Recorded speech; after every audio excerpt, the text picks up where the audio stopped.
Yes. The lead Spring Army sends its regards.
Hello, everyone. I am the Enforcer, and I'm accompanied by Enforcer Matt.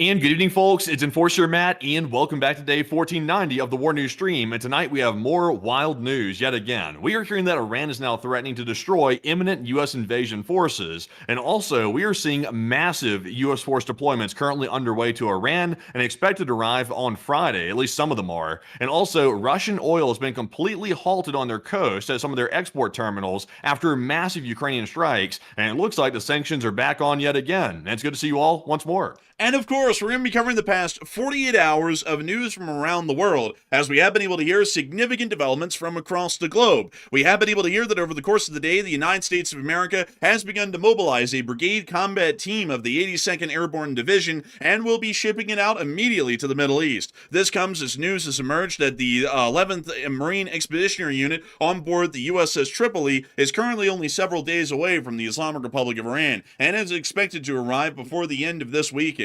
Simultaneously, the USS Boxer is making all available speed across the Pacific at this moment in time, and is expected to arrive out from a week from this point right now. Additionally, we've also been able to hear that the Islamic Republic of Iran has openly threatened the landing forces today, and have threatened that if they come any closer, they will start to strike them with some forms of FPV drones and other forms of attack drones that they have been keeping in hiding that are used by the Islamic Republic of Iran's army in near-coast or battlefield environments inside of the country, once again showing a significant threat by the Islamic Republic of Iran. In the midst of what is clearly the continuation of the war, the President of the United States has stated that they will currently be getting involved in peace talks, and has apparently presented a 15-point ceasefire plan to the Islamic Republic of Pakistan to then present to the Islamic Republic of Iran for their purview and possible approval for future talks. We have also been able to hear that the Islamic Republic of Iran has flatly refused to speak to the Special Envoy Witkoff and Kushner, and are now demanding that they speak to the Vice President of the United States within this next round of talks they'll be happening between the two countries.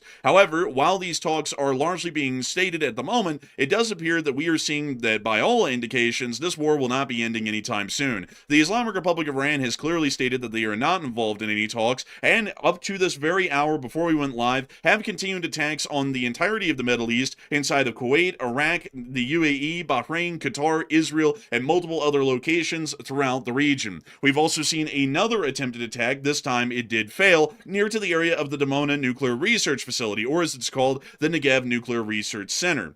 We've also been able to hear some additional news outside of the Middle East and inside of the war in Ukraine that the Ukrainian armed forces have decided to implement sanctions against the Russian Federation of their own designs. While the United States of America has temporarily lifted the sanctions on the Russian Federation and are largely allowing, through one form or another, Russian oil to flow into the world without any stoppage over the next 60 days, the state of Ukraine has decided that that was a little bit too lenient on the Russian Federation, and they have now conducted an attack on Russia's two free ports within the northern area of their country, the port of Primorsk and Ust Luga. Both ports have suffered such significant damage that all loading and offloading facilities have been shut down and will be shut down effective until further notice as the Russian Federation fights the blazes of the fires that have happened at the compounds of the ports of Primorsk and Ust Luga, and are attempting to try and find some way to assess the damage and then return the ports to operational capabilities. This also comes at the same time as a large amount of Russian oil loading ports within the Baltic Sea, which have already been difficult for the Russians to access, have largely been out of operation or have been operating at a significantly reduced capacity, meaning that at this moment, the Russians, while seeing for one of the first times ever in the war, completely lifted sanctions for the larger part, are only able to get a trickle of their available oil out into the open market due to the overwhelming damage the Ukrainian armed forces have posed to their oil loading ports.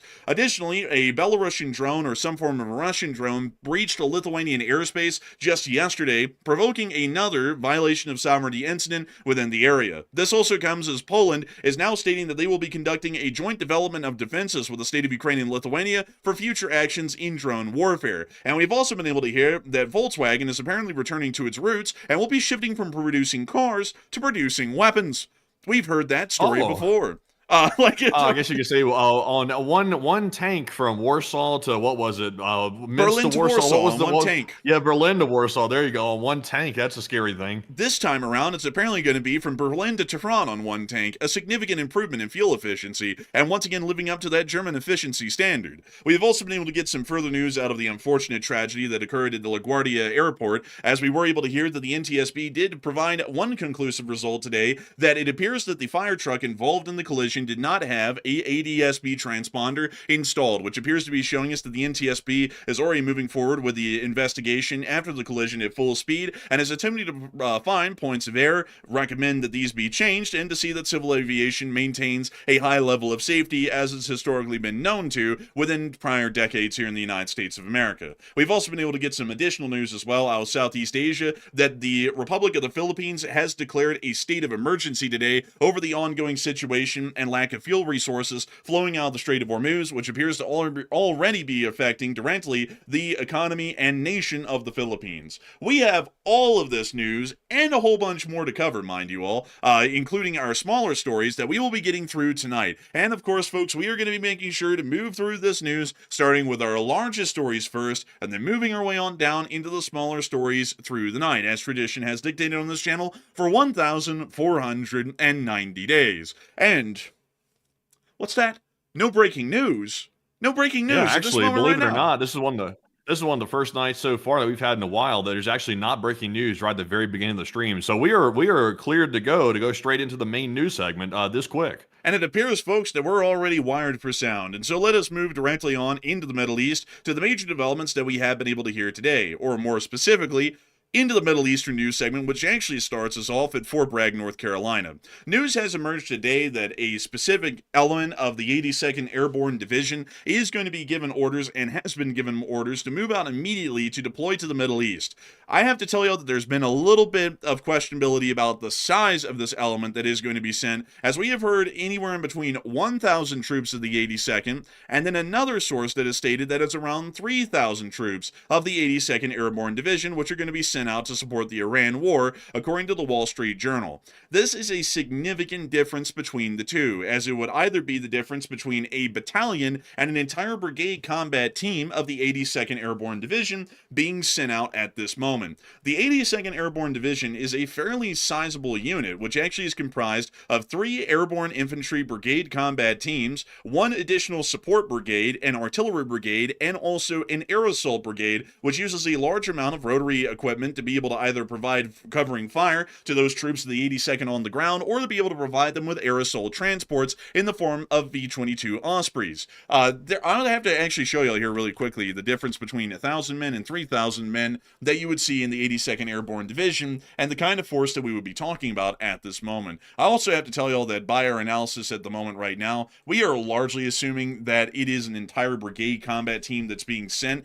as a singular battalion would not be a sizable or sufficient force for the further actions that we believe are to come. This is the 82nd Airborne Division in its actual raw structure, and while this seems like a fairly complicated sort of a tree map if you really aren't familiarized with these, I'll break it down for y'all. This one up here at the very top is the 82nd Airborne Division. That is the division headquarters right there, and the engineer battalion that is attached to the division level. They command all of these units that have an X over them, and all of these little units below the X's are the little units that make up that bigger X, which is the brigade-sized unit.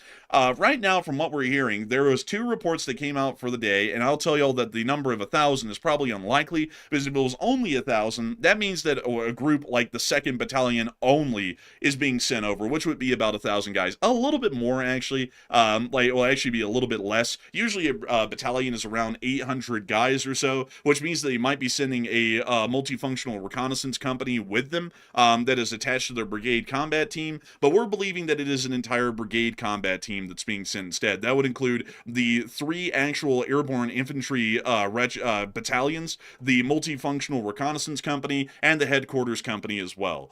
So that's what we're largely believing is being sent over at this moment, and we were already able to hear by multiple officials and sources throughout the course of the day that they are already being packed up and sent out from Fort Bragg, North Carolina, and on over into the Middle East at this moment. This also comes as we are hearing that the USS Tripoli, which is an America-class LHA, which has the 11th Marine Expeditionary Unit on board it, and the other support vessels of the Amphibious Ready Group, are only days away from the Middle East at this point, and will most likely arrive before the weekend coming up here this Friday.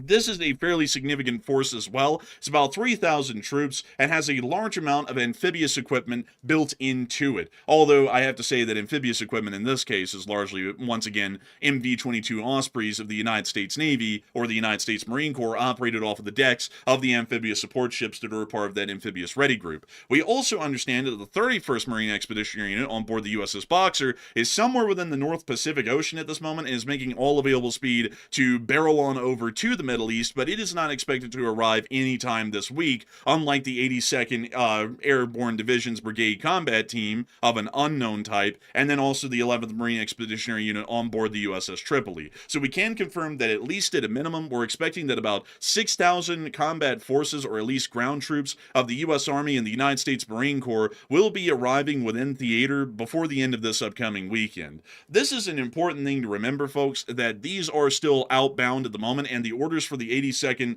at least one of its brigades, to move out was given today, is showing us that there are still greater plans and ambitions by U.S. war planning at this moment against the Islamic Republic of Iran, which is showing that war planning is still going on well into the future and does not appear to be slowing down, but appears to be trying to find new ways to be able to achieve what the United States needs to within the region. This also comes as the price of oil in WT and Brent crude is continuing to be rather unstable, and while it is not skyrocketing wildly out of control, it is still conducting a slow price climb day over day, which is giving us a little bit of concern in the greater world that if the Strait of Hormuz does not reopen, there will be significant issues for the oil industry, and also not only that, the logistical structures that keep the economy running. We've also been able to hear that the IRGC has doubled down once again today and has stated, according to the Iranian Foreign Minister's Telegram channel, that vessels from the U.S., Israel, and all nations involved in strikes on Iran will not be allowed to transit the Strait of Hormuz. All other vessels are reportedly allowed through the Strait of Hormuz, providing they coordinate traffic with Iranian authorities. This is in line with the past few transits seen through the Strait in the past weeks. And to show you all the current situation right now, and to make sure that we get this for all of y'all on air, once again, as of today, even with that statement being put out, it is still the de facto situation that we've been seeing for nearly a month now. We can see that there is a vessel, the Golsan, which is a general cargo vessel of the Islamic Republic of Iran, bound for Bandar Abbas, and also the LNG Jamal, which appears to be a Japanese LNG tanker, which is also bound for Sohar in Oman, which is currently transiting through the area. But so far, these are the only vessels that we have seen in the Strait over the course of the day are vessels that are either directly affiliated with the Islamic Republic of Iran or vessels that may be able to claim some form of neutrality, which are incredibly few and far in between at the moment. Generally, transits are still not being permitted by the Islamic Republic of Iran, and most companies are not willing to risk their vessels and make those incredibly dangerous, risky, and arduous voyages through the Strait of Hormuz where they may be attacked in an unsolicited form and suffer significant damage and injury and loss of the crew in the attempt to transit the Strait. This has led some... And also, not only do they have to worry about missile attacks and also drone attacks from the IRGC on the coast, they also have to worry about the 12 mines that are floating around in that strait, because we don't know where those mines are at. If the U.S. knows about it, they have not publicized that they know the locations of those mines. And also, it would seem to be, with the strait still being largely cleared out and nobody's really passing through, that none of the commercial ship companies are willing to risk it, and they're not willing to go through the strait and end up accidentally hitting a mine or doing something of that nature. So there's only one corridor, and it's very close to the Iranian coast, that the IRGC has set up where there are definitely no mines, and they are charging people right now about $2 million to pass through that corridor that the Iranians have created to ensure safe passage through the area. So as far as we know, the $2 million is being charged to everybody. If you want to pass through there and Iran's letting you pass through the strait, you got to pay the toll, basically. So they're making a money operation off this as well, in the midst of trying to basically blockade the whole thing. And also, I see some people saying, how do you know it's 12? Well, that's the report that came out a while ago, about a week ago, is that at least 12 mines have been laid, and that was according to the British and other sources that had largely spoken on the matter from the information that they were able to ascertain on the situation. So it's somewhere around the number 12, and I do want to make it clear, folks, that the number 12 is a rough approximate. There is a margin of error involved there. It could be as low as 10, or could be as high as 14, but it's somewhere around the number 12. Maybe even a baker's dozen if we wanted to be full of ourselves. But outside of that, there are mines that are in the Strait of Hormuz, and I think a lot of people are missing the semantics here. Whether it's 12 or 9,000, a mine is a mine, and hitting a mine will generally get everyone killed and also lose the vessel as well. That's generally why it doesn't really matter the exact number. We just know that it's enough to put enough fear in everyone that you might try and sail through the strait and then end up running into one, and nobody really wants to run that risk. Right now, from what we know, the United States or anyone else in the world, except for the Iranians, generally would know where the mines are at the moment. These mines are under the water by a good bit, where they're not visible from the surface, and so for that reason, you cannot use satellite photography to find them, and if LiDAR is able to find them, we haven't been able to get any indication from the United States that they have used that and that they know where these mines are under the surface of the water, meaning that mine clearing operations would most likely have to be conducted for us to even get an understanding of where a few of them are, much less all of them. It may also be the fact that this minefield, which is a consideration here, folks, this minefield might not even exist. We might believe that it exists, but they might have not fired off a single mine, and it was just more so the statement and actions of Iran that looked like they laid a minefield that may be leading us to believe that there is one. But the problem with that, folks, is that a minefield or a declared minefield is a minefield, and nobody wants to walk over terrain or sail over water to where you might just end up getting your legs blown off or the ship blown out from under you out of the blue because you sat there and tried to guesswork or gamble that it really wasn't a minefield, or there wasn't enough of them and the statistical chance might be low to hit one. And also, just because Iran says that, countries that are not being hostile to their war initiative can pass through, it's like, who's really going to buy that? Because, obviously, nobody has really any reason to trust Iran because Iran has lied like crazy. And they've also hit ships that they said they weren't going to hit previously. So I'm not even sure if the shipping companies, even with the statement that Iran's going to let people through, I'm like, who's going to be the first one to test that? Like, we've seen like 1 or 2 ships go through today, but it's like, I'm not sure how many people are actually going to take that at face value, because what if the Iranians are lying, and then all of a sudden a ship or two starts going through, and then all of a sudden it's attacked? It's like, that's possible.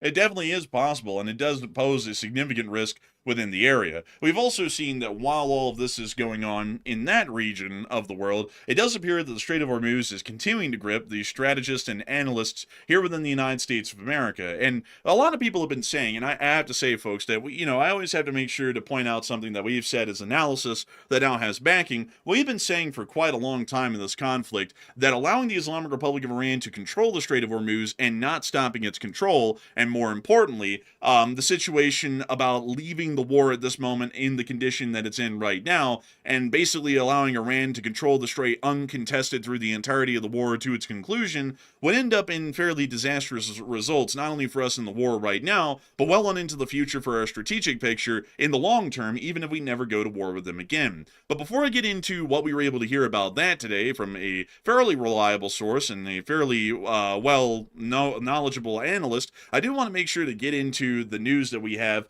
on the 82nd Airborne Division's soon arrival, at least with one Brigade Combat Team, and the eventual arrival here within this week of the 11th Marine Expeditionary Unit on board the USS Tripoli Amphibious Ready Group. And Matthew, what are people thinking about that at the moment right now, and what are you thinking about that as well? Okay, so we are hearing that the U.S. Marine Expeditionary Group is expected to arrive near Iran on Friday, that is. And also, we just got word today that at least part of the 82nd Airborne of the U.S. Army has also been deployed as well. And what are your thoughts? Because obviously, those are very big deployments, to say the least. 59% said hell is going to break loose this weekend, while 20% said it's a last-minute contingency plan just in case the president gives the order, and 11% said it's probably just a major bluff. So I would say, generally speaking, we have to remember this as well. The U.S. just copped out of their threat to hit the Iranian power plants. Honestly, thank God that the U.S. copped out of that, because if they hit those power plants, we were about to be in for a wild Tuesday, to say the least, and also a wild Monday as well. So honestly, on that one, I'm kind of glad they backed out, because that was about to be atrocious if that took place. So they're saying that they're giving Iran a little bit more time to think about the whole situation, and they're saying that on Friday or so, when the Marines show up, they're going to reconsider hitting the power plants. So it seems a little bit strange to me that we're waiting until Friday to reconsider, which is the exact day that the Marine Expeditionary Unit of the 31st is expected to arrive in the region. Seems a little bit coincidental that timing lines up like that. Also, by the way, I mean, the Army 82nd Airborne getting deployed at least partially, that's a wild event as well. That might indicate we're looking at an imminent invasion of some territory of the Iranians. So I'm having a feeling that it could be, and it's hard to predict things like this with certainty because of the unpredictability of the administration, but I think hell might break loose this weekend. But if not this weekend, it could be the next. But I feel like hell will break loose eventually based on the deployments. But Enforcer, what say you? I'd have to say that I'm with the 60%, but I also got to say, folks, that I'm more so in the spirit of, if they move over there, they're definitely going to be used, but who knows when. That could be this weekend, or it could be a month from now. I can tell you all this, though, with everything that we're seeing right now, this isn't ending anytime soon. I know there's been a lot of words out today from the president about how they've given us a great gift, although no one knows what in the world that is. I mean, I guess it's like knuckles to the teeth or something. I don't know. But outside of that, we've been able to hear that we're going to be apparently talking to them, and there's going to be peace returning to the region. But the Iranians haven't shown that at all today. I mean, literally up till the hour when we went live, they were still blowing people up across the whole of the Middle East, regardless of who they were. And the last that we had seen, the U.S. is basically blowing everyone up in Iran until the end of time, up until the very hour that we went live. And not only that, we've also seen that we're moving even further amounts of ground forces over. And if we were legitimately thinking that there was going to be an end to this conflict here soon, it would highly likely be the case that we wouldn't send those forces over, because they would have absolutely no purpose to be used, and there wouldn't be any war planning that would involve their use in the future that would require them to be sent over into the middle of the theater, where they could then become an existent target to Iranian fire if the war continues. So I would have to say that I think that a lot of the talk right now about the peace talks are generally more so to try and keep, the situation calm while the war clearly goes on. Because, I mean, truth be told, folks, I mean, that'll be like the United States saying in World War II, we have this great deal with the Germans where we're about to make peace, while the Germans are literally watching all of the U.S. Army and the British Army mass up on the southern shore of Britain to go land in Normandy. It's kind of similar to that in that sort of a case, to where it's probably likely going to be going on for a good bit longer at this point. You know, the mainstream media was saying today, for whatever it's worth, you know, you got to take their analysis kind of with a grain of salt these days, but they were saying the main reason why the U.S. kind of backed off the idea of hitting the Iranian power plants yesterday is mainly to calm the markets. Because if y'all can't tell, the markets right now are a roller coaster. The oil price will skyrocket 1 minute, the next minute it's going down, plummeting to the floor, and then the next minute it stabilizes, then it goes berserk again. It's wild swings happening in these commodity markets, and also gold and silver is having wild fluctuations too. That's not normal. Like for that stuff to be having wild fluctuations like that, that is not supposed to happen. So it could be the U.S. is simply trying to get a grip on the markets by saying these things and also making it seem like the war might be ending, it might not be ending. It's just all over the place. Like the messaging is not consistent whatsoever. It's extremely hard to determine what's happening in the markets under those conditions. Yeah, I mean it's next to impossible, folks, and we've seen that has been able to maybe calm it a good bit. I mean, it has definitely dropped at least a decent amount over the course of the day, which we can see right here. But, you know, is that going to last? Who knows? Because to be entirely frank with y'all, there's just really no indication at this point that this conflict's going to be ending anytime soon. And I know that a lot of people want to make it out that, you know, if you disagree with the president on anything he says, you're political. But the thing is, folks, is that whether the guy was saying anything about trying to make a peace with him or not, I mean, just looking at all the indicators from the Middle East, like literally looking at what's going on, there's no way in hell that this thing is going to be ending anytime soon. A lot like the war in Ukraine, because a lot of people told us that we were BSing when the war in Ukraine wouldn't end on day one when this guy became president, and it's a year and a half later almost, and it's still going, and that's generally what we expected, because the Russians were never going to make a deal at all, and we knew that before he became the president. So looking at this right now, the Iranians don't really seem to be apt to talk, from what we can tell, and if they do talk, it's probably going to be the same types of talks that they engaged in with us before the war started, which is, let's sit down and talk, and then they talk about nothing but the semantics. They basically just pull a Carlson and go, what is a nuclear weapon? What do you define that as? And then they do that the whole talks, and then everyone just walks off achieving nothing.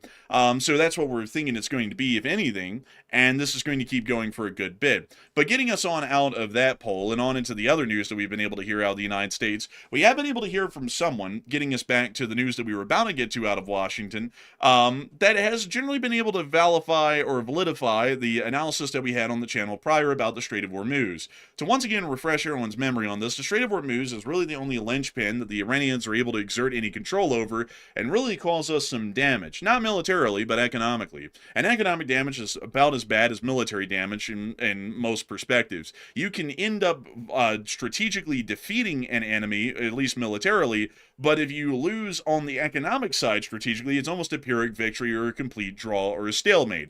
And we have stated that if we continue to allow the Islamic Republic of Iran to control the Strait of Hormuz, and we don't threaten their control of it or at least remove their control of it somehow, some way before this war ends, we're basically allowing the Iranians to have a blank check well on into the future after this war ends, to be able to conduct whatever actions they would like, to be able to try and threaten us basically with energy terrorism at that point, to accept their demands, or else they'll unilaterally close the strait, basically knowing that there's really nothing that we can do at that point, because we showed during this conflict we can't do anything about it. This was actually backed up by a fairly significant general, General Mattis, who had stated today that Iran right now, if we declared victory, they would say they own the strait. We're in a tough spot, ladies and gentlemen, and I can't identify a lot of options. And that was a direct statement from the general today, once again largely corroborating that this is a fairly significant issue, and one that isn't being overplayed on this channel and every other channel out there in the world right now, just because we have some vendetta against the current guy who's in the government. It is legitimately a serious situation, and one that requires all available military forces to be able to try and clear out the strait and ensure that even if this war does end, we show that the United States can physically clear the strait and keep it running. If someone doesn't do that, and this war somehow ends soon, or it goes on for an incredibly long time and the strait's still closed, all we're doing is, with each passing day, and with the end of the war, if they still control the strait, we're showing the Iranians that they have a significant bit of leverage over the whole world. Whenever they're unhappy with something, they can just militarily close the strait, and at this point, it wouldn't matter how much we bomb them inland. As long as they still control the strait, they still have a lot of leveraging power against us, and that is something that we do not want a sworn enemy of the United States of America to have as a leveraging option against us and our allies in the future. That could end up disastrously.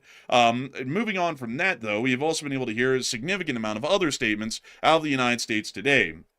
For one, we were able to hear that there were some possible terms that were provided to the Iranians today in Pakistan, because we've given apparently a 15-point ceasefire to the Pakistanis to then provide to the Iranians. And here are some of the concepts that are currently involved in this deal. A permanent end to Iran's nuclear ambitions, and current enriched material would have to be handed over. Iran will end support for regional proxies, and there will be strict limits on the range and number of Iranian missiles.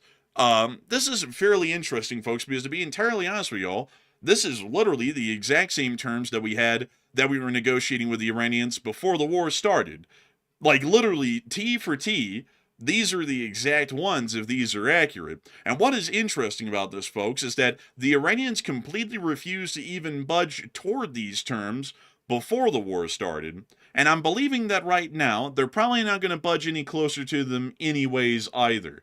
At this point, it's largely a war of attrition, and if they're able to keep that Strait of Hormuz closed for a long time, economically, we're getting squeezed. Iran's already squeezed. They economically collapsed before the war, but we're getting squeezed, and they can basically get bombed indefinitely. As long as they don't get physically invaded and curb stomped that way, they can basically just try and wait this thing out at this point. Yeah, also, by the way, if this is actually the plan right here, then how is this much different from the JCPOA? Like, now, obviously, there's a couple of different things that are different. We're obviously in an active war with Iran, so that's a lot different. And also, on top of that, right now, we're actively destroying their military infrastructure. So there's two variables that have changed. But in reality, though, if they're setting limits on missiles, that implies there will have to be inspections. And we were already having a very hard time getting Iran to allow nuclear inspectors into their country. In fact, at one point, I think they outright refused them into the country. So that was a problem. Also, how do we enforce any of this? Like, for example, if we're telling Iran to end support for the proxy forces in the region, how do we ensure that they're not doing it? Because for the most part, that stuff is largely, it's like on a back network of financial systems. You really can't track it that well. It's through all kinds of illicit methods, so you really can't enforce it. And also, I mean, even if Iran handed over, hypothetically, all of their nuclear material, there's nothing guaranteeing that they couldn't start enriching it again. Like, unless you inspect it, and once again, we're back to the issue that Iran's going to refuse the inspectors, most likely. And also, I mean, what are the odds that Iran's going to agree to this? They're literally saying they're going to fight till the death. That's what they're saying right now. As of literally the last hour, they're saying that. So I don't see any negotiation working out with Iran on this. It seems like a dead end. It seems like a dead end to me. And also, folks, we already have a pre-calculated answer by the Iranians, because these 3 points exactly were brought up to the Iranians before the war started, and here was their answer to each one. Permanent end to Iran's nuclear ambitions. They would claim Iran has a sovereign right to conduct the nuclear programs inside of its country however it wishes. It is a matter of energy security and national security, and we promise that we're not making nuclear weapons, but if you ever try and have us sign a paper saying that we're not going to make nuclear weapons, we're absolutely going to refuse that, because, screw you, we'll make a nuclear weapon if we want. That was their answer before the war. Iran will end support to regional proxies. Iran, whenever the proxies are doing good, they say, that's my boy. Whenever they're doing badly, or whenever they become an issue, the Iranians claim, we don't even have any affiliation with these people at all, and they're just these random groups in the Middle East that do whatever they want. And that's what they literally said the last time, is, we don't know these people, they just do whatever they want. And then we're like, well, no, like, they're affiliated with the IRGC. The IRGC? What's the IRGC? We don't know what that is. Like, they're definitely not connected to our guys. So that is like what we could call the slippery snake, because we can never get them on that one. Whenever we try and press them on that, they're just going to claim that Hezbollah, Hamas, the Houthis, al-Nusra, and all the other groups just aren't even affiliated with Iran. And then we also know that on the last one, strict limits on the range and number of Iranian missiles, they have stated time and time again that the United States has absolutely no business getting involved in their affairs on missile programs, and they will not negotiate that whatsoever. They won't even pretend to negotiate it like they do on the nuclear topic. They just state flat out that missiles are non-negotiable and they'll do whatever they want with them. So if they come to the negotiating table with the exact same speaking points that they had before the war, they're going to shoot down all of these concepts outright at the first round of negotiations, if it even happens. But we actually have breaking news that's coming out at this moment right now. And Matthew, what do we got? Okay, so we have a brand new attack that Iran has just launched. The country that's allegedly negotiating with the West has just launched another major attack, this time on Bahrain and Kuwait. So we're hearing from the Ministry of the Interior, specifically in Bahrain, that the alarm siren has been activated and they're urging citizens to go to the nearest safe location. So it looks like a pretty large attack. So usually when we see the Gulf states like Kuwait and Bahrain getting hit, we'll usually see, for example, missiles getting lobbed at the UAE and also maybe Qatar as well. So I would expect we're probably going to hear that very soon, and maybe even it could be Israel also getting struck again, perhaps in the next hour or so. So we'll be keeping an eye on this. It looks like a brand new attack is currently underway. Yeah, it does appear that we are certainly seeing some sort of a major attack underway at the moment, literally while we're live on air. And it does appear that Kuwait and Bahrain at the moment are under attack. And I would say, folks, that it's probably safe to assume, at least at the moment right now, that we'll probably be hearing news out of the United Arab Emirates here within the very near future. But moving on out of this news for the moment, the breaking news that's currently going on that the country that wants peace is conducting another act of war against every nation and ally of ours within the Gulf states. We also were able to hear another statement today from the President of the United States that apparently the U.S. has received a significant prize that is worth a tremendous amount of money from Iran, and that is related to oil and gas. What it is, nobody knows, because all the reporters that asked, well, what is it? We were just told that it was a really big prize, and that was it. So nobody even knows what the hell the thing is. And, you know, it kind of raises a lot of questions about, is this even real? Because, you know, like, if I had a Lamborghini, folks, and I got it for free from someone, and they paid the taxes for it and everything, like, that would be a huge win. I mean, I wouldn't sit there and come on air and tell all of y'all, I just got a humongous treat, and all of y'all be like, well, what is the treat? I can't say, but it's humongous. I would say it's a Lamborghini, you know, because it's there, it's physically there, and it exists. But a lot of people are currently talking about this at the moment, and Matthew, what are people thinking about this, and what are you thinking about it as well? Okay, so the very vague, significant prize that was allegedly given from Iran to the U.S., we don't know what that is, and there was no details provided whatsoever about what that even could be, which seems like a strange thing to withhold, because if it's something that Iran's done, it seems like you'd simply just say it if it's something that they actually did. So also, the U.S. is now saying that the U.S. has won the war, it's pretty much over, and at this point, we're just simply, I guess, observing, even though we're conducting airstrikes and defending against huge missile attacks that are literally happening right at this hour. They're apparently saying we've won the war. So what are your thoughts? 55% said the U.S. is probably lying about this, while 29% said Iran is actually probably secretly talking with the United States, and 9% said I'm 50-50 on this one. And generally speaking, I will say the vagueness of the claims today did not inspire any confidence in me that it was truthful, to be perfectly honest. But at the same time, though, I would not rule out the idea that Iran could be secretly talking. But the problem is, who is the one doing the talking? That's the question. I don't think Mujtaba, who's the currently the self-appointed leader of Iran, I don't think he's talking. But I think there might be a fella in the parliament or the legislature of Iran that could be secretly negotiating with the United States. Now, that's my speculation right now, but at the same time, though, if he's not the real leader of Iran, then it's pointless. So unless Iran's talking to Mujtaba, then I'm not sure how this is going to go anywhere. So I think, generally speaking, there's probably no significant prize. It probably doesn't exist.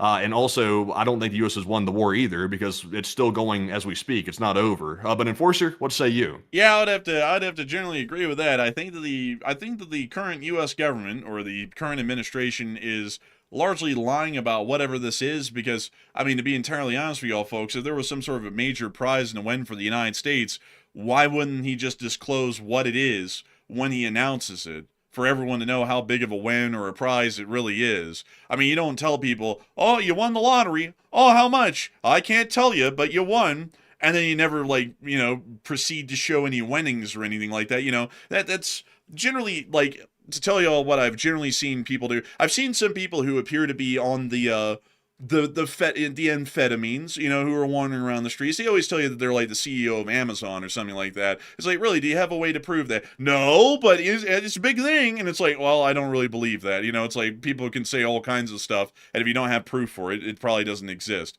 So, you know, there is one possible thing that he could be referring to. It could be the fact that Iran announced today that they would let through ships that weren't being directly hostile to the Iranian government. That could have been the prize he was referring to. But if that's what he's he's referring to, I'm not sure if you can consider that a prize because the U.S., Israel, and all of our Western partners are viewed and perceived by Iran as being hostile. So those ships are still not going to get through. It's pretty much just our adversary ships like Russia, China, etc., that are going to be allowed through. So if that's the prize, I mean, that's no prize. And I'm not sure if that's what he was referring to. I don't really know either. But the fact that we don't know what the hell he was meaning really kind of settles the whole deal. I mean, if you can't really show exactly what it is, then it's no win at all because nobody even knows what it is. I'll tell y'all folks that I've done absolutely something tremendous today, something unbelievable. It's something that would make the whole world spin and I'd become the emperor of mankind instantly if y'all knew about it. Well, what is it, you ask? Well, I mean, I can't tell y'all, but I mean, it certainly is something. Anyways, moving on from that, we have also been able to hear that there has been a little bit of a change at the moment to enlistment requirements and waiver requirements within the United States Army. According to the news today, we have been able to hear that the Army, according to Army Regulation 601-210, has changed the following provisions. They have increased the maximum enlistment age up to and including age 42 for non-prior service applicants. They've increased the maximum enlistment age up to and including age 42 for applicants with prior military service, and they are eliminating requirement of a waiver for a single conviction of possession of marijuana or a single conviction of possession of drug paraphernalia. So that's a little bit interesting right there. Yeah, it doesn't sound very good. I'm not sure if that's a good thing. I guess it could be considered a good thing for all the folks that were, out of the age range to enlist. I guess if you want to participate in the war and get a second chance and a good crack at it, I guess this is your big chance. I guess so. I mean, if for some reason you were dreaming of getting in the military after the age of 34, and you wanted to get in, it's now your time. And you ever were caught with say a little bit of the Mary Jane on you, or maybe something else, like some paraphernalia for drugs. Well, you can now join. You can now join the military. You don't even need a waiver. You don't need anything. You just go straight in. I don't know what this is about, but it's a fairly interesting change, to say the least.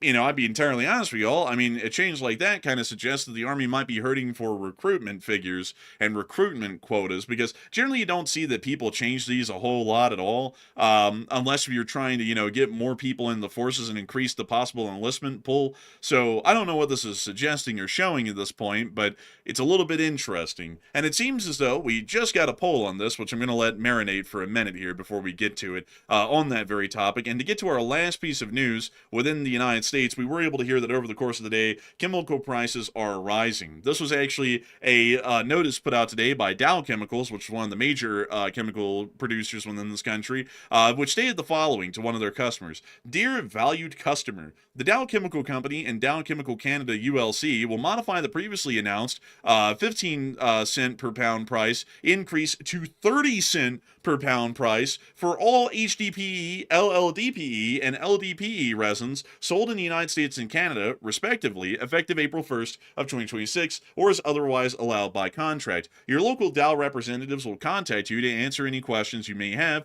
regarding these price movements. We appreciate your continued business. So, as of today, Dow has put out an announcement that they are now increasing the price of these specific chemicals, HDPE, LLDPE, and LDPE, by 100%, and they're now going from 15 cents a pound to 30 cents a pound. That is What does that mean? Well, that means something. like that means something. Is that general? The way I'm interpreting that, by the way, and also by the way, I'm not a chemist. Neither one of us are chemists, obviously. But does that mean that the plastics price is about to go through the roof for any type of plastics that are being manufactured? Because that's the way I'm interpreting it. So HDPE is actually, it's high-density polyethylene, which is used in packaging, pipes, and industrial containers, because it can resist acids, alkalis, and solvents. Now let's go find what an LLDPE is. So an LLDPE, and let's see what this is. So an LLDPE is a linear low-density polyethylene, which is a thermoplastic polymer produced by copolymerizing ethylene with alpha olefins, primarily 1-butane, 1-hexene, or 1-octane. I was never a chemist. What about beta olefins? Man, that's not top G material. Omega olefins? So let's see. So what in the world is this used for? So common applications for LLDPE would be industrial for garbage bags, pond liners, and heavy-duty bags, wire and cable installation. It's used in toys and lids as well, and it also is used in food and non-food packaging, stretch wrap, shrink wrap, and agricultural film.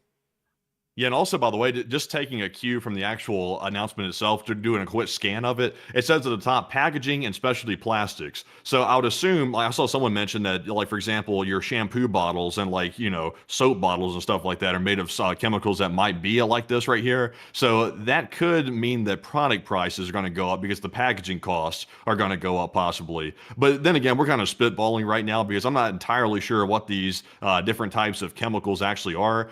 From the sounds of it, it sounds like it's going to make plastics costs go up. That's basically the bottom line of it, but I couldn't tell you the details, sadly. It's above our pay grade.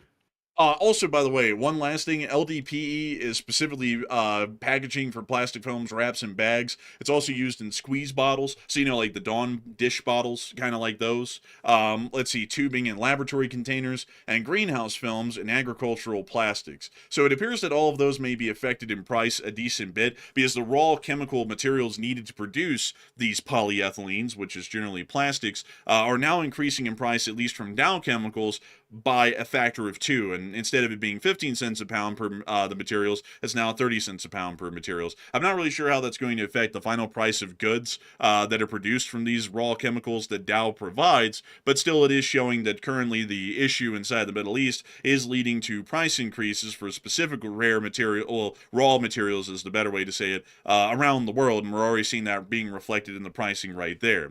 But before we get on out of that news, I do want to make sure that we return back to that news the Army put out today. Oh, this is the Army, Mr. Jones. You can have Mary Jones. But it was beyond that. A lot of people are wondering when the world's up with this whole change in the enlistment requirements.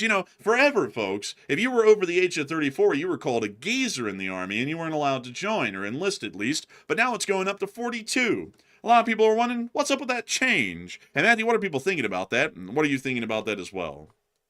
Okay, so the U.S. Army just out of the blue today decided to enlist the enlistment age, or raise the enlistment age from 34 to 42 years old, giving everybody another crack at the enlistment process. So why the change? 56% said they're preparing for World War III, while 27% said they're preparing for an Iran ground war, probably a prolonged one, and 6% said I'm 50-50 on those.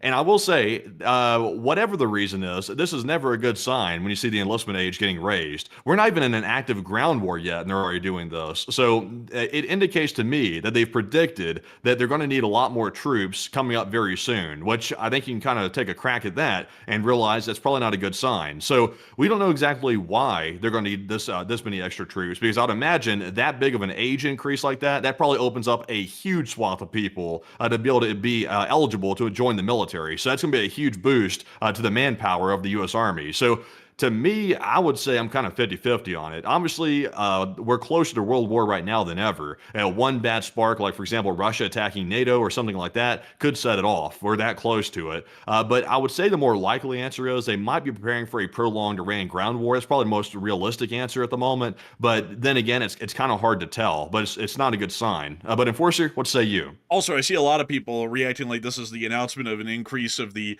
age requirements for the draft. You do not have to go join the Army, by the way. Like, this is just the increase of the eligible population pool, which can join the Army. And it starts at 17 years old if you have a consenting parent, sign off on your waiver to where you can go to basic in your off season during high school, and then you go back to high school, finish out your senior year, but at that point you're technically in the Army, and then you go into the Army full time after you graduate high school. And then it usually historically went up to the age of 34. But once you pass the age of 34, you were grandpapa, according to the Army, and you could not join anymore. Now it's 42. So if you wanted to, you can go down to an enlistment office for the Army and go, hey, I want to join the Army. And if you're like 42 or 41, you can go and join now. That was not possible for a while ago. And so That's what's changed. It does not mean, though, that if a draft starts, you're going to be in the draft pool to go overseas. Like, that's not the case. Like, the draft, I believe, right now, it starts off at the ages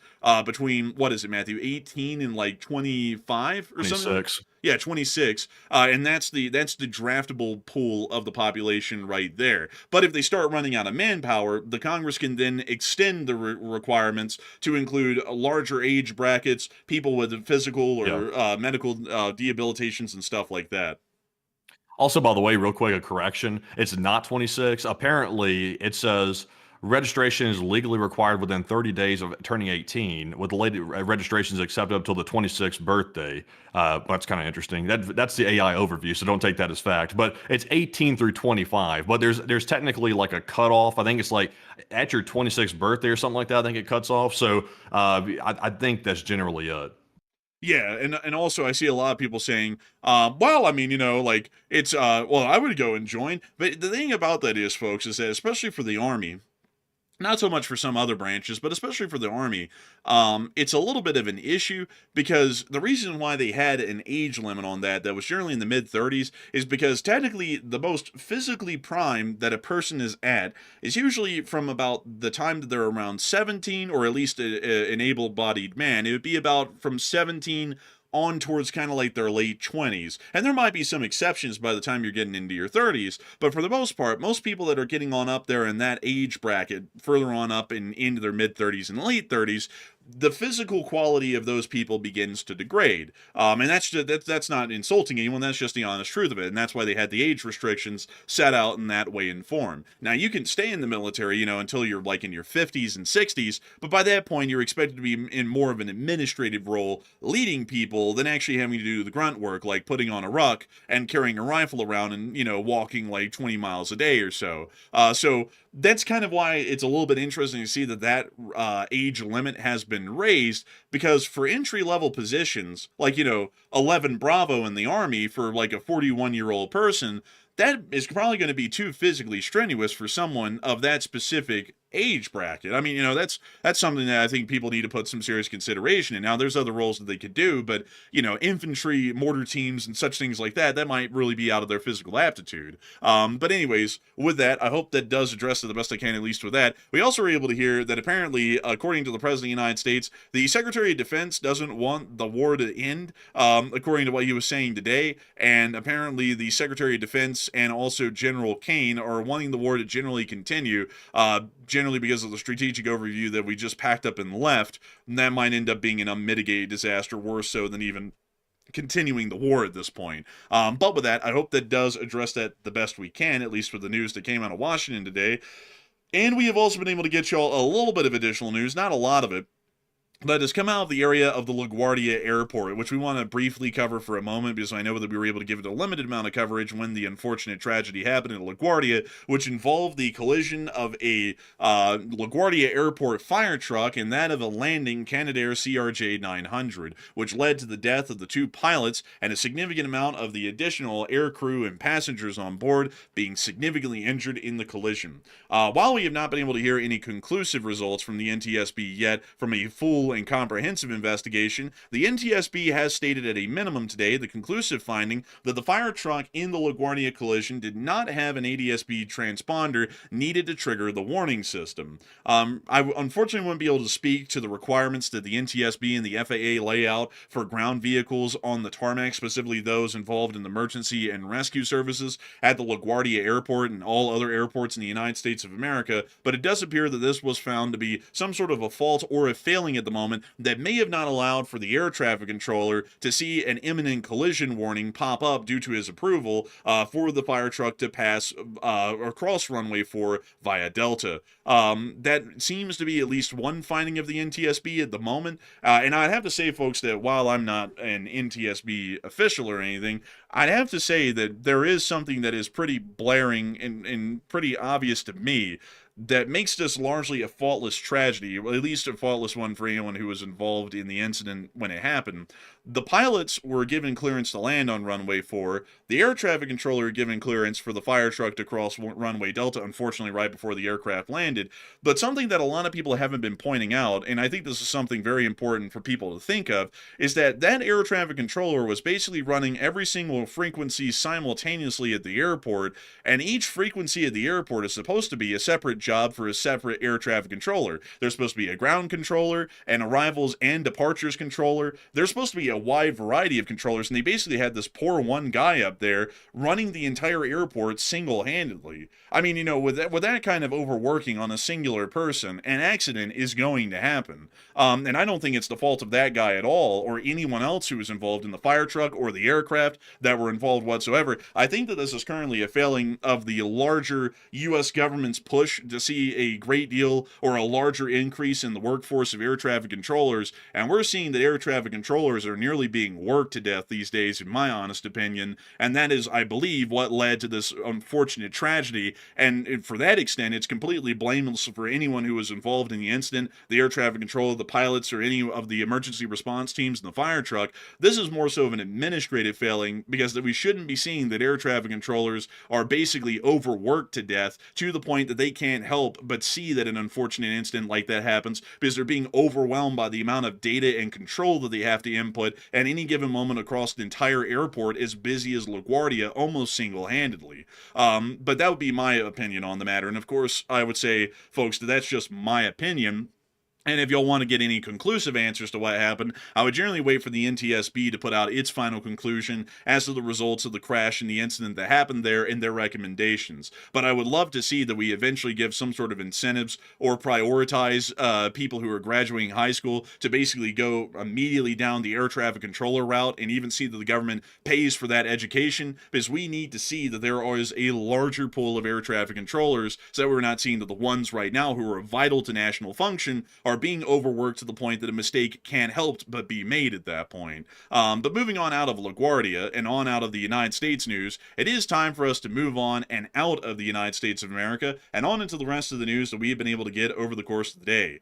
We have been able to see some other significant developments that have come out of the Middle East, and we're going to be making sure to get into those here right now. But before we do, I do have to say a humongous thanks to everyone who has been watching this channel so far. We have had a peak viewership tonight of 25,000 people, and so far about 107,000 people have watched this channel in about an hour. And I got to say that we're entirely honored and greatly appreciative that so many people consider this channel to be their primary source of news, and I've got to say that it's an absolutely incredible thing that we're able to hopefully provide the news to y'all once again in an incredibly informed and well laid out and analyzed format. We'll be making sure to move on into the rest of our major news. We still have major developments that have come out of the Middle East over the course of the entirety of the last 2 days, and we also have absolutely enormous developments that have come out of the war in Ukraine today, with Ukraine's attacks on Primorsk and Ust Luga, which are the largest Russian oil ports in the Baltic Sea. But before we get to all of that, I do have to say that I see a lot of people talking about certain things with the air traffic controllers, and I want to make this a little bit clear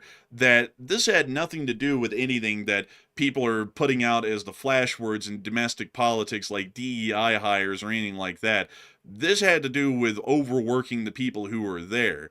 And as far as that is concerned, I think that at this point, it'd be better to see that we have a larger pool of air traffic controllers that are able to do the job day by day, and we just increase the workforce of available ATC controllers, because whether or not you're a big fan of domestic politics, if you have one guy in the tower basically running one of the busiest airports in New York State, it's bound that an accident is going to happen at that point, which I think moves us out of the whole domestic politics side of things. It moves us on into the priority that we need to see that these guys have some help up there and some other air traffic controllers, no matter the circumstance, so they're not being overworked to death because everyone wants to stand and die on some domestic political talking point. I mean, I'll be perfectly honest with y'all.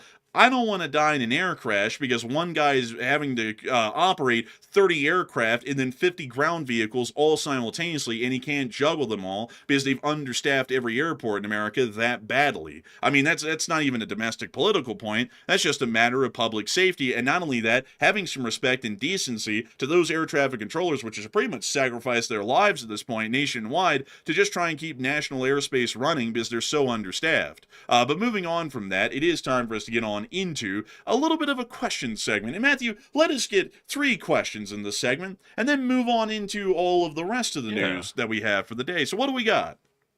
All right, so our first of the 3 super chats, getting right back to our big breaking news that we still have left in the rest of the stream. We have a $100 support from Nick Hines, and thank you very much, Nick, for that very generous $100 support, and we appreciate that very, very much. And Nick said, I don't blame the tankers for not crossing the Strait of Hormuz. If there are 12 mines there, even though there's still a lot of space, it would be like adding 12 poisoned M&Ms in a bowl of 12,000. I wouldn't try my luck. And passing my question to the stream. You know, honestly, that's a very good point to me too, Nick. I would say if I owned a shipping company, I would probably not feel comfortable sending any ships through there because number one, you're going to endanger the crew possibly. If those mines are floating around and you happen to have the unlucky circumstance of hitting one, you're going to put the crew at risk. Number two, you're going to lose your entire ship. And right now, it's not very clear if ship insurance is going to cover the whole situation because you know how insurance companies are. You know, I'm not sure if they're going to try to find a loophole or something. And I don't think these companies want to risk it for the most part. So, I mean, I personally wouldn't. But Enforcer, what say you? You know, Nick, that is a pretty good way of putting it. And here's how I put it on air multiple times. You have a field in front of you. It's about a mile wide in every way. So it's a square mile. And you have to walk from one end of that field to the other, diagonally. Somewhere in there, in this field, and you can't tell where they are, there are guys that are sitting in trapdoors basically underground. If you get close enough to one of them, they're going to pop open that trapdoor, whip out an AK, and they're going to hose you down and kill you on the spot. Who in the world would make the chance of walking from that field from one side to the other? Nobody would. Nobody in their right mind would. Because the truth of it is that the fact is that it doesn't matter that there's just 5 of them in that square mile field. I mean, you know, the odds are great you wouldn't even get close enough to one of them. The problem is that you don't know where they are. And that uncertainty is what leads people to not go through a field like that because they go, what if I just happen statistically by random chance to walk up close enough to one of them that they whip out that AK and they hose me down and I'm dead on the spot.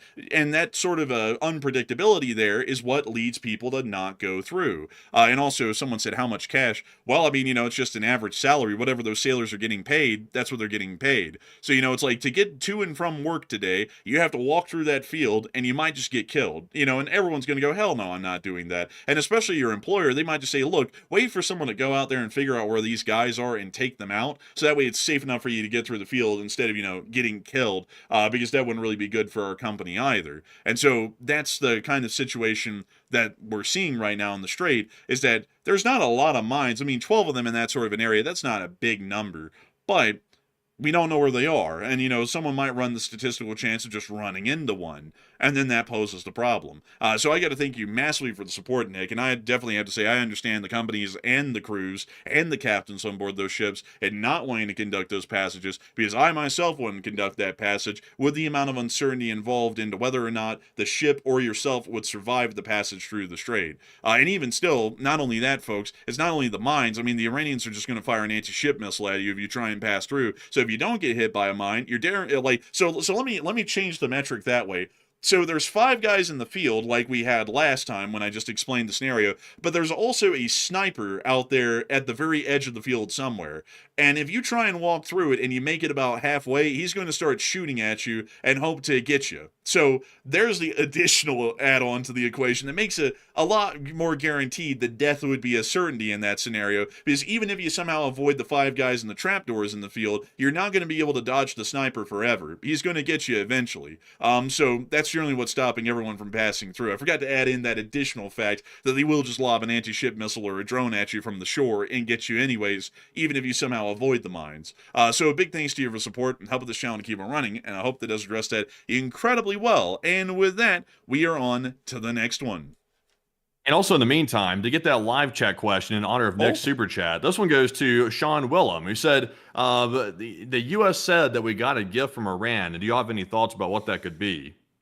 I don't know, actually. Like, to be entirely honest, like we always are leaning heavily on proof.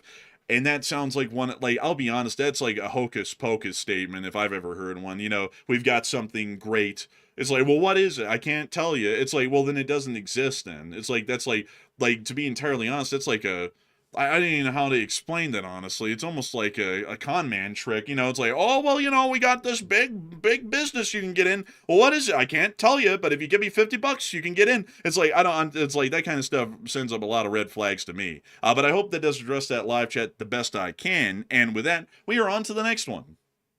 And our second super chat here, and out of the three that we're going to grab, goes to Bobby, also known as LC39A. And thank you very much, Bobby, for that very generous $100 support and helping to keep the channel running. And Bobby said, as a former New Yorker, Mr. President, you can't BS a former BSer. Honestly, I will say this: like, no political leaning in this whatsoever. But it's certainly a thing. Like y'all, even if you have a certain political leaning, like you have to admit, the statements coming out right now from the government, it literally covers every base. Like 1 minute, Iran is losing the war. The next minute, the war is going to continue for like maybe a couple more months. Then the next minute, oh, well, we're kind of talking. It's like, it's all over the place. Like, you can't cover all your bases. It's like, it's either one way or the other. It can't be everything all at once. So clearly, out of those three statements, two of them have to be a lie and one of them has to be true. So, I mean, it's wild. But Enforcer, what say you? It's a game of two lies and a truth. It's the opposite of two truths and a lie. But I'd have to agree with you, Bobby. I mean, like, it's a great deal of, BS that's coming out, and I would have to say, folks, this is why it's done. They say everything out of every side of their mouth that they can, so that way if someone in the press goes, so you said that the war is going to keep going. I didn't say that, you liar, you fake news son of a bitch. I said that the war is going to keep going until we win, and so that way you can just literally take whatever stance you need, depending on the question that's asked, so that way no one can really pin you down on anything, because you've literally said everything to the point that you can just reference another statement that you made that's completely opposite of that one that they're talking about, and then say that they don't know what they're talking about and they're lying about you and they're hating on you.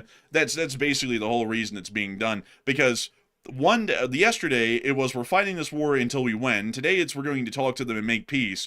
All the while, we're sending forces over to conduct a physical ground invasion of the country, which shows that the war is going to be going on for some time. And then probably tomorrow we'll be hearing that the Iranians are bastards and we're going to keep this thing going until we win, or something else along those lines. And it's just really hard to even tell what it is at this point, because everyone up there is literally saying everything that they can in any angle. Iran will, it's like double speak to the extreme. It's like Iran will win the war when they lose the war, and also we'll fight a ground invasion tomorrow when we go home. It's like crazy talk like that. It's like literally saying two different things at once. It's wild. I see some people saying it's all for the market's sake. It could be, possibly. It could be for the market's sake. Because, I mean, if you're saying everything, then technically you can't get pinned down on any specific answer. So, like the Enforcer just mentioned, if one day people turn around and say, oh, well, Mr. So-and-so, Mr. U.S. official, you said that the war was going to last for a couple more months, but it just ended. I'm sure then they'll probably say, oh, we said it was going to end too. We also said it could go on for months. It's like, well, it can't be all of them. Like, you can't say all of them right there. It's just wild. This is the statements.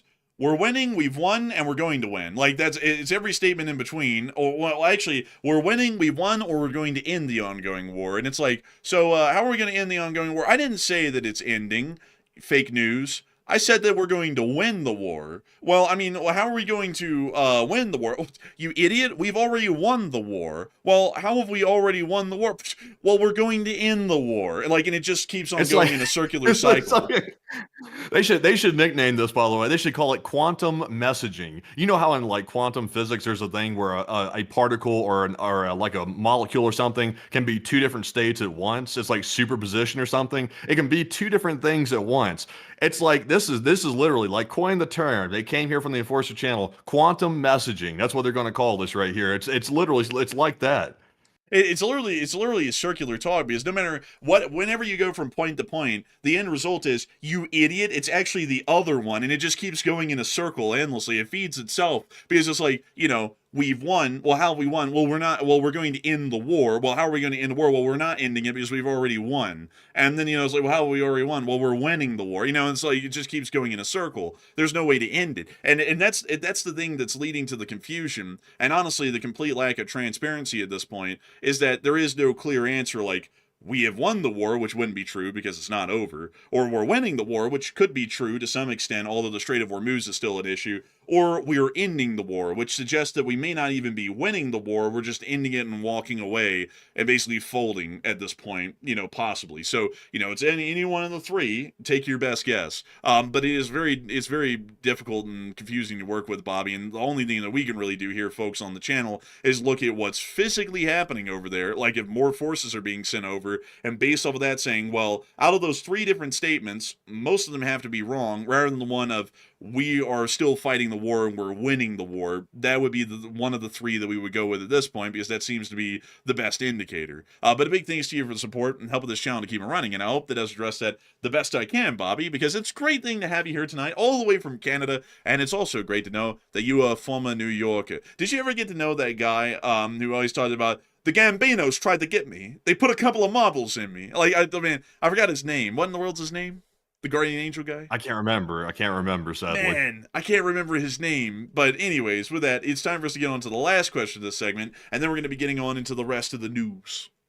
All right, so this one's going to go to Chris Feilbach, who puts in a 50, and thank you very much, Chris, for that $50 support, and we do appreciate that very, very much. He said, today's Orbor of the day, it's adsorb. Everyone knows what adsorb means. It means to, now I hope this isn't a dirty joke or something, Chris, but I don't know. I was reading this in my head, I was like, I don't know about this right here. I'm going to let the enforcer do a quick scan on it real quick and see if he's all right, or if he thinks it's anything interesting right there. But he said, on an unrelated note, I am quickly expending the words with orb in them, so I'll have to switch to another orb info, and ideas about that in LSA.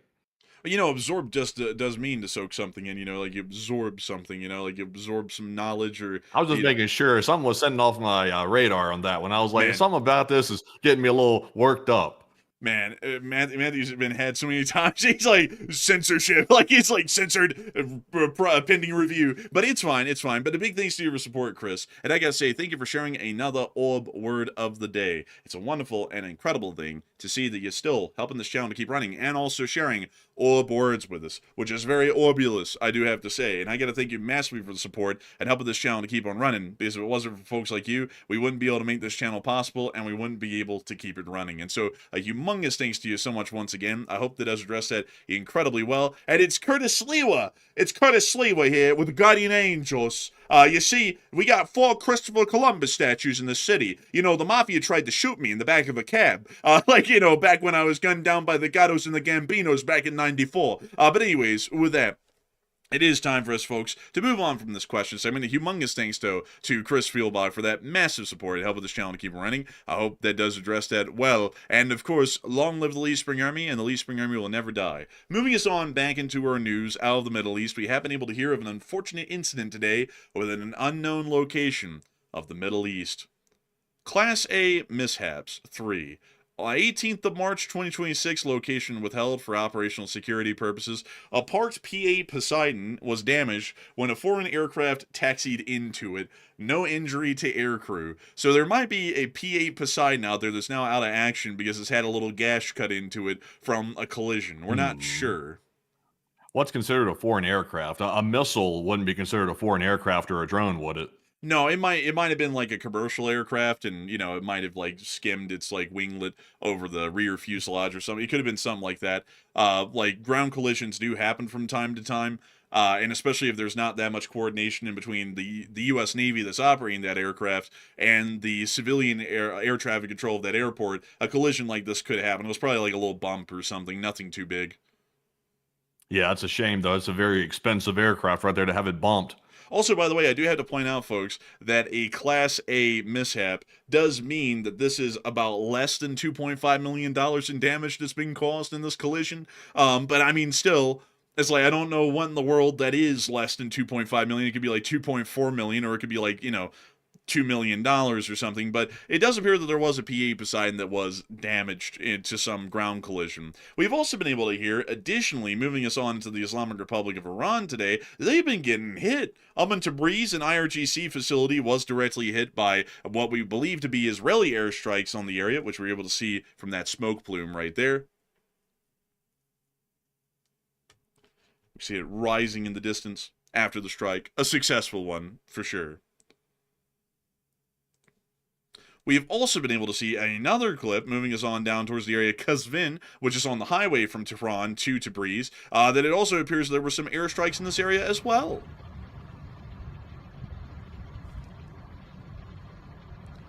Look at that. Sky turn orange. And you said this is debris? No, this is Kazvin, actually. Oh, I was about to say it must have been the breeze. Must have been the wind. But moving on from that, we also got this picture here showing the smoke rising after the explosions. Well, does appear that someone's at work inside of Iran. Also, we got to see that the IDF was hitting ballistic missile storage sites, launchers, and also missile production facilities as well over the course of the day. Take a look at this. Oh, there goes the Israelis hitting everything with those old 2,000-pounders. In Israel, they don't start kids counting numbers at number 1. They start them at 2,000, and they work up from there. You know, that makes it very difficult at restaurants, folks, because whenever an Israeli goes into a restaurant, they always say, "Hi, would you like an entree?" And they always say, "I would like 2,000 of that dish," because that's the only number that they can count down to, because that's literally the smallest bomb they ever use. I mean, still, it looks like they're doing pretty good work. But outside of that, they never use anything smaller than a 2,000-pound bomb. We've never seen it yet. But moving on from that and on into Tehran, we also were able to see that there was a little pro-regime gathering today, and they were asking for the White House to get hit with missiles. It seems as though their wishes will never be granted, because the Iranians really do not have the range for that one. But here's the little gathering that they had today. Is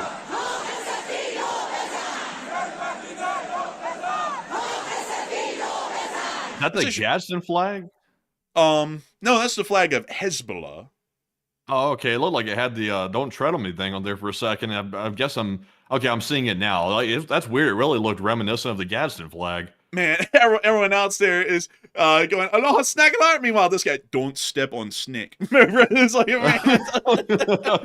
honestly, I was about to blow my mind if that was that flag. I'm glad it wasn't. Man, screw these people. I love liberty. Like, it's just like, is that the flag? Oh, hold up. I'll be honest with y'all, folks. That black and white paint, a little color job on that flag really kind of reminded me of one group, you know. Interesting. I gotta say, this is not a very nice thing to get together and chant, is to obviously strike our seat of government. That's not a nice thing to do. Yeah, it doesn't seem like it's that nice. But they got a whole little complicated chant going on here. Like, this actually took some coordination. Oh, look, there's a picture of the old... Hey, look, that's the one from our thumbnail. Like, that's literally the same one. There's only like 15 good pictures of the guy, so, I mean, there's not too many to pick from. Yeah, I mean, truly, there isn't. Also, what's up with this hand sign that they keep throwing forward as well? Have you noticed that here at the end? Let's see it again. You know, that little...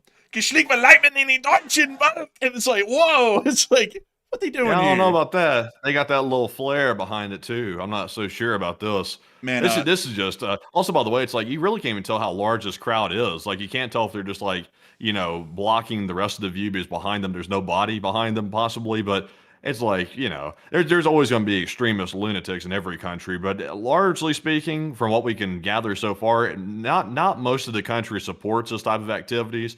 Most people want to be freed from the Ayatollah, but of course, there's always going to be people that support the regime in the meantime. Yeah, I would have to definitely agree with that. But it's still a little bit interesting to watch this thing right here, folks. But moving on from that, we've also been able to hear a little bit of additional news out of Alborz. It appears that there was a little strike on the Alborz industrial town in the Kazvin province. Ooh, dang, they getting it. Ooh, let's listen to those booms.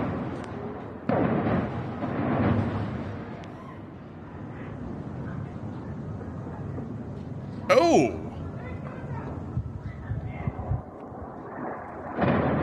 Oh, wow. Oh. I tell you, they ain't playing. It looks like our missiles can reach them. It looks like you're right. Chances are they can, and they do. We've also been able to hear, folks, a couple of other statements from the Islamic Republic of Iran over the course of the day. The Iranian officials told the U.S. that they do not want to renegotiate with Witkoff and Kushner, and they would actually prefer to talk with the vice president instead. I've got to be honest with y'all. I mean, I can't really. I got to say, Iran is a sworn enemy of the Republic, and therefore, I do not support the Islamic regime in any way. But I got to say, like, I'm kind of happy to hear that they're not going to talk to literally the same faces that show up everywhere for everything all the time and achieve absolutely nothing wherever they go. So I gotta say, like, in that one perspective, I'm like, like, honestly, that's pretty fair. Like, I wouldn't want to negotiate Yeah, with them, but but that's just me. Yeah, but where are they going to meet to negotiate though? It's like, presumably the vice president would have to travel to like Oman or Pakistan or something like that to negotiate with the Iranians, unless they're planning on doing it, over Zoom or on the phone or something. Me personally, if I was the vice president, I wouldn't step foot anywhere near the Middle East if I No. was him. Because I'm like, what if the Iranians are trying to set him up or something by trying to lure him into the region or something? I wouldn't go anywhere over there. It's like, why are they suddenly requesting the vice president? Because the vice president's not, honestly, he's not much different than the other two guys for the most part. He's definitely, he's got his own leanings himself, and he's not much different. So I'm not sure. I'm not sure why they'd really want to lure him in there like that. I certainly wouldn't take that offer up. I would say that I would take it up, but only if it was held in a place like Geneva, Switzerland, on neutral ground that was far enough away that it wasn't within like direct missile range, to where the Iranians would really have to take a serious provocation to try and attack the vice president. That was something I would probably say would be the best thing to do, or to tell them the vice president isn't coming over. We can have some lower diplomats or lower level diplomats come over if you don't want Witkoff and Kushner, but we're not sending over the vice president. Because that, I'll be honest with y'all, if it especially is in the Middle East where those talks will be held, that's basically just luring in the vice president for the slaughter, and that wouldn't really be that smart of an idea to agree to anything like that. So I'd have to say, no, the vice president isn't going over to the Middle East. I can either meet him in a place like neutral ground in Switzerland, or it's not going to be the vice president, and it's going to be some other lower level diplomats that we have that aren't Witkoff and Kushner if they're not willing to talk to them. So that's what I would say. That'd be my opinion on it. But outside of that, a lot of people have also been able to hear that the United States has backed out of the bombings of the power plants. And that was something, folks, that we were actually saying we hoped didn't happen because of the threat of reciprocal attacks that could happen in the region. And a lot of people are wondering whether or not it was a good move. And it appears that a lot of people are largely united on this one. So, Matthew, what are people thinking about it, and what are you thinking about it as well? Okay, so the deadline passed, and some people predicted this. Honestly, I'm glad it happened this way, but the U.S. did back out of the plans to strike Iran's power plants after the deadline struck. So was it a good move? 68%, the overwhelming majority, said yes, it's better not to strike the power plants, while 16% said no, the U.S. should have hit them anyway, and 8% said I'm indifferent on this one. And I must say, hitting the power plants would have been a very, very bad idea. I'm not sure if the president was bluffing the entire time. It's very possible that maybe he was bluffing. That was a very extreme bluff to make, to say the least, and also carried the risk of us losing face by not carrying it out. But ultimately, though, the crisis that would have been triggered by hitting those power plants would have been monumental to the point where we would have had a massive humanitarian crisis on our hands. So I'm hoping whatever the U.S. does to try to retaliate on Iran, I'm hoping it's not hitting humanitarian infrastructure, because if they do that, it's going to be ugly. So I'm with the 68%. It's better that they not strike the power plants, but at the same time, though, we can't rule it out all the way because on Friday, when the Marines show up, they could change their mind. But Enforcer, what say you? I would say that it's definitely best not to strike the power plants. The reciprocal attacks would have been damaging to all of our allies in the region and would have created an unprecedented humanitarian crisis, the likes of which we had never seen in history yet, which is really not something you want to brag about.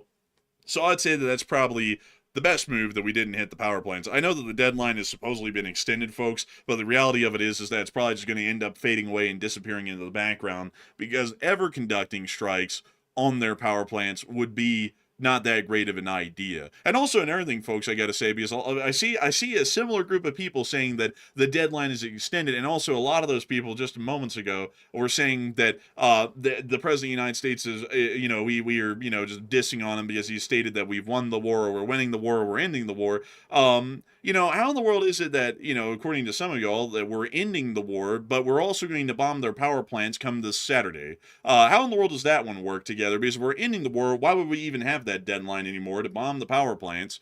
And that generally shows us that the war is going to be going on for a while, if we then take it for fact that the deadline was extended and it wasn't just completely canceled. Oh yeah. I mean, I don't think anybody in their right mind thinks the war is coming to an end. Like the statements don't even match up with the actions. Like they're saying the war is coming to an end. However, though, we're deploying 2 Marine expeditionary units, which is unprecedented. We're also deploying at least partially some of the 82nd Airborne, which is also unprecedented. And in the meantime, we're carrying out more massive attacks on Tehran, more massive attacks across the entire country with missiles. Israel is saying they're going to continue no matter what. So I mean, it's like there's no signs of it ending. Even Israel's saying this thing's going to go on for probably more months. That's what they're saying. So there's literally zero indications whatsoever that the war is coming to an end. We don't even hear that the Iranians are acknowledging negotiations. They won't even acknowledge that either. So it's like this is one situation here where you can generally say with pretty much certainty there is no clear end to this war coming up anytime soon. I think that's pretty much clear at this point. Regardless of what the U.S. is saying, there's no proof to back it up that's coming to an end. Yeah, I would definitely have to agree with that. Also, we know, folks, that so far about a month has passed, and in reality, the War Powers Resolution Act only allows for about 60 days more of combat operations or a war basically to be conducted without the consent of Congress before the Congress then has to assent to the continuation of the conflict without an official declaration of war. So time is also running out to an extent as well as far as how far this war can be conducted without congressional approval. And so we'll generally have to keep waiting and seeing what happens with that, if there's any significant pressure put on from that angle as well. I saw a few people having some issues with the comments about us having to parse through the 9 different statements the president's making. I just have to make it clear, folks, that's not political, but the president's making 9 different statements. So we have to actually spend the time analysis wise parsing through and figuring out what we're going to say or what's probably the true statement out of them all. Because if we took them all as true, then that means nothing's happening at all because it's literally contradicting each other. But moving on from that, it is time for us to get on down to the coast of Iran, near to the area of Bushehr, as we've been able to see that the Bushehr power plant has appeared to have come under attack again. We haven't been able to hear any confirmation from the IAEA yet, but Goncha Habibzad has stated that the site of the Bushehr nuclear power plant has come under attack once again for a second time. We don't know who hit it, and we don't know what the damage is at the moment, but we're going to be waiting to see if that ever pans out to be an accurate statement based off of satellite photography, because we actually discredited the last statements that were made, and then satellite photography actually confirmed that it did happen. So for that reason, we're taking this one with a lot more credibility, and we're waiting to see if there's any proof or evidence to actually show that the Bushehr power plant has taken a second direct hit on the nuclear campus. Moving on from that, though, and across the way and into Kuwait, we have also been able to see that sirens were sounding in Kuwait earlier today around the airport. We also heard that the Islamic Republic of Iran once again hit another fuel tank at the Kuwait International Airport and has caused a significant fire. We were actually able to see the smoke rising from the Kuwait International Airport in that clip right here, showing the smoke plume and the fire at the fuel tanks at the Kuwait International Airport. Moving us on out of Kuwait and on up into Iraq, we have also been able to see that near to the city of Mosul, U.S. Air Force A-10 Warthogs have been conducting strafing runs against Iranian-backed militias within the area. Here it comes. Oh, there it goes. Oh. And there it goes. Oh my God. That Holy. sound is fantastic. I love that sound. You hear that right there, that gal gun? Look at that thing go. Man, I tell you, this has caused some diplomatic issues in Iraq, however, as the Iraqi government has now stated today that they will be mobilizing the PMF, or the Popular Mobilization Forces, to respond and retaliate against any armed attacks by the U.S. or Israel on the sovereign territory of the Republic of Iraq. This is actually a little bit of a complicated one, folks, because it's not as straightforward as one would think, and this is why I'm not going to immediately just start hammering down on the Iraqis right now. Technically, we are conducting attacks without Iraq's consent on their own sovereign territory, which, according to the rights of a sovereign nation, they generally do have the ability to respond however they wish to that. They could try and ignore it, or they could try and respond to it. However, we are attacking Iranian-aligned terrorist militias inside of their country, which then gives us a very strong claim to saying we can do what we want, because technically they're allowing and harboring terrorist forces of the Islamic Republic of Iran in their territory without really doing anything to them. So this appears to be creating a bit of a diplomatic schism, I guess you could call it, because it appears that the Iraqis are getting tired of us attacking Iranian militias or Iranian terrorist forces on their territory, but at the same time, they're not really doing anything to help us out with seeing that those terrorist forces don't exist on their territory. So I'd have to say that one's a little bit of a tricky situation, because Iraq is generally kind of like a sort of more neutral power in the region, at least governmentally.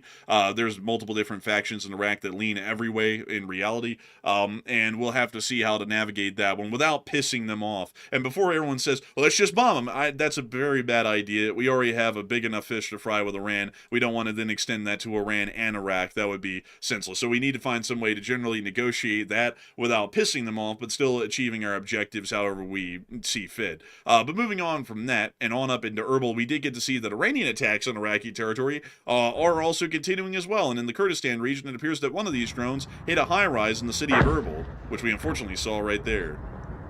Oh, damn. It seems like Iraq's getting attacked by everybody for the most part. Yeah, I guess Iraq's going to have to mobilize the popular mobilization forces against everybody at some point. Oh, and there goes one of them. They got shot down. Swatted that thing like a pesky mosquito. Oh shit! Oh, that thing went down with a slam. Damn. Yeah, I didn't see mosquito do that. Man, they hit it so quietly, man. It went pop, and then it hit the ground. Feel like it shook the whole city. Like, oh, that's over. Nice. And then. Oh my god, bro. That's crazy. That thing just literally just got popped out of the sky. Like, oh, threat over. Damn thing just goes to the ground and just explodes. Bro, it's like, oh, we shot it down, but we forgot that the warhead on board was still armed and ready to explode, so when it hit the ground, it still went off. But anyways, moving us on out of Iraq, it's now time for us to move all the way over and into the state of Israel. As we were able to see today that some Iranian missiles were able to hit their marks within the northern area around Safed. They got those ghoulish air raid sirens going off as we can see the Iranian missile come in. The first interceptor missed, the second missed, and it slammed right into its target.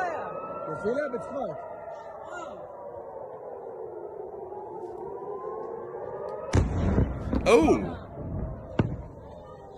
Wow. That's the end of that clip. It's still showing the incoming Iranian hits within northern Israel. Moving us on into central Israel around Tel Aviv, we were able to see some interceptions within this area.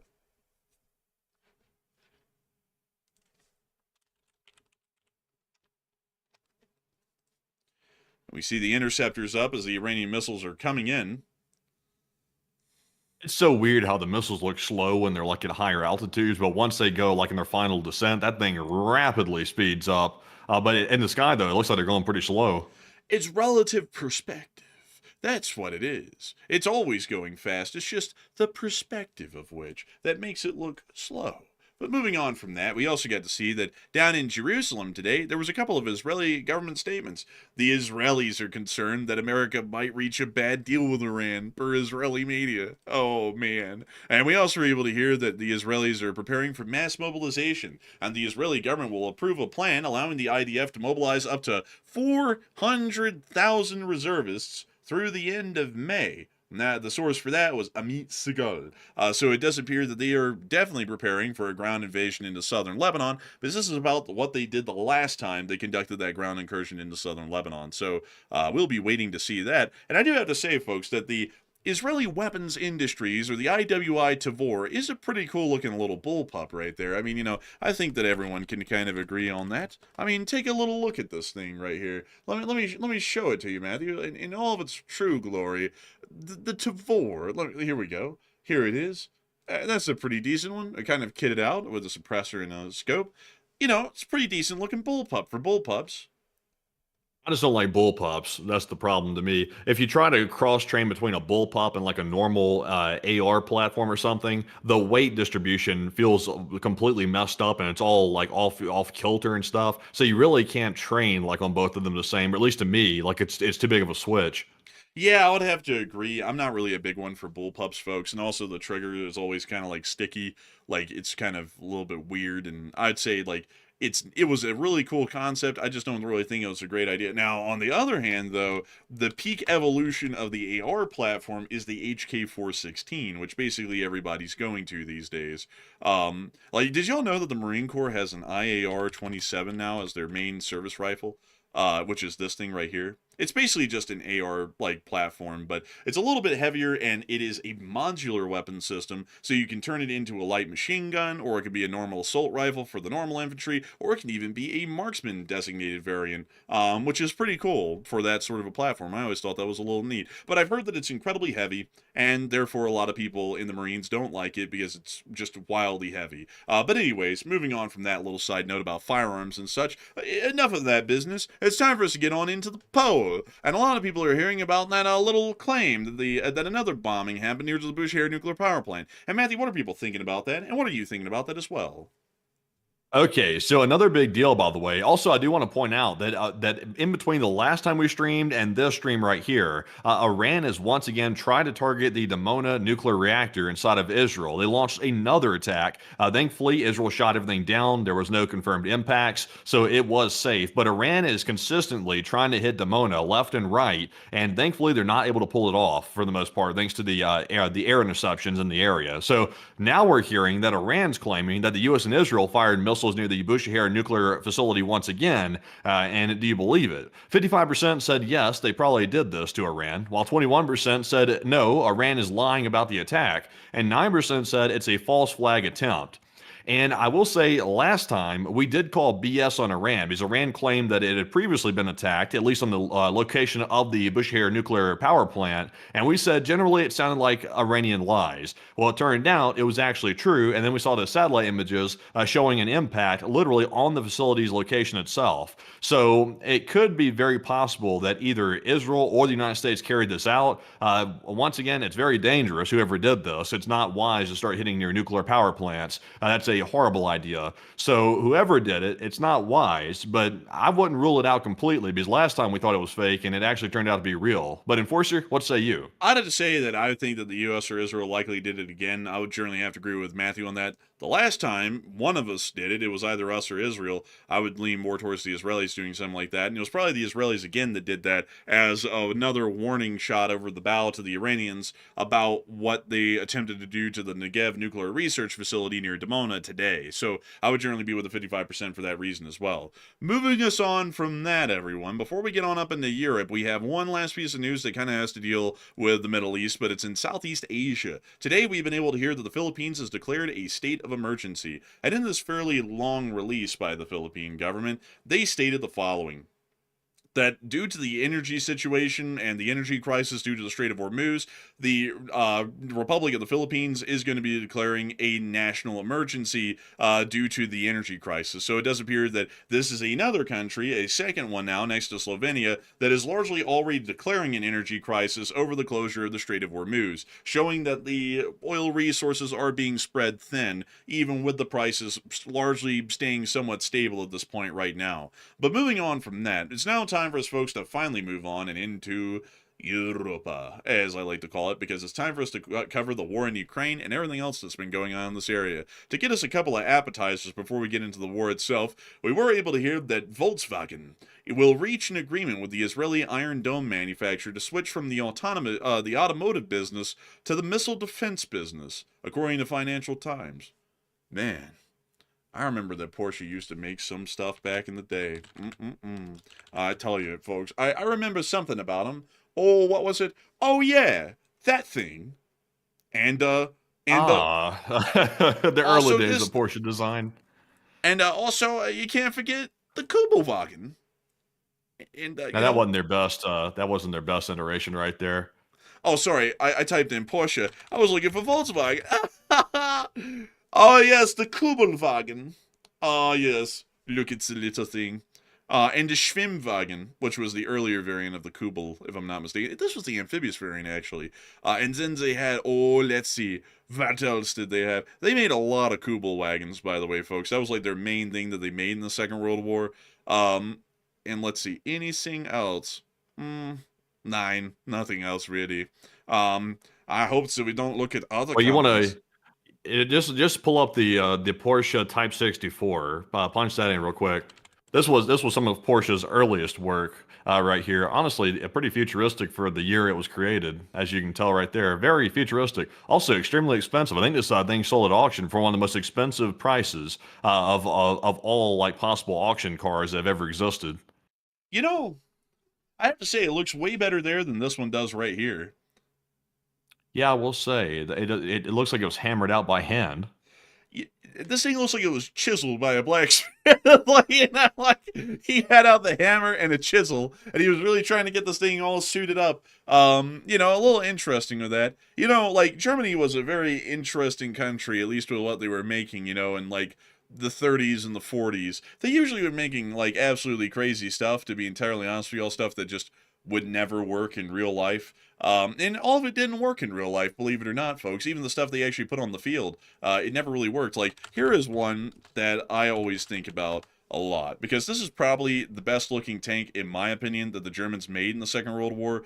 Because, to be entirely honest with y'all, folks, it's like just one evolution away from being a modern main battle tank kind of a design.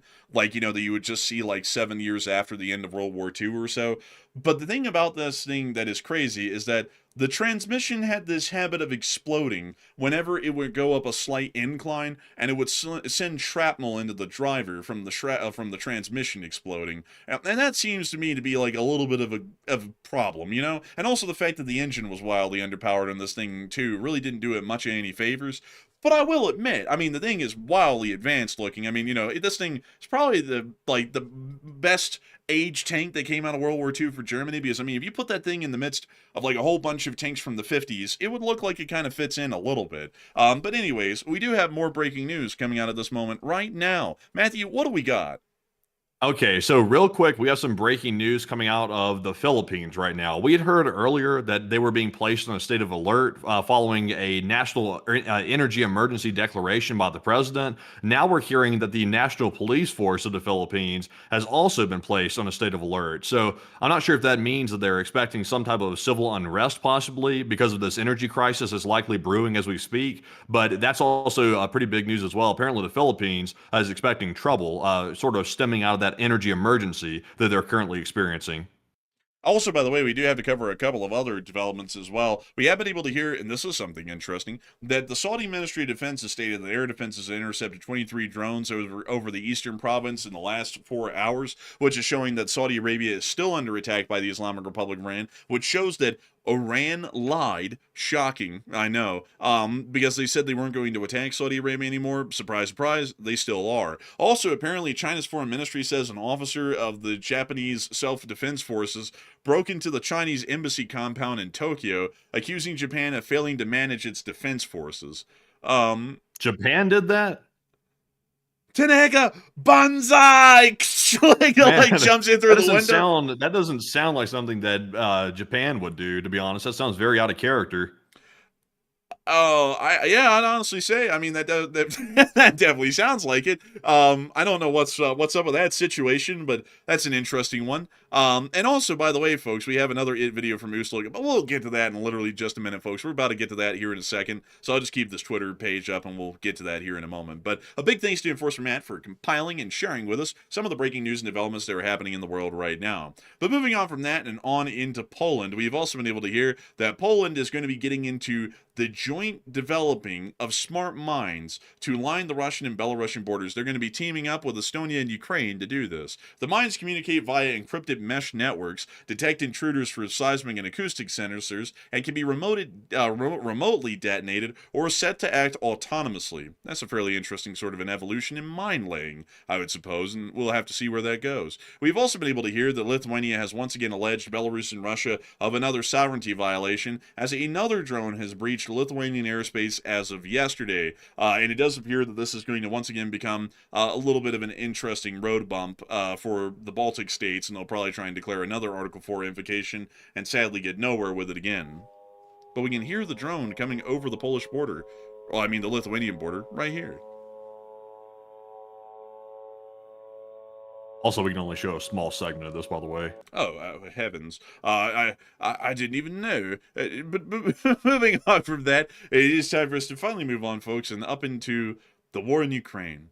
Oh, it's the war in Ukraine, everyone. It's the classic. It's been a staple part of our news coverage here on this channel for 1,490 days, and our news is run on YouTube almost nonstop for 1,490 days. So we have covered the Ukraine war literally from hour one to where it is right now, and I gotta tell y'all that the war only gets better with each passing day at this point. It really is getting to the point, it's almost a comedy, and Russia is the joke. But moving us on into what happened overnight, the Ukrainian armed forces have conducted another massive drone attack against the Russian Federation, and quite a decent amount of targets were hit, but most importantly, the entire drone attack was launched from the border of Ukraine and then just slithered on up Russia to St. Petersburg in the Leningrad region and laid waste to just about everything. We were able to see that the city of St. Petersburg, or Leningrad, if you want to call it that, was once again firing off air defenses to try and stop the incoming threats. We can actually see here some very rare missile-based air defense. We rarely ever see that.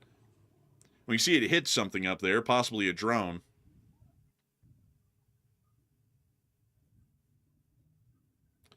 We see the debris falling after the missile hit. Oh. Oh, a little sound. Oh, look, you can see the trails from it and everything out there in the distance. Also, what is that light going into the sky right there? You see that? That's the sun. No, that one straight line that goes straight up. Is that a missile? Where the hell is that thing going to Pluto? Russian space program, maybe? like maybe they're sending an astronaut? It's heading out there to go take care of those aliens that are coming in, I'm sure. Man, they're going up there to try and, like, take down the ISS, maybe. But moving on from that, and on up into Primorsk, many of you all know that Primorsk was hit on Sunday when we were covering the news. Well, we got even better news. That thing is still burning. There's Primorsk right there. Are these guys on like a Louisiana airboat or something? It sounds like one of those swamp creature boats. Well, you know what's interesting to know is that it appears that this whole place is iced over, so it might actually be like a little airboat or something like it. I think it might be thawing out soon with that huge fire right there. That's wild. We saw those attacks live on the air when they happened on Sunday night, and they were some huge hits. I mean, that whole place is up. Yeah, that whole place is on fire right now, and we have something even better to tell y'all. For the first time ever that we have seen, the oil loading facilities, not the gas fractionation units that supplied the LNG to the ships, but the actual crude oil loading facilities at Ust Luga were hit. And I've got even better news to share with y'all. Both Ust Luga and the port of Primorsk, which are the only oil loading ports that Russia has that have access to the Baltic, are both completely shut down as a result of these attacks. So the only oil ports that the Russians have to work with right now are the ones down in the Black Sea, and a lot of those have been damaged to the point that even with them being operational right now, they are operating at a significantly reduced capacity as repairs are still attempted or affected to the damaged parts from prior attacks. So right now, the Russians are hardly getting a trickle of their oil out into the greater world, and we have to bring y'all to the one clip that we had of the smoke at Ust Luga. Oh man, they hiked the Lugi on him. And we also got this little clip right here, actually showing the direct strikes on Ust Luga. Let's take a gander at this one. Ooh. Ah, yes. This is what they call putting the sanctions on them. Well, good one, sir. You, sir, are you undoing the U.S. lifting of sanctions? Yes, I'm undoing it today through executive order. Man, the President of the United States said, I am lifting the sanctions on Russia because of the situation with Hormuz. And then Zelensky just came in and went, no. He just started blowing them up. It's like, well, I mean, I guess that's how you kind of do it. And I got to say that it really is something. Call Ukraine the cleanup crew because they're cleaning up the messes that are being created. Honestly, I'll be straight up honest, not trying to insult Ukraine or anything like that, but I didn't think they had the capability to hit Primorsk quite that severely. Those strikes that we saw the other night were off the scale, like when it comes to the absolute severity of the hits, off the scale, whatever the hell they were using. We still don't even know what they used. We believe it was a Flamingo missiles, multiple of them, but I mean, you can see the destruction there. The fire's massive. The whole place is going up, and it's been completely halted. All the exports from the coast of Russia completely. Man, I tell you, it's really something crazy, honestly, to watch because, man, the Ukrainians sat there and said, we will try for peace, and then peace was impossible, and then the president goes, okay, we're lifting sanctions now, because Russia isn't that bad of a country, they're only helping to get American soldiers killed in the Middle East, and then Zelensky went, I think that's a bad idea, how about we change that arrangement? It just starts blowing up all their oil loading ports nationwide. Honestly, I gotta say, the Ukrainians aren't gonna play, like, they don't care what in the world the United States wants, they're like, we're here to win the war, and that's what we're going to do. So we're going to blow up that shit. They're not selling anything. So all those Russian oil companies that thought that they were going to get a reprieve, they thought they were going to be able to build up a little bit of cash or at least break even for a little bit longer to stymie the inevitable. They won't be able to because the ports aren't running for them to even load a ship up with oil to then go sell it. So nice. Moving on from that. Also, I see a lot of people saying, can we see the hits, by the way? Let me go and put that, repost it real quick. Here we go. I'm seeing everybody want to re-see these hits. Honestly, I want to see them again myself because they were wild hits that we saw on Sunday night when Primorsk was hit initially.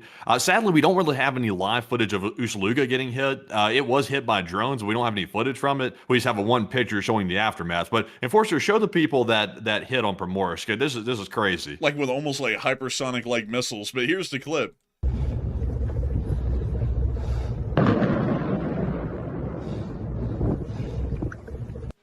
I don't even know what that was. Look at that. I still don't either, man. I've seen flamingos make impact and explode. The flamingos don't make a flash that bright. Like, I will say that's one thing that doesn't line up with the flamingo is the flash is it's not really consistent with a flamingo. So I'm not really sure what this could be. Like, do you think in all the confusion coming out of the United States that maybe the U.S. gave Ukraine something to hit it with after they lifted the sanctions, perhaps? I don't think so. That would not make much sense. But at the same time, though, I'm not really aware of what Ukraine would have to call something like that. I don't even know either. I mean, this whole thing was honestly a shock. Like, I don't even understand what they hit this stuff with, but they definitely knocked out the port, and the damage was been insurmountable. But I mean, let's just watch that again, because the flashes are so strong and so fast, I don't even know what type of weapon this was.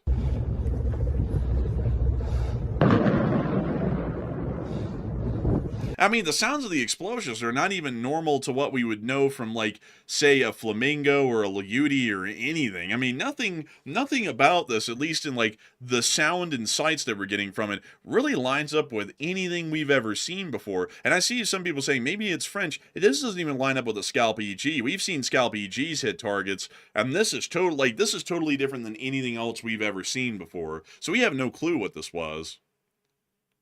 Yeah, and I haven't really even seen people really speculating on this. Like, usually the analysts will watch these videos and they'll say, oh, that looks like a such and such, or it looks like a such and such. The analysts are even puzzled. Like, the people that do this for a living, like they studied the missile impacts and things like that, they can't even say what this is. But so, I mean, we're kind of at a loss for who's behind this. And it seems to me like the most likely answer, since nobody can really figure this out, is some Western country might have given Ukraine these weapons, maybe to strike this specific facility, or just simply gave them some new weaponry to use at some point, and it could be Ukraine finally whipped it out of their arsenal and actually launched them. That could be it, because this is definitely a new type of weapon we're seeing here of some sort. Well, I don't know about that, but... Oh, hold up. I'm getting a call from Zelensky. Hello? Oh, hello, Mr. President. How are you doing? I'm not doing great because you're still around. Well, I do have to tell you something, Mr. President. I have to congratulate you greatly on your discombobulator. But we have this thing called the thingamajig. Check this shit. Like, it just starts slamming Primorsk with them. Like, I don't know. Maybe the Ukrainians made one. You know, it's like, maybe this is something Ukrainian made.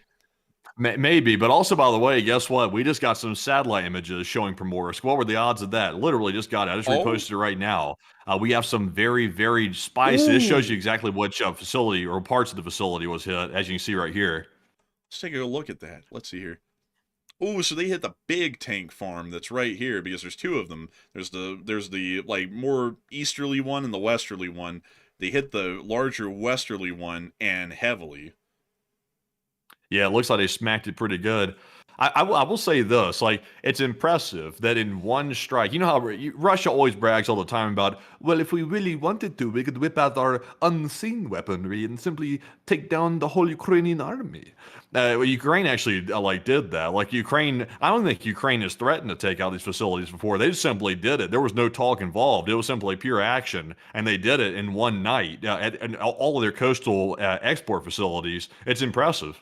Man, Zelensky out there, man, he's like got wizard robes on. He's going, Shadow Wizard Money Gang, we love casting spells. Like, they hit that thing with a flash of lightning again, like they did, on Sunday. I tell you, man, crazy stuff. But Yeah, I tell you. Man, I tell you. Oh, man. But moving on from that and on down into Kyiv, we also were able to hear that now the Ukrainians are claiming, and this is probably one of the best ones, that a Ukrainian diplomat has urged strikes on Russian drone production over Iranian shipments. So they're saying, folks, like, I gotta say, I like the Ukrainians now, like, a whole lot. I like them always, but I like them even a lot more now, because what they're saying is, due to Russia producing some drones and sending them to Iran to fight America, we now consider those legitimate war targets. And so they're wanting to hit more Russian drone factories because they're building drones to send back to Iran. But we actually have more breaking news coming out at this moment. Matthew, what do we got?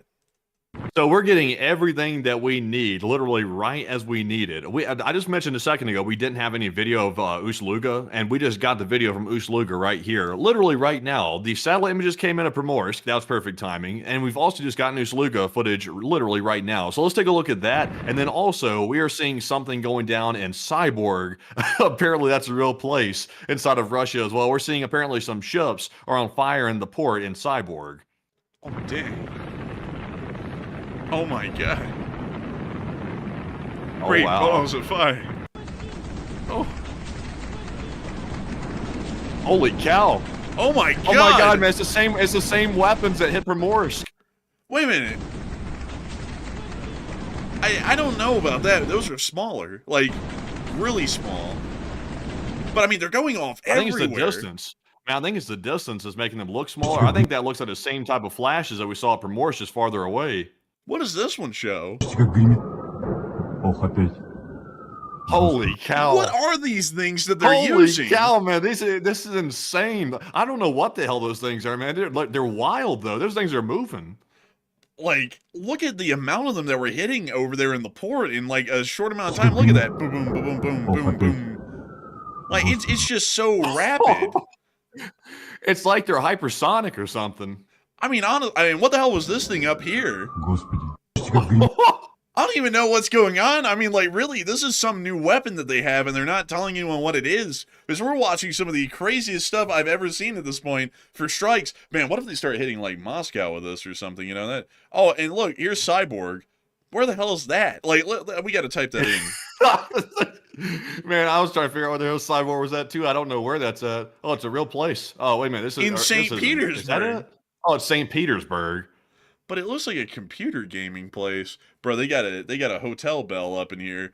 Bro, this looks like where everyone gathers around to play Escape from Tarkov. No joke. Like, they all escape Tarkov. Crazily enough, they live in Tarkov, basically, at this point. But anyways, let's get to the clips from... I think they meant to say Vyborg, because there is no cyborg. There is no cyborg Russia. There's a Vyborg, and it looks like Vyborg is...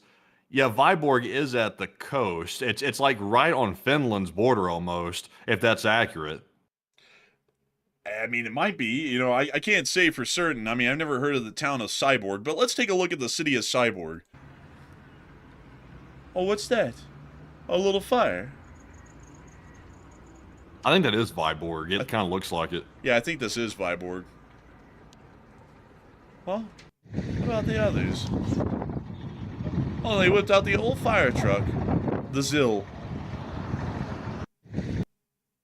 Oh, there's some smoke from one of the hits. There's another one. I think this is Vyborg. I'm pretty sure it is. Let's go back up there and take a look.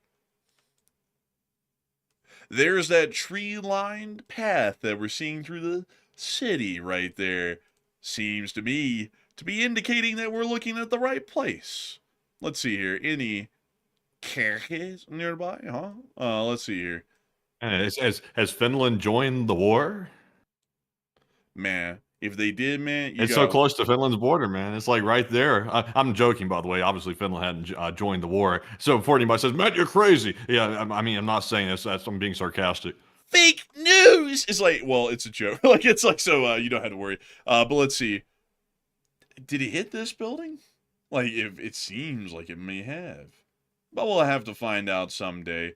Someday, somewhere, somehow. But anyways, it does appear that the Viborg is taking a couple of hits. What an unfortunate place. What an unfortunate thing. A city full of Russians getting hit. Tragedy, really. You know, it's not like they do that every day to the Ukrainians. Unfortunate for them. And also, I know some people are going to be like, it's Finnish. It hasn't been finished for 80 years. So we're calling it Russian.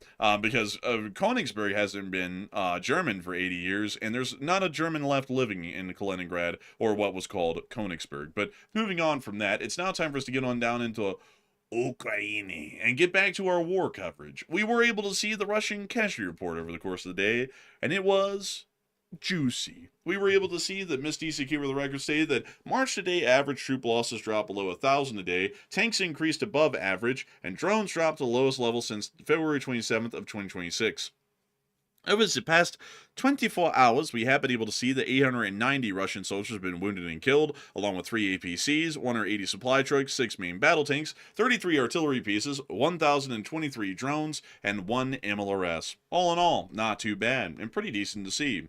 Moving us on from that and on towards the Belgrade border, we were able to see that the 58th Motorized Brigade was taking care of some of them Russians. Oh!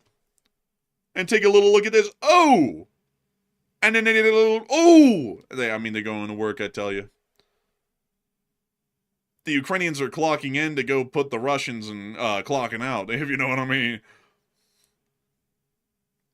But we actually have to stop this coverage, because we actually have something fresh coming out of Ust Luga and Primorsk. And so, Matthew, what do we got going on here? What do we got? So we literally have like a sea of fire. It looks like when Ukraine hit some of these oil storage tanks, it looks like it expelled it out onto the water possibly, and it then caught on fire. I would think, based on what I'm seeing here, it looks like on top of the water. So it looks like hell out here, but let's have a look and see what hell looks like. Oh my God!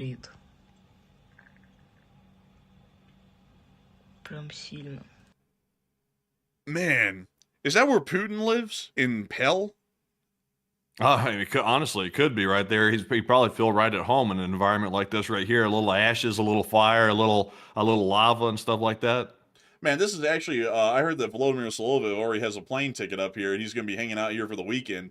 But man, this is to people like Putin and Sulyev, this is like a sauna. This is like every day. Bro, this is like decent for them. I mean, like, that would be like their normal habitat. Beyond that, I mean, the damage, man, is absolutely insane. I haven't seen anything like this in a minute, folks. This is absolutely crazy stuff right here. And it looks like it's only getting worse for the Russians up there at Ust Luga. But moving on from that, we also get to see another clip showing Russian equipment destroyed along the Belgrade border by the 4th Border Guards Detachment.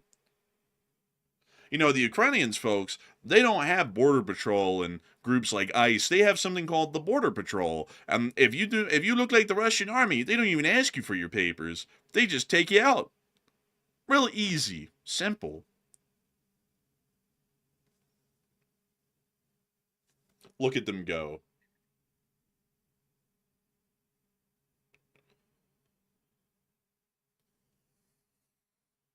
And I mean, they were just really hitting them.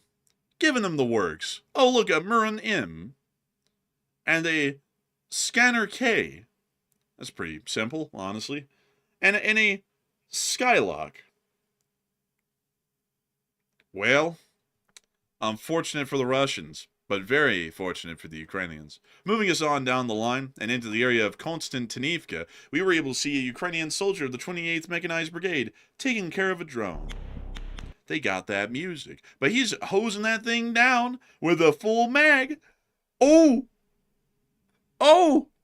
Oh, they got it! Man, crazy stuff right there. Crazy stuff, I tell you, folks. Moving us on from that clip and further on down the line and into Pokrovsk, we were able to see that the Pokrovsk battlefield was incredibly busy over the course of the day. First off, we were able to see the 93rd Mechanized Brigade, the Fighting 93rd, was fighting in the town of Novomikhailivka, which is to the south of the city of Pokrovsk. Let's take a gander. Oh, and they got that Chad music playing, because they're about to get up to Chad activities. That's a real pissed off looking chameleon right there. That thing looks visibly angry. Man, that thing's angry because it had to clock in this economy. Oh, look at us. Oh, man. Look, there they go. Look at them blending in. They call them chameleons because they blend in, you know. Oh, and now they're getting a couple of Russians who surrendered. They took the better way out, unlike these Russians in this bunker, who decided to try and hang it out to the last, and now they got hung out like laundry. Man, the Ukrainians' AKs as cold as ice. They had like ice and snow all over those things. Like this is that real world durability test.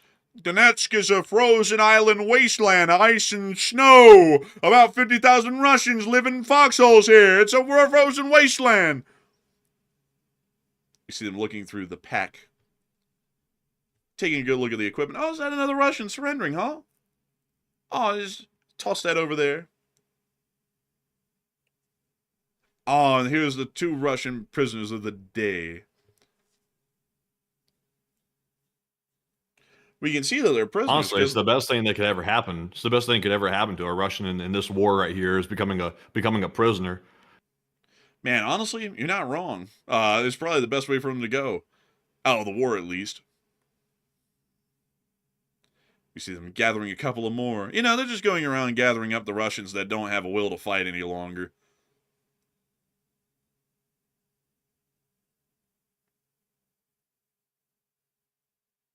We now see them escorting them on out of the woods. They said playtime's over, and they got them on out into a prisoner of war camp. There, they'll be treated to 3 somewhat meager meals, but they will be alive, and they won't be blown away by Ukrainian FPVs. So I guess that's kind of an advantage for them to some extent.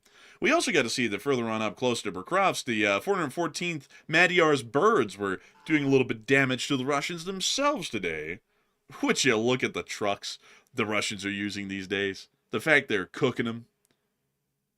You know, Magyar's unit is so effective that the Russians specifically mention him by name and also his unit by name on their Telegram channels. It's that infamous. Man, Magyar's birds is a unit that has been feared. It has gained a reputation through the war as being pretty effective and largely ruthless in hunting people down with its drones. And it's definitely shown because the Russians actually tremble in fear when they hear that Magyar's birds has moved to their part of the front. Gotta look out for Magyar and his birds. He's gotten so infamous now that he had to retire the car antenna. Man, they honestly just put out the clips like everyone else at this point. They just show the goods. Ooh. Poor Ivan. Oh, poor Ivan indeed. Moving on from that, we were able to see another vehicle trying to make a run for it and getting cooked like barbecue. And another supply car. It's a lot of Neva getting, lotted. That's a whole lot of bombs. But anyways, moving on from that clip, we have one more clip from the Pokrovsk front, and this one is probably one of the craziest. The 3rd SOF Regiment of the Ukrainian sword team actually got into a direct firefight with the Russians near to one of the towns just south of Pokrovsk, and this was the footage that followed. And we're going to have to mute that, but we can hear them yelling enemy, and then lighting them on up. We hear that they've already taken out 2 of them, and then they get their intro card. You know, the Ukrainians are pretty good at editing. I mean, they edit their war clips almost like short films these days. We can hear that the enemy is poncho-clad, and much like the movie It, the Ukrainians will make them float too. Oh, there goes an explosion in the tree line up there. You hear him yelling that you're in front of him, and we see the other guy here making sure to lay down some ice.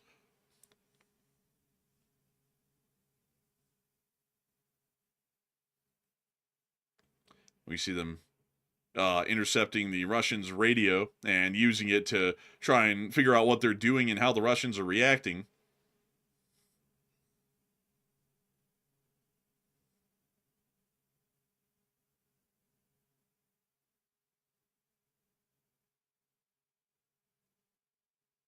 We see them going around just looking at some backpacks and all, you know, it's a normal sort of affair that way. See them keeping an eye out overhead as well for the drones. Oh, there was one. We now see the reconnaissance drone picking up a couple of more of the Russians, making sure to identify them for the guys on the ground to know where they're at and what to do.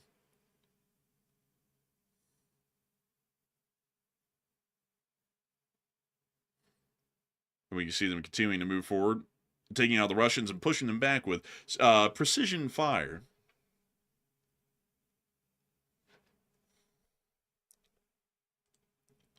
Really giving Also, by them. the way, this track down put in the $10 super chat. Said Americans spend billions of dollars to be misled by the fake news for the price of a cup of coffee. They can get the truth here. Honestly, facts. Thank you very much for that. Thank you very real. much. That's so real. Like, that's valid. Like bro, that's valid. But I gotta say, I thank you massively for those words, and that's actually kind of true. But moving on from that and down to Blohi in the Zaporizhia front, we also get to see the Russians getting slammed down here by another unit of Madyor's birds.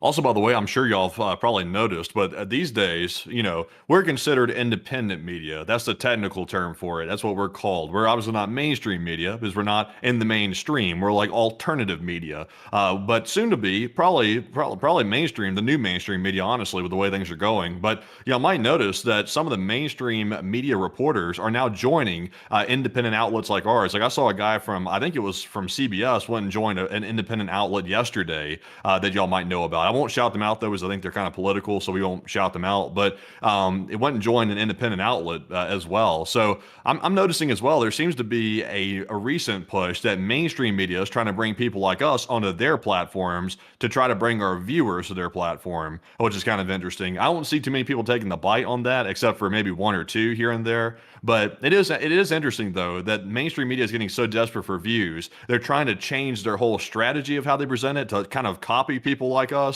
And also, they're even trying to recruit people like us to go on their channels to try to basically save them.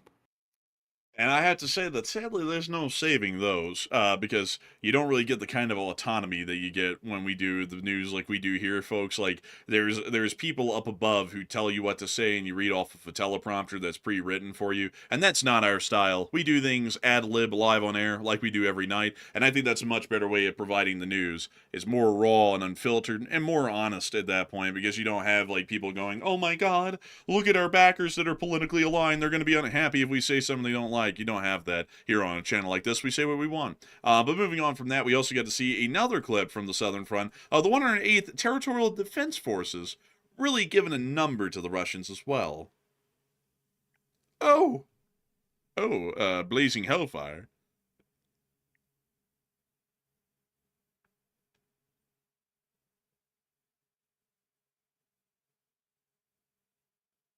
We see them getting slammed right here as well. Also, I saw someone say, yeah, I saw so-and-so go somewhere. That's one thing I don't like about the mainstream news, to be entirely honest, moving us on from this clip, is that they never allow anyone enough time to expound anything worth of value. It's basically like, excuse me, do you have something to say? And it's like the most surface level thing you can say, okay, we're going to a commercial break. And then they go to a commercial break. Like the news is like half commercials and then half news. And it's not even really news because they hardly have enough time to expound on anything and even talk about it. But moving on down to the Kherson front, we also got to see some Russians getting it down here. The Ukrainians were using some MiGs to drop some GBUs on the Russians. There's one of them right there. It looks like he's taking a wee. And the Ukrainians are really about to make him say wee. And here it comes. There goes the MiG.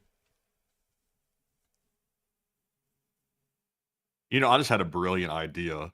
I wonder if you created like a cable news TV channel that also broadcasts and live streamed on YouTube and pretty much every social media platform, and you basically created a network of what you'd call the best independent media of every category. Like for example, if you brought in like a good weather reporter, like for example, like Ryan Hall.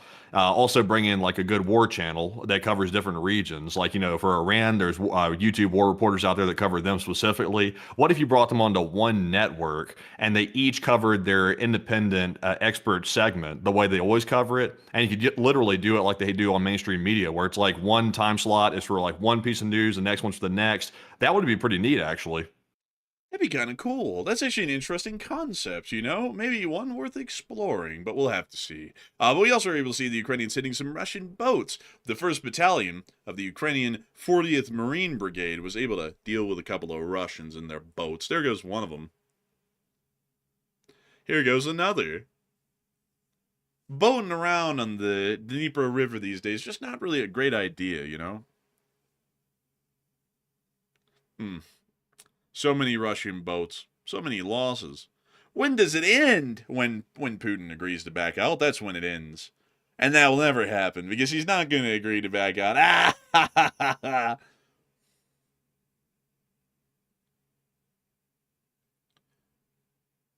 And I just saw someone say, Enforcer endorses Ozempic. Who the hell said that? Like, who said that? Where? I never said that. Ozempic where? Listen, I'm a little bit padded, and I like to be padded. It allows for me to be able to keep warm in colder weather. Do other people get to have that claim? No. But do other people get to be a lot more physically fit? Oh yeah. But moving on from that, it's time for us to move on up to Kyiv to cover the speech from the President of Ukraine, President Volodymyr Zelensky, here on this day of 1,490 of the war. If it loads, and here we are. It's finally here. And without further ado, here is the news, or the speech. Peach! Шановні українці, українки, сьогодні фактично всю добу від ночі Росія б'є по Україні шахедами. Був масований удар вночі, і ракети, і шахеди. Весь день нові хвилі дронів. Більше ніж 550 дронів різних типів саме за день. Значна кількість саме шахеди. Географія цього удару дуже широка, і хоча більшу частину дронів вдалося збити, точно більш ніж 500 збиттів, все одно, на жаль, є влучання. У Львові, Франківську, Тернополі, Вінниці, Житомирі, також у Хмельницькій області, Рівненщині, у Харківській області, на Дніпровщині. На жаль, є загиблі. Мої співчуття рідним та близьким.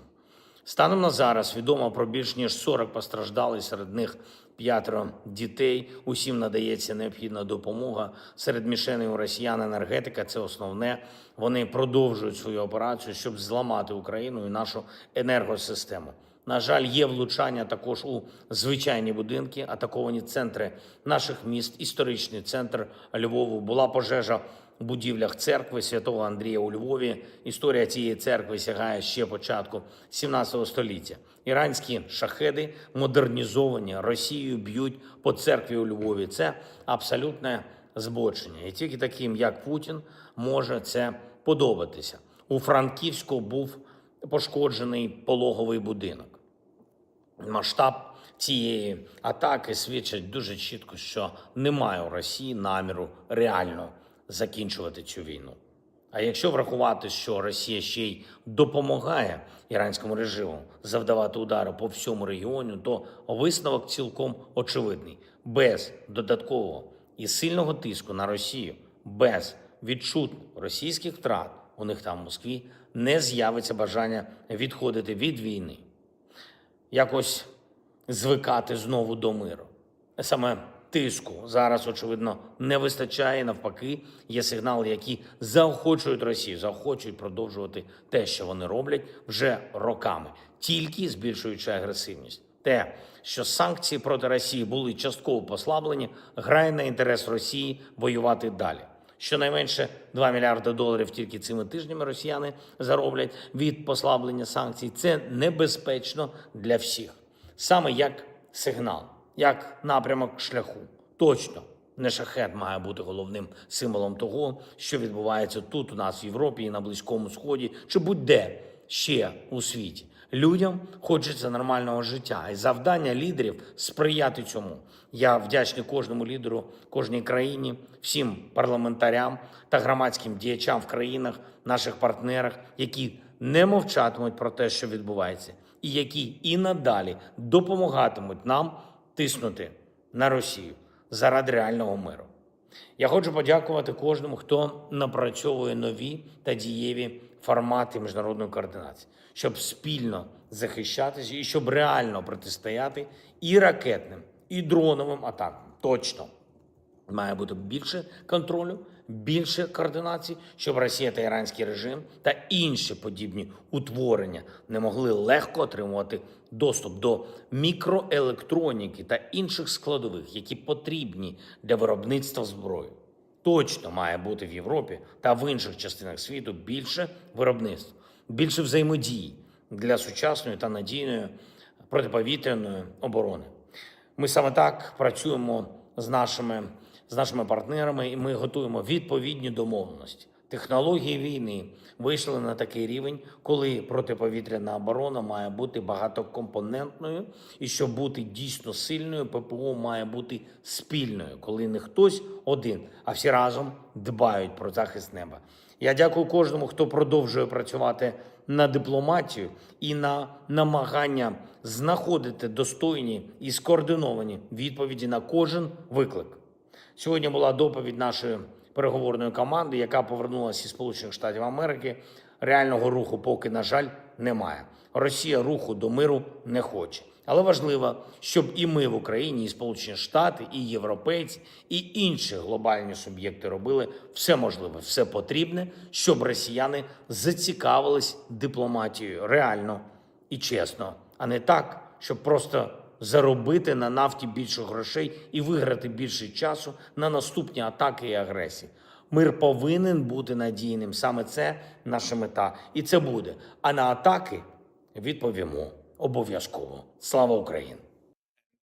And Herom Slava. And with that, that is the end of the speech from the President of Ukraine, President Volodymyr Zelensky, here on this day of 1490 of our War News stream. And with that in mind, it's time for us to move on into the second segment of the stream, where we get to talk to each and every single one of y'all. And boy, howdy, folks, is it going to be an absolute blast. We get to talk about literally anything and everything here, except for religion, politics, climate change, and whether the A-10 is relevant in modern warfare or not. But we can talk about just about literally anything and everything. And we're going to be starting that right now. But before we do, a lot of people are talking about that poll. And Matthew, what does that poll say? And what are people thinking about it? What are you thinking about it as well?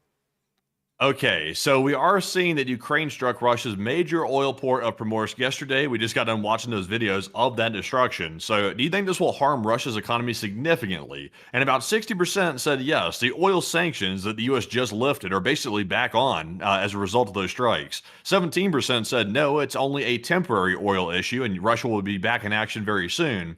And 14% said it seems like it could be a significant harm, but I'm 50-50.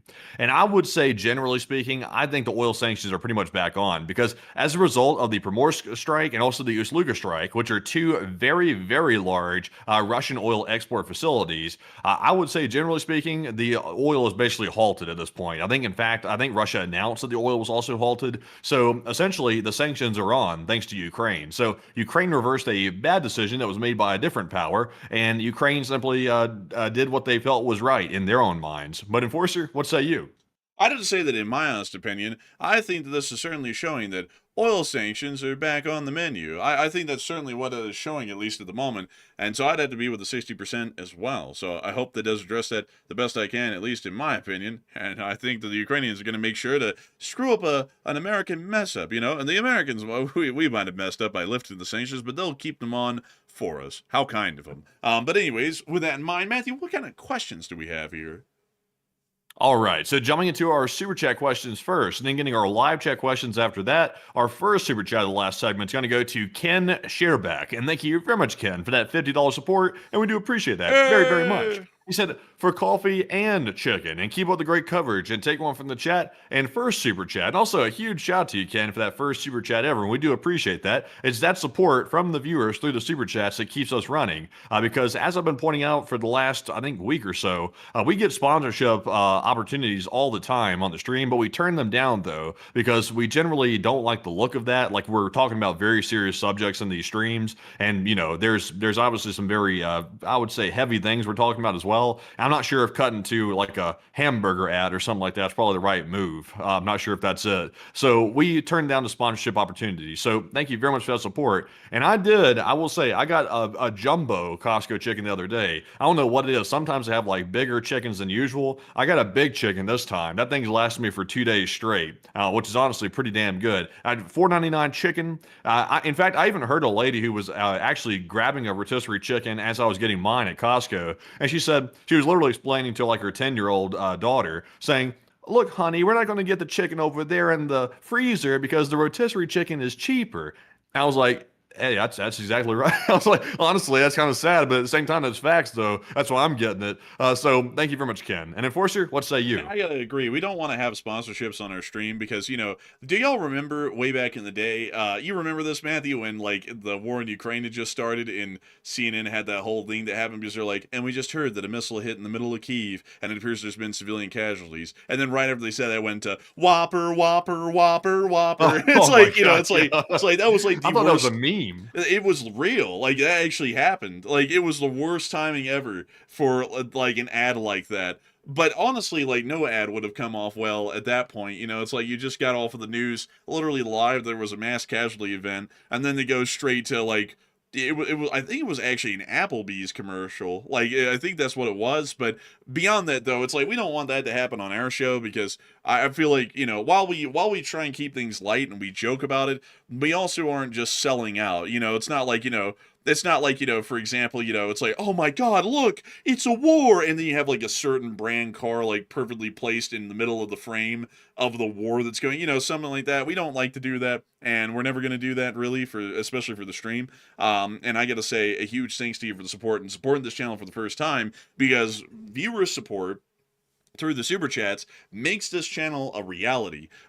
Truth be told, folks, we could actually make a whole lot more money as a channel and a business if we did take on sponsorships than not. But to be entirely honest with y'all, it's not always about the money. And I know that a lot of people are always like, go chase that bag. But I'll be honest with y'all, folks, I think that's the problem with the country these days is that people chase the bag a little bit too much. Like, I get making money and get making a great living, and I certainly am not against that at all. But at the same point, I think that we should pride our channel more so on the service that it provides the public here in this country, and also all of our friends from around the world that watch this show, than trying to just churn over another dollar every day. I mean, we make good money. This is a great job, and that's all I really care about at the end of the day. If I'm able to pay my bills and live a decent life doing this, I don't have to make hundreds of millions of dollars. And Matthew, I know, agrees with that completely as well. And so I got to thank you massively for your support, because it helps us to be able to keep this channel the way it is. We don't ever have to bend our wordage or coverage to make it sponsor friendly. We get to say what we want, we get to do what we want, and not only that, we don't sell out our company as well to other interests to,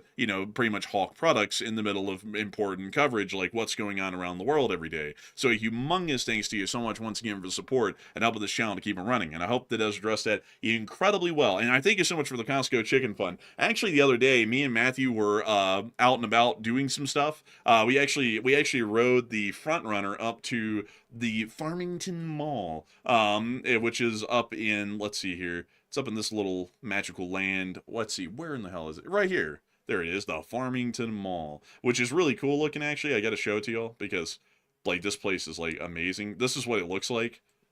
It's so cool, honestly. It's a really cool little spot. But we went up here to wander around for a little bit and just, meander around and stuff. And so we rode the train up there. And we rode it back, but before we went, I actually ate a chicken sandwich at Matthew's house, and it was so good. Like, he has this bread. It's from an Ogden mill. I forgot the name of the company, but it's a miller in Ogden, and they mill the bread and stuff up there, and they bake it and everything, and it was so good. It was such a good bread for the chicken, and I was like, damn, this is great.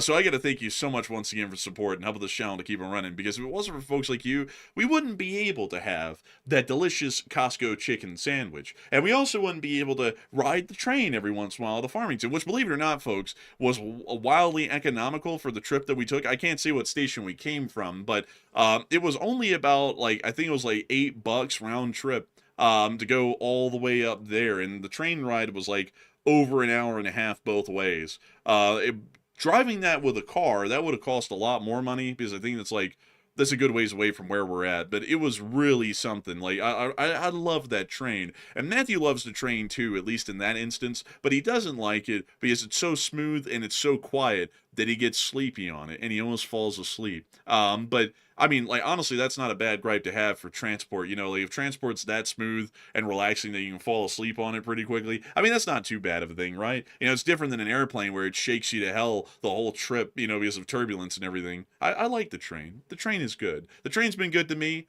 I've been good to the train. It's a mutual relationship. But a huge thanks to you so much once again. I hope that it was addressed that well. And with that, we are on to the next one.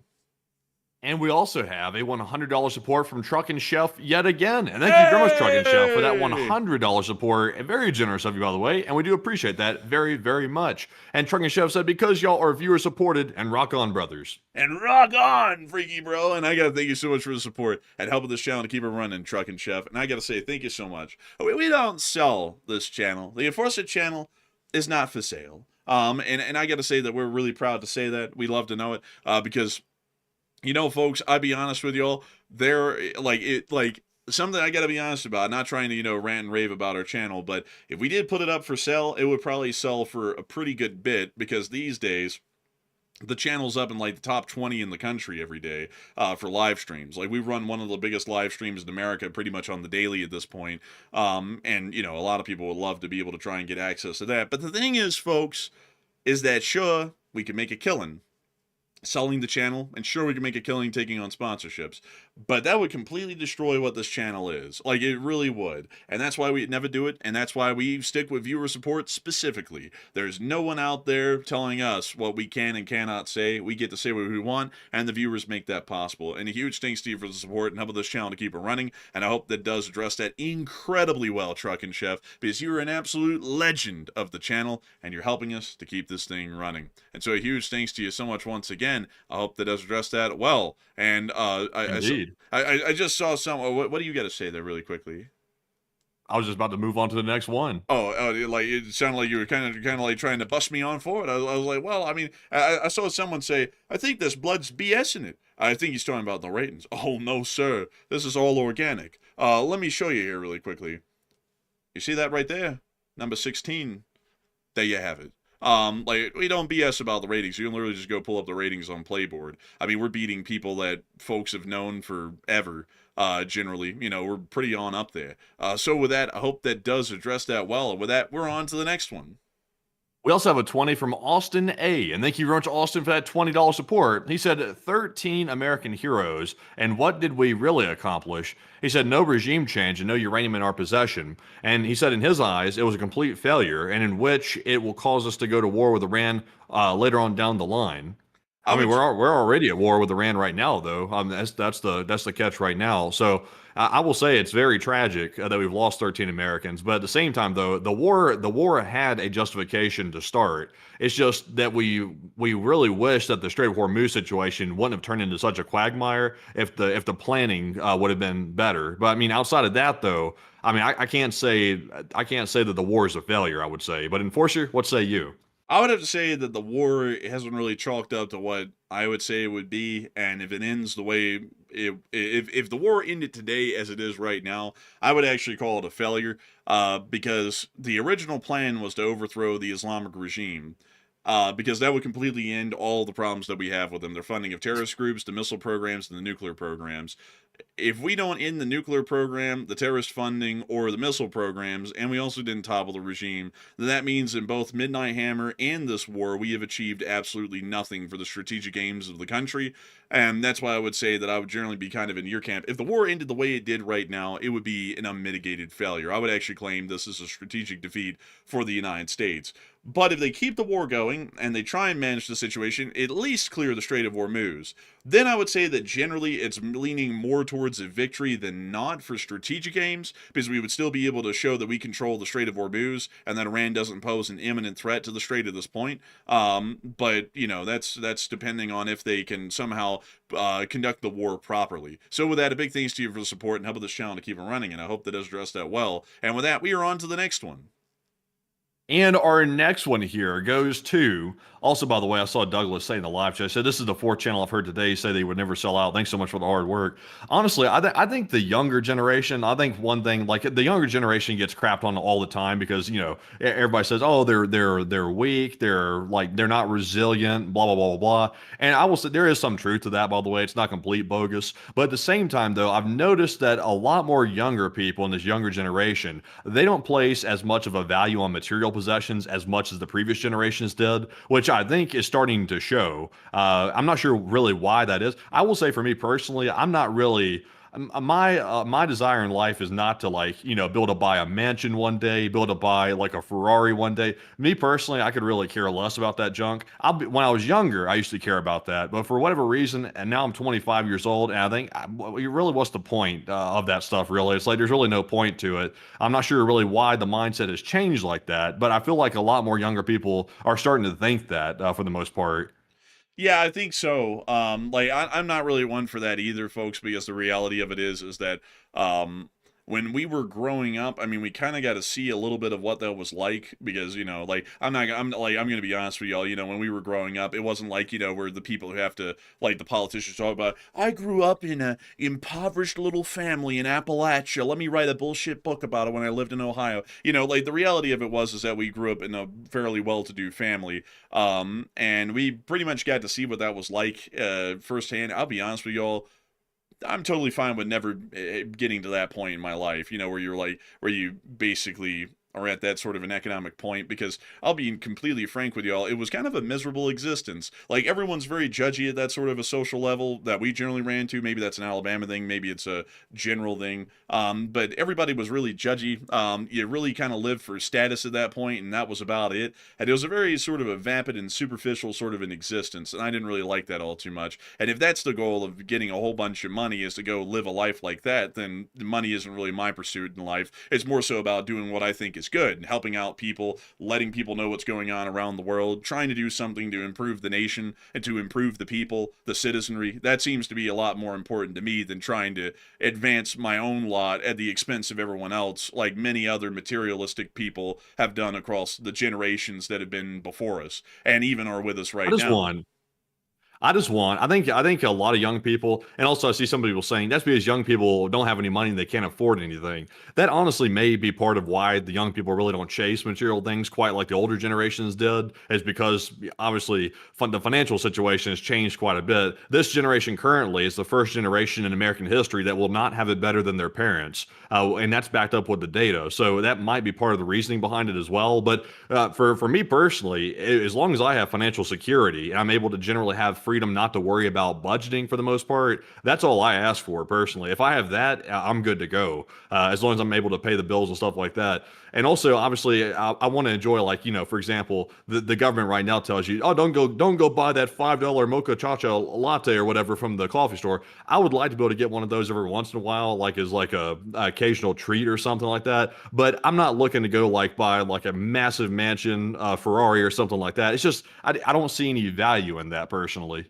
I would say, folks, that my goal in life is to be able to own a house. It's not a big one, just a house, a nice house, in a nice place, and have some nice friends, a good wife, have a family, and really just work more towards trying to get other people in the nation by some way or another in that same position where they can live out their dreams and see them come to fruition. Nothing crazy. I mean, you do not have to have an ultra luxury sports car and a 20,000 square foot mansion and all of that stuff to say that you've made it in life. You just have to be happy with who you are and where you're at.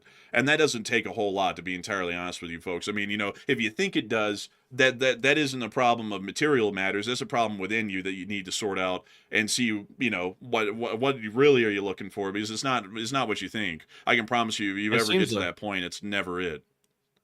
And it seems like whenever I've seen somebody that has I'll admit, they look cool. Like when you see somebody driving a Ferrari or some Lamborghini or something like that, you'll be thinking, oh, that's pretty cool. I like the exhaust sound, I like the engine, because I'm a car guy, so I like that kind of stuff. But I'll notice that the owners never really seem happy in those vehicles. And you would think the opposite. You'd think, wow, they've got it all. They've got like the really cool sports car. They probably got a nice house. They probably got a family of a sort, so they're probably providing well for. And they'll seem like they're miserable. And you'll think, why are these people so miserable? And when they have everything, and I'm not. My personal theory is they had to sacrifice a lot to get to that point where they're able to buy those things, and they sacrificed so much they kind of lost part of their soul in the process. So when they finally got what they wanted, they really weren't happy with it because of what they had to sacrifice along the way. And I think young people might be realizing it's not worth the cost to get that point. It's just not worth it. So they would rather not have those things, and they'd rather simply have financial security and financial freedom to do what they want, but not have all these extravagant material possessions. I think that's part of it. Yeah, I think it is probably. But that's why I think, folks. I think that folks ought to just be able to live a good life. It's nothing opulent and luxurious. It's nice. It's nice, but it's not impoverished. And I see some people saying, "Well, it'd be good not to live paycheck to paycheck." I absolutely agree.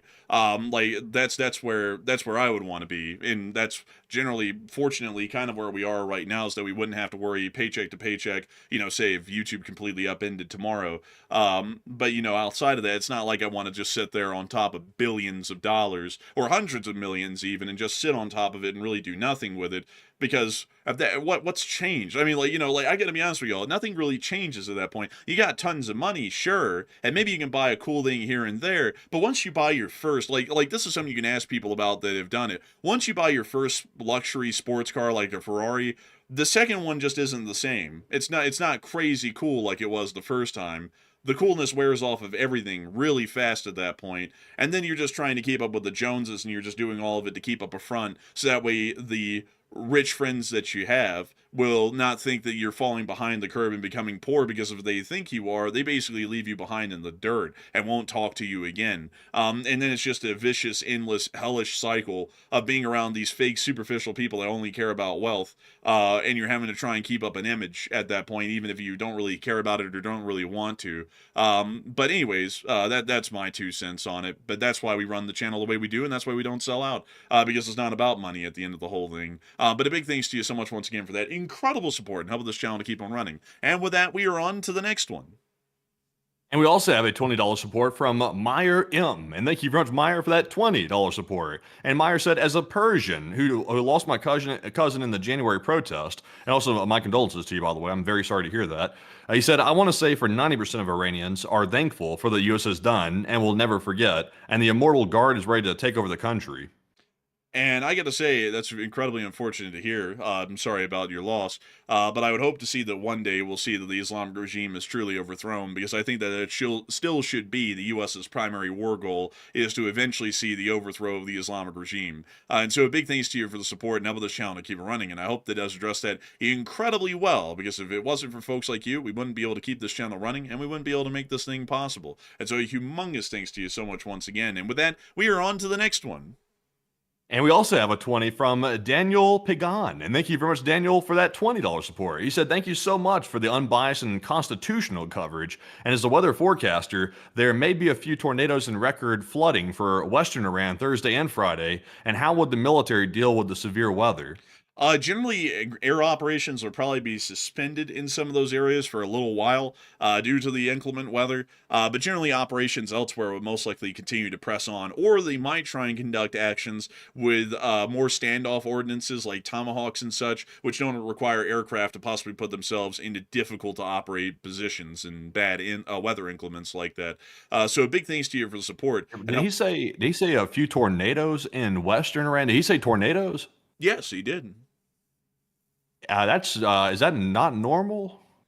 Let me pull that up. Let's see. Something about tornadoes in Iran doesn't really make much sense. I didn't think tornadoes really happen in a desert environment.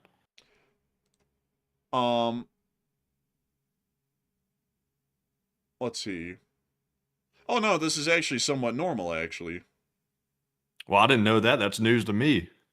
Yeah, so it's not like Tornado Alley or anything here in America, but they do have them. like from time to time. So I guess this is one of those severe weather inclements that's coming around just at the luckiest time, I suppose, at least for them, because it'll hold off some attacks on them. But it might not be too lucky. It depends on what the tornadoes end up damaging or knocking out. So big thanks to you for support and sharing that with us, by the way. That's something I actually didn't know about. And a huge thanks to you once again for helping this channel to keep on running. And with that, we are on to the next one.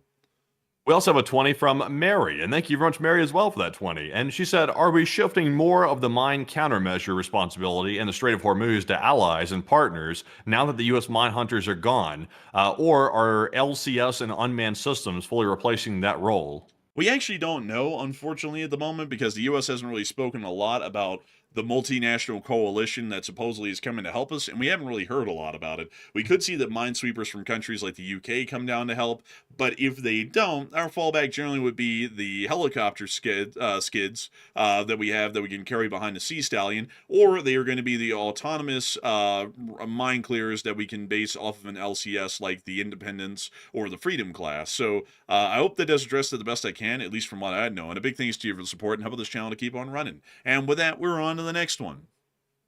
We also have a super chat here at $20 support from Chris Feilbach yet again. And thank you very much, Chris, for the second support. He said, thank goodness I self-censored the word. And he says the word right here, which, And he said, for the definition of the word absorb, because that's an apt word. And I thank you for the support, Chris. And luckily you did. Luckily you did. And a big thanks to you so much for the support and helping this channel to keep on running. Because if it wasn't for folks like you, we wouldn't be able to self-censor sometimes ourselves and then check it and double check it and then say it anyways. But a huge thanks to you so much once again. I hope that does address that incredibly well. And with that, we are on to the next one. We also have a 20 from Dashcam, and thank you very much, Dashcam, for that 20. They said, it's unfortunate what has happened, but I'm glad the 82nd Airborne is on the way, and Pink Floyd at Pompeii gives some interpretation as well as at the Berlin Wall in 1990, though they despise Roger Waters these days, and Chow Porteno. And thank you so much for the support, and hopefully we'll be able to see that the 82nd Airborne does well, or at least the one brigade that they sent over does well, and hopefully takes very little losses, I would hope. But a humongous thanks to you so much for the support and helping this channel to keep on running. I hope that does address that incredibly well. And also, I saw someone in the chat say about the whole thing of like what we were talking about. Let's see. And I see some people talking about the whole thing of wealth and all that sort of stuff, and some other things in between. And I'd have to say, folks, like it's not what you think it is. Like it's not good. Like I can tell you that. Like coming from a position to where we grew up in it for a larger part, it's not what you think it is at all. Like it's not. It's one thing like when you hear that from someone who's never been at that level, but we were at that level because we grew up in a household like that. And I gotta say, y'all, it's not what you would think it would crack up to be. I'll be entirely honest with y'all, having largely removed ourselves from that, it's a lot better living the way we do as normal people, middle-class people and stuff, than it is living in the upper crust. The upper crust isn't really the greatest. But we have some breaking news coming out at this moment right now. And Matthew, what do we got? Okay, so we just got some more images out of Viborg port, and it looks like they updated it. It is Viborg. Apparently, Cyborg was a typo, but it looks like the ships were actually hit. And in fact, I can't really tell. I'm looking at here. It looks like the ship might have possibly halfway capsized. What are we looking at? That looks like a ship that is rolled over. This honestly looks like a shipbuilder's, almost. Let me go take a look at that. Let's see. Looks like it's somewhere around here, maybe. That's what I'm thinking. So it may have been a ship that capsized at the shipbuilders or something like that right here. Yeah, it looks like it could have been, but yeah, we heard in the report earlier, and we watched the strikes happening on Viborg. We had heard that there was explosions around the shipyard and around the port, but we couldn't see it from that angle. But this is the first picture we have showing some sort of damage to the Viborg port itself. So it looks like while Ukraine was hitting Ust Luga with drones, they also decided to hit this Viborg port in the process. Yeah, that's quite interesting. I will have to see what kind of damage assessments will really get out. We can tell one ship's capsized, and it looks like this one is a little bit burnt. But beyond that, can't really tell a lot more about them at the moment, but still really interesting to see. And so with that, we are on to the next one. Man, call the Ukrainians amateur baker. It's a little burnt. But anyways, though, jumping into our next one. This one goes to Old Warrior Fellow, who puts in a 20. And thank you very much, Old Warrior, as well, for that support. They said the K-13 is reporting U.S. strikes on ships in the Caspian. And any news on that? Now, I'd heard that Israel had struck another Russia-Iran shipping route that was generally bringing weapons to Iran from Russia. I heard that Israel did that. I wasn't aware that the U.S. had been involved in it personally. But Enforcer, what say you? I would have to say I haven't heard about that myself either. I heard the Israelis had conducted strikes, but not the United States. But a big thanks to you for support, and I hope that does address that well. And I also saw someone say, if I won a whole bunch of money, I wouldn't change the thing. It changes a lot, actually. Like I'll tell you, like people that you thought were really nice to you immediately start using you like for money, and then if you stop them from using you, then they act like you're like evil, basically, in that you owe them money, or they don't do that, they just start screwing you over in every way and treating you unfairly. And then when you say, hey, what's up with this unfair treatment? Well, you've got a lot of money, so who gives a shit? And it's really like this weird sort of a world that you move into, to where people who have nothing treat you materially, and then people who have stuff treat you materially. So then you have to just live in this entirely material world, to where nothing else really matters except for the stuff you have and the money you make and the money you have. And it's just like I have to just like say, like, because we've lived it. It is a horrific existence. It's almost like a prison on its own. Like, you know, like you would think it's great in that sort of position, but it's actually horrendous. Like, it's horrendous in every way. You have like basically no family. Every single bit of family abandons you because they either screw you over or they demand money, like they are just owed it because you have it. You basically have no friends. Like, if you ever look like you're poor to someone at that level, they stop talking to you completely. I mean, it's not a great thing at all. Like when people always look at the billionaires and they're like, oh, well, look at them, they have a great life. It's like, honestly, their life is miserable. And on top of that, they're surrounded with nothing but yes men. So they just start like entering this cycle, like the cyclical cycle of just doing whatever they want, to the point that they become incredibly weird and unrelatable. Like, look at all the billionaires out there, folks, and look at one of them and tell me if any of them are relatable. Like, none of them are. And it's not because they're weird people. They were normal people when they were not billionaires. But when they became billionaires, nobody ever tells you no when you're a billionaire. And they just get to do whatever they want in that sort of absolute power in that sense, because there's no social constrictions. It just makes them into weird people. And then for anyone to like you, they don't really like you. They like your money. It's not a great thing. Like, it's not a great thing at all. And, you know, people can always say that that's not true. But, you know, if you ever get there one day, it's about, like, I would say it's as bad as being poor in a whole bunch of different ways. It's better to just, I would be honest, it's better to just be in the middle. Somewhere in the middle class, not rich, not poor, just, you know, not having to worry about all of your bills, but also not having all the money in the world. But with that, we're on to the next one. We also have a 20 from Truckin' Chef, and thank you very much, Truckin' Chef, for that support as well. He said, metaphor, the tree of Utah, sometimes called the tree of life. Look it up. It's just to the west of y'all. And also, I know where that's at, by the way. I think it's on the way to the Salt Flats, actually. He said, why is it there? It's in the middle of nowhere. Oh, yeah, that's definitely it. He says, just weird. I don't know. But best news channel every day in LSA. Now, I saw that Truckin' Chef on the side of the interstate. I was actually have gone out to the Salt Flats one time when we first moved here months ago, and I saw that tree over there, but I didn't pull over because I actually didn't know it was there, so I kind of flew past it. But I don't know why that's out there. I don't know if it has a connection to maybe like the Latter-day Saint Church or something like that, or what that is, but it's out there in the middle like of the interstate, or like right before you get to the Salt Flats. But Enforcer, what say you? What is that thing called again, and where is it? The tree of Utah. It's like on that interstate stretch. You see where the salt like starts for the interstate, that huge like straight stretch of interstate. It's like halfway there. It is. This thing? Yeah, it's that. I thought you were talking about like a legitimate tree. What is it? Let's see. Completed in 1986, a hymn to our universe whose glory and dimension is beyond all myth and imagination. Okay. What's the meaning behind this tree here? It's a tree existing where it shouldn't exist, in the middle of a salt flat, but yet the tree exists. What's the meaning of this? I don't know. Why does it look very electronic? Well, it's like a 5G cell tower. Like, that's Yeah, like it poorly kind of does. disguised, really. Yeah, it looks like a disguised like cell tower or something like that. I wonder if it is. Why's it got that fence around it too? It's got a fence like a cell tower would have as well. I don't know. Honestly, this thing, like, I don't know what it is, and I don't know what its purpose is or what it's supposed to symbolize, really. The plaque kind of explained it a little bit, but I think it's one of those modernist art things that's kind of like nonsensical, and you have to like really like dig or just basically ask whoever made it what it means, and then at that point it has no value to me because it's like if you can't tell what it is off the bat and it's not awe-inspiring off the bat, it's nothing really. It's not art. But that's just my opinion. Still, Man, I think the best art in this whole area is the salt flats itself. You couldn't make a piece of art more like surreal than the salt flats. Like that's natural art. You have to stand in the middle of that just to know what that even feels like. Oh my God, this was a bad day to come out here. Bad one. shoo, woo, wee. Like let's go over across to the interstate. Maybe it's got. Here we go. That's what it looks like.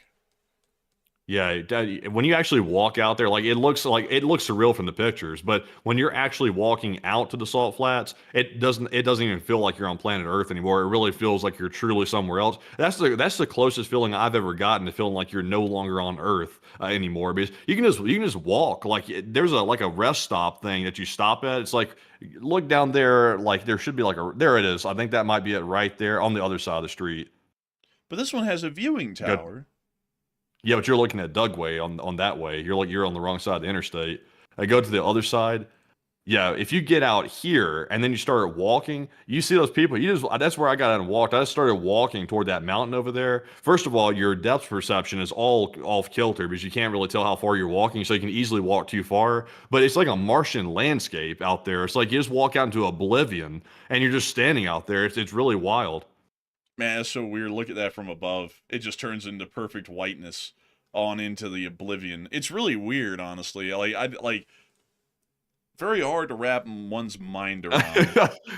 Also, I remember I walked out there, and also you really can't see the people either. So by the time you end up realizing you're walking up on a person, like you're usually within like 50 feet by the time you see the person like really well, and you just start run into people out there. It's like, oh look, there's a person. You're like, oh hi, how are you? And you just pass by them, and then they just disappear into the salt flats, and you can't see them anymore. It's like this is the wildest thing. And also, someone said, "Can you drive on the salt flats?" And there's actually the salt flats like speedway thing that's over there on the left. I actually went to that and actually did a quick run up and down it. It's actually very, very cool. Top Gear even went out there and filmed an episode like a real long time ago. They filmed an episode with a car that went really fast out there, but it was also pretty cool as well. One second. I want to show you something that's really interesting here. If I can find a picture of it. Let me see here. Yeah, here we go. So what's interesting, because I have to bring into something I can relate to, my boy. I have to bring into something. There is actually a Union Pacific main line that runs through the salt flat right here as well. And it's really bizarre because you'll see these giant freight trains miles long just going through this. One.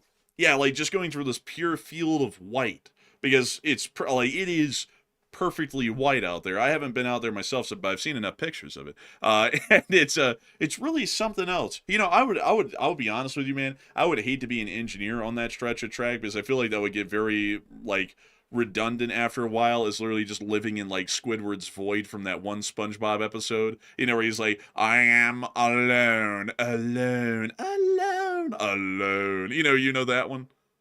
Yeah, I do. Honestly, though, it would be really cool if you just brought a nice lawn chair. This is very Alabama kind of redneckish, but in my head, I was like, if I could just bring a lawn chair out here and be kind of like Alabama for a second and set it right up in the middle of the salt flats out here, and this would be a really good place to sit down and do work on the computer, just research and stuff on Twitter. But the only problem is though, it's very far to drive out there. It took me a solid 2 hours to drive from where we are in Salt Lake all the way out to the salt flats. It's basically on the Nevada line to a large degree. So by the time you get there, you have to drive into Nevada to turn around to come back to Salt Lake City. So I think I don't know what the name of the town is. It's right there across the border in Nevada. It's weird too. Once you cross the Nevada border, you instantly tell you're in a brand new state. It's really weird. You can just tell that it's no longer Utah for the most part. It turns very odd looking really quickly. But it's really cool out there. It's just very far away. I feel like this was you, Matthew, when you were out there in the salt flat. This is the salt flat, and that's you, running through it.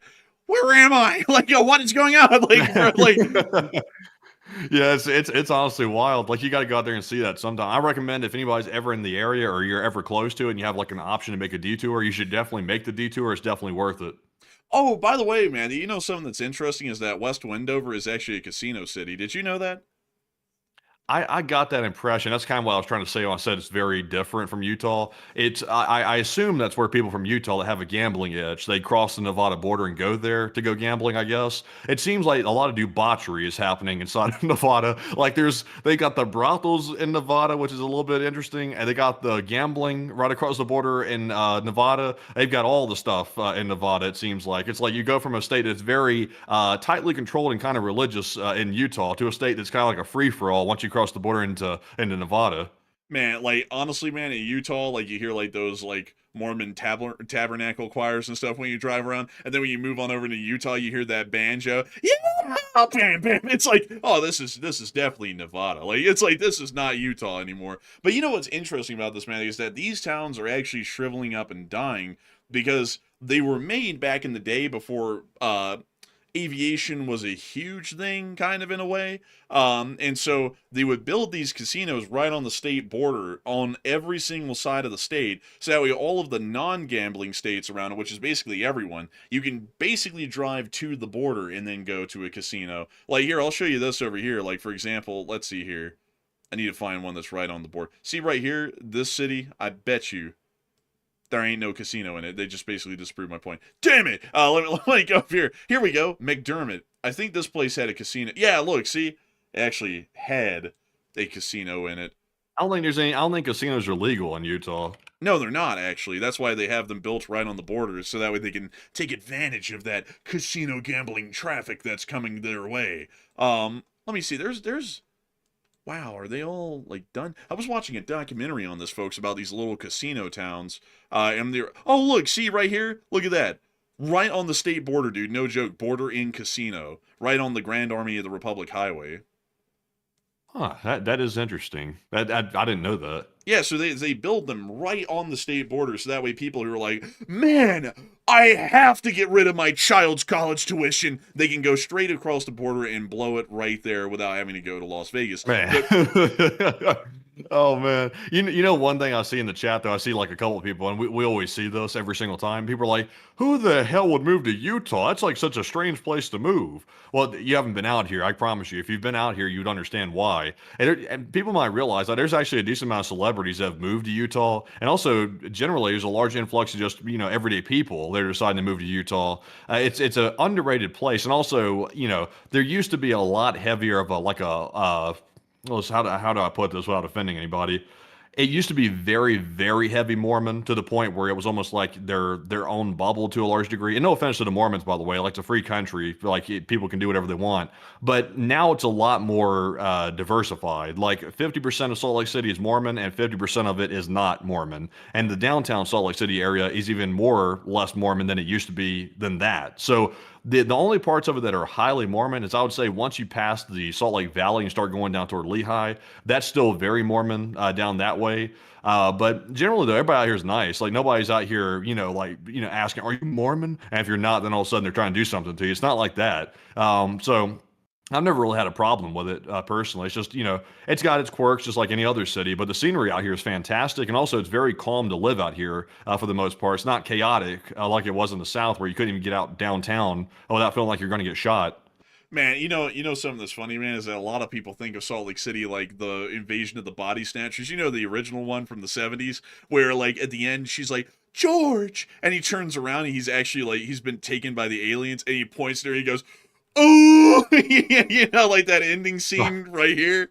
Like, you know that one? I've never actually seen that movie, actually. Oh, dude, it's a great movie. This actually had Leonard Nimoy in it, by the way, and he got taken by the body snatchers. Like everybody got taken at the end of the movie, but still, people think like Salt Lake City's like that and Utah's like that, and it's not at all. It's actually really nice out here, and to be entirely honest with y'all, you cannot tell the Mormons apart from anyone else. I mean, they're like, absolutely normal people, like everyone in America. So, beyond their religion, which, I don't know why in the world that would ever come up in polite conversation in public, so it's not really an issue.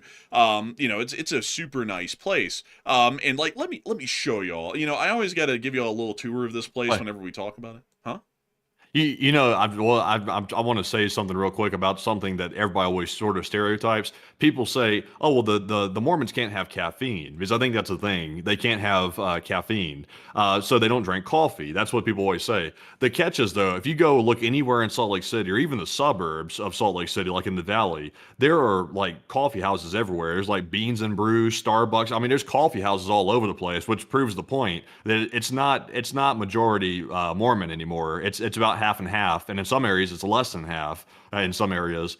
So it is true though. The soda shops out here are a real thing. Like they're all over the place, and they're actually pretty dang good. Actually, like I will admit, I'm personally not Mormon myself, but I do like their soda stores. It's definitely pretty solid, honestly. And also the other weird thing is they don't sell like proper alcohol. Like in the grocery stores. I think the grocery stores can only have alcohol under 5% alcohol, which is typically just beer for the most part, and everything else has to be sold at the state liquor store for the most part. So it's even more restrictive than Alabama, because Alabama had its own state liquor store too, but it wasn't that restrictive. I mean, and people are so nice out here, folks.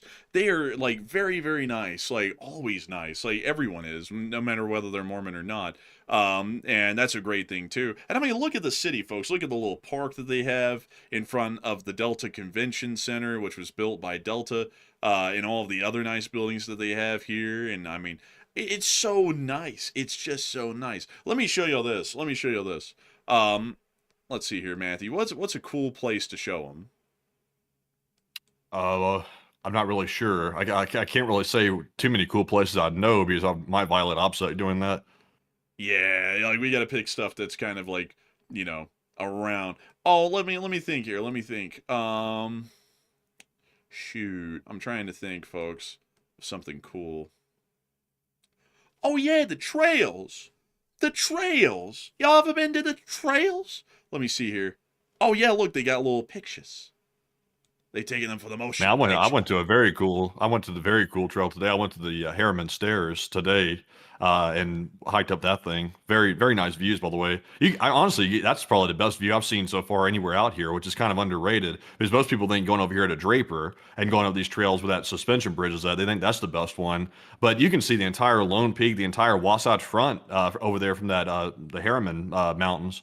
But look at this, folks. These are the city of Draper's trails, and you can just drive right up to the very entrance of one, park, and go walk them, and they're so nice. What's interesting though is that to get to here, this is like a 900-foot vertical elevation from like the parking lot, which is out of view down there at the bottom. And folks, I'm not really the best in shape. I'm pretty out of shape. But I'll tell y'all something, folks. A 500-foot vertical gain over about a mile is an ass beater. Like, that is tough. Like, I'm like, damn. I'm like, I did it today, man. I got my ass kicked today going up that thing. I was almost dead by the top of it. I mean, dude, like I went up. Well, we went up to this bridge a couple of times, and we've also gone up the Bell Canyon a couple of times, and like the Bell Canyon's less steep than this one. This one's steeper, like in general gain over elevation, like distance. And it's a real ass beater. It's like, damn, this is wearing me out. Like you come back from that and you feel like one, going downhill, your knees are like shattered, and then two, like your thighs are burning because of all the uphill climbing you did. But yeah, I would definitely agree with Miss D. So we definitely need to do that more. I also got to get a bicycle. Matthew is like beating me over the head to get one, so I got to get one.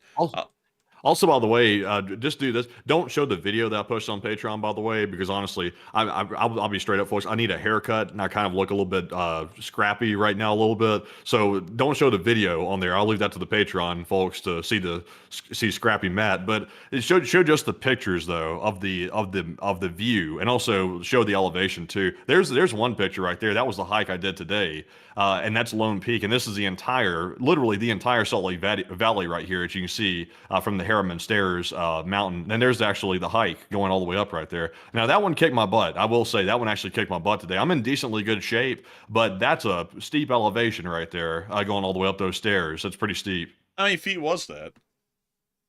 I think it was four or 500, I think. Oh, dude, that's literally the same thing to get to that Bear Canyon Bridge over there on the shelf. Yeah, I think it is, generally speaking. I was going to climb all the way up to the peak of that mountain, but the problem is, though, I started climbing up the like really vertical part going up to the peak, and I realized I'm like, well, I don't really have good shoes for this. I'm wearing like tennis shoes, and also on top of that, I'm literally on all fours trying to climb up this thing, and if I fall down, I'm about to like really break a leg. So I turned around and went back down, and honestly, I'm kind of glad I did because by the time I got back down, I was like, geez, man, I'm like practically dying, and also it's hot as hell in Salt Lake City too. It's like I think today it was like 70 or 75 degrees, which is way above normal. Like it's not supposed to be that hot already in mid-March in Salt Lake City. It's like 20 or 30 degrees above normal right now out here, which is really odd. Like it's like Alabama heat, like out here, like trying to walk around. Like it's actually as hot as Alabama. It's colder in Alabama than it is in Utah right now, which shouldn't be the case. All right, folks, I'm going to do y'all one that's going to be really funny. Oh my God, Matthew!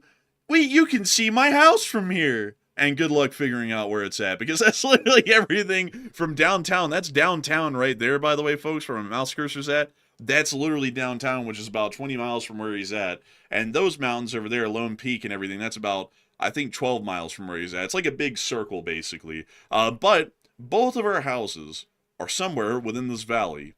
But there's like several 100,000 of them, so good luck figuring out which one it is. But this is where we are. We live in the bowl, and I gotta say, it's really something quite nice. Honestly, I have to say, folks, it's just.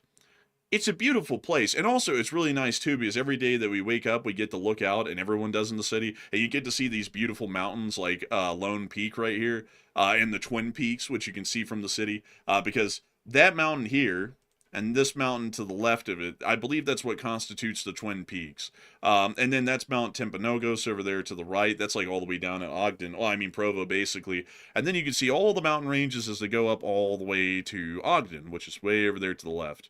You can even see that big quarry thing that they built into that one mountain, Matthew, in downtown Salt Lake, where that red like rock is. You can even see that here. Yeah, you kind of can. I want to go back to that picture of Lone Peak real quick, that close-up one. I want to go to the top of that. Like I really do. Like I really want to get to the top of this thing right here. That is a hell of a climb though. I mean, that is a hell of a climb. Like even looking at that from a picture, you can really fathom like how large and how tall that is to get to the top of that. I want to do that though. Like I think I could pull that off, but it would have to be like a multi-day thing though. And also like it would probably be good to bring somebody along that actually knew what they were doing, because that seems like it could get really treacherous up there at the top, especially where the snow is still at. You could probably slide and probably end up getting severely injured.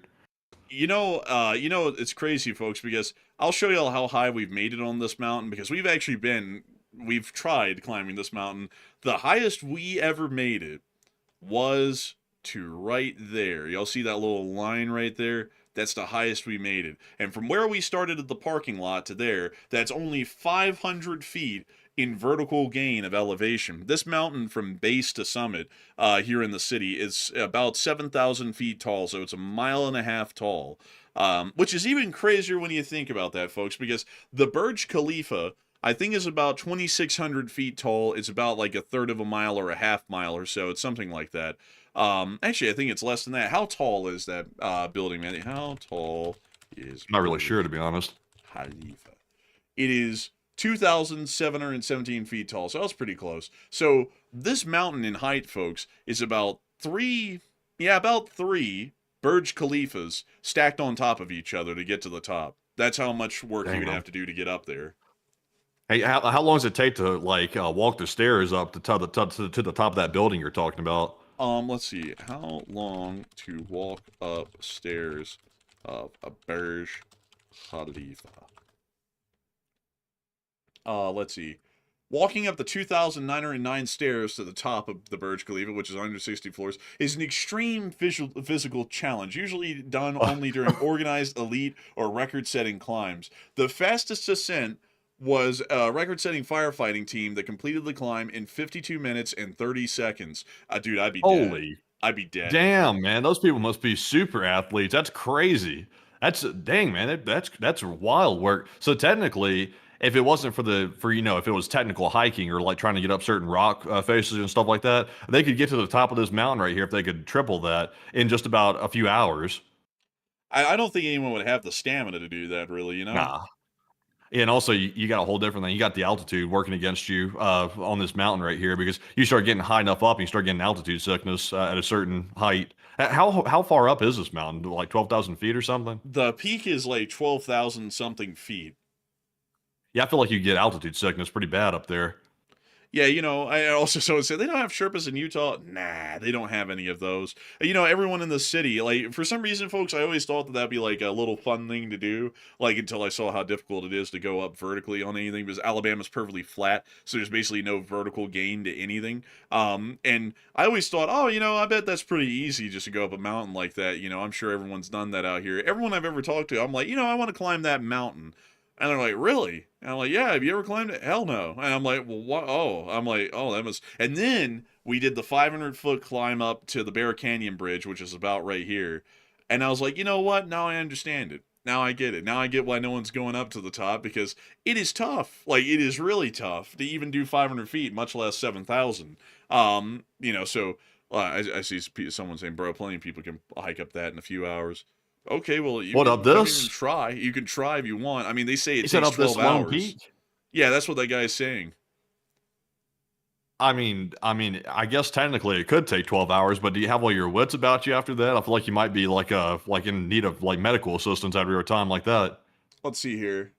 Let me see here. So the fastest known time to get to the peak is 3 hours. So I mean, 3 hours? Dang, man, who the hell's doing that? let's see.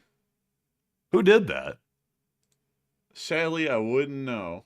But they did it on Just a mountain rando. But they did it on Jacob's Ladder, though, which starts off at like a elevation of like 6,000 feet. So it's knocking out an extra 2,000 feet before you even try and climb it. So, that's the thing. Imagine if you got injured up there or something like that, like 3/4 of the way up or something like that. Could you imagine the medevac cost? Oh my God! Like you'd probably go bankrupt for life if you had to get a life flighted off that mountain or something like that. It'd probably cost an arm and a leg, no joke. Yeah, I'm also seeing someone say, I could hike that and I'm over 60. Are you like a mountain climber or something? Because like nobody that we know like around here has ever said that they've gone to the top of that thing. Like it's like everyone's like making this out to be easy. And it's like if it's easy, then everyone would have done this. And everyone I'm talking to, they're like, yeah, I walk the trails, but I would never do that. So I mean, I don't know. But I mean, hell, this isn't easy. It's not a picnic, to get up that thing. At least in my opinion. And I mean, a lot of people don't do it, so I guess it's not easy. Maybe for like very physically fit people it would be, but I'm not physically fit. I'm not even going to pretend like it. So, that's kind of the limiter to me. And also my spine. My spine, it's shaped like an S. So that makes it a little challenging. They used to tell me that my back would hurt because I have double major scoliosis, folks, and I used to not believe them. Recently, it hurts a little here and there. Like, not a lot, but every once in a while it does. And now I'm like, oh, this is going to start becoming a problem the older I get. But anyways, it is time for us to get on into the next one. What do we got, Matthew? All right. And our next one goes to Dominic Green, who puts in a 50 Australian. And thank you very much, Dominic, for that very generous support right there, all the way from Australia. And we do appreciate that very much. And I don't see a comment attached with it, but we do appreciate that very, very much. And Enforcer, what say you? And I got to thank you so much for supporting and helping this channel to keep on running. And with that, we're on to the next one. We also have a 20 from Truckin' Chef yet again. He said just one more. And can you tell us who George Stephenson was, the founder of what? And I bet you know, and inform the channel if you would. George Stephenson, wasn't he the inventor of the steam locomotive? Wait, hang on. Wait a minute, no, it's the rocket. It's the rocket, isn't it? George Stephenson was the one who made the rocket. He founded the Manchester and Liverpool Railway. Is this the guy? Hold up. I gotta find this out. Oh, he is the guy. He's the guy. So he's the guy who founded the first, not the first railroad, but the first real usable railroad from what I know. And he is the blood who ended up being the G, because he was the one who raced the horse carriage with the rocket and won, which proved that steam engines were better than carriages, and that's what made railroads explode in popularity. And I gotta thank you so much for the support and help with this channel to keep it running. And I also have to point out, folks, that he is still with us. George Stevenson is still with us to this day, because he is the one who pioneered standard gauge, which is basically used across the whole of the globe for most every railroad on the planet. The only people who don't use it are Russia and a couple of other countries elsewhere, but they generally are the exceptions, not the norm. So a huge thanks to you for the support. I hope that does address that incredibly well. And with that, we are on to the next one. We also have a $14 super chat from LOL WTF. He said, allegedly, the IRGC just announced that 17, let's see what this is first. Let's see. I'm not sure what that is right there. I don't know what that means. But he's saying something was planted in the Strait. And what do you think of the ability and effectiveness against the U.S. aircraft carriers? I don't know what this term means. I just pulled it up and can't find a reference to it, so I'm not going to read that off not knowing what that is. But do you see the super chat? I would say, generally, I think it's probably referencing the mines. That's what it sounds like. And as far as threats, the aircraft carriers, it's non-existent, because the aircraft carriers will never go through the Strait of Hormuz. The LHAs and LHDs might, but the carriers never would. And so with that, I hope that does address that the best I can. And with that, we are on to the next one. We also have a 10 from Robert Sprout. And he said, what are the chances that Ukraine winds up a superpower after all this? A superpower, highly unlikely, but certainly a strong regional power. They'll definitely become one of those. So a big thanks to you for support and help with this channel to keep it running, and I hope that does address that well. And with that, we're on to the next one. We also have a 10 from Dade Carnes, and thank you, Dade, as well. He said, do you think that Taiwan would end up destroying the TSMC plant if China were to take the island in LSA? I think they probably would, just as like a scorched earth thing, because they're basically going out at that point, so might as well just screw them over if they can. So I would say yes, I think so. And a big thanks to you for the support and help with this channel to keep on running. And with that, we're on the next one. And we also have a 10 from Music Uploader who said, I think it's a bad idea, and you can see how these morons behave. And so who's to say that they're not going to launch missiles on their own island? And I actually made that point a lot. Like, I was arguing with a fellow who, I won't name him, but he was a fellow who has served in the military, and he was basically saying how he was like so excited to want to go land on Car Island. And I was thinking, I was like, I get the fact that the military is really gung-ho to want to go, fight for the country. But it's like at the same time, though, the government should have enough sense not to put them into unnecessary dangerous situations. And in my opinion, I think Cargo Island would be highly dangerous for our forces, because they're going to be wide open. Before they have a chance to fortify their positions on the island, Iran is likely going to bombard them with drones nonstop. And we're probably going to see casualties from that. So, I don't think Cargo Island is going to be a good idea, trying to hold it at least. Invading won't be a problem, but holding it would be an issue. But Enforcer, what say you? I would have to say that, let's see. I would have to say that, in my opinion, I had to go look at something. It looks like, Matthew, what I was saying to you originally before the show is right on that to an extent, because I just found an article in 2011 that largely corroborates my claim that I told you before the show. I won't say it on air, though. But outside of that, they're definitely going to hit their own island, because if it's occupied by the United States, it's technically now occupied territory, which means that it's open to strikes. Because, the Ukrainians aren't even a radical nation, and yet they bomb their own territory that the Russians are occupying each and every day, because that's just a part of war. So, people who are under the concept that if the U.S. forces land on Iranian soil, the Iranians are going to treat it like blessed land, that's not going to be the case. That never happens in a war. So big thanks to you for support. I hope that does address that well. And with that, we are on to the next one. We also have a 10 from Wired by Waylon. He said, can we put a limit on the age of public officials to whatever the current retirement age is, and senile fools need to go? I'd be honest with you. I don't really believe in putting a lot of limitations on stuff, like even with age limits. I feel like voters ought to just automatically enforce that themselves by not voting for people who are geezers, basically. And I don't mean, I'm not disparaging any old folks who are watching, but people who are running for president, like the last one and the current one, who are clearly almost not really mentally there, they shouldn't even be considered in the running by the voters. The voters just shouldn't vote for them. And I'm not really one for limiting what voters can do. If voters want to vote for some senile geezer, they can if they want to, and they can vote for someone as young as they want to as well, generally. because it is a democracy after all. And, even if it is a stupid candidate to pick, democracy is democracy. Everyone gets their pick and everyone gets to vote who they want. But at the same time, it's something a little bit interesting. I also see someone saying term limits for Congress, but, I was just laughing at the whole geezers comment right there. Who doesn't want their politicians with like stage 4 dementia? It's like who doesn't want it? I think stage 3 should be the minimum requirement. Like if you're at stage 1 or 2, like you're not cutting it. You got to be at stage 3 or higher to qualify. Yeah.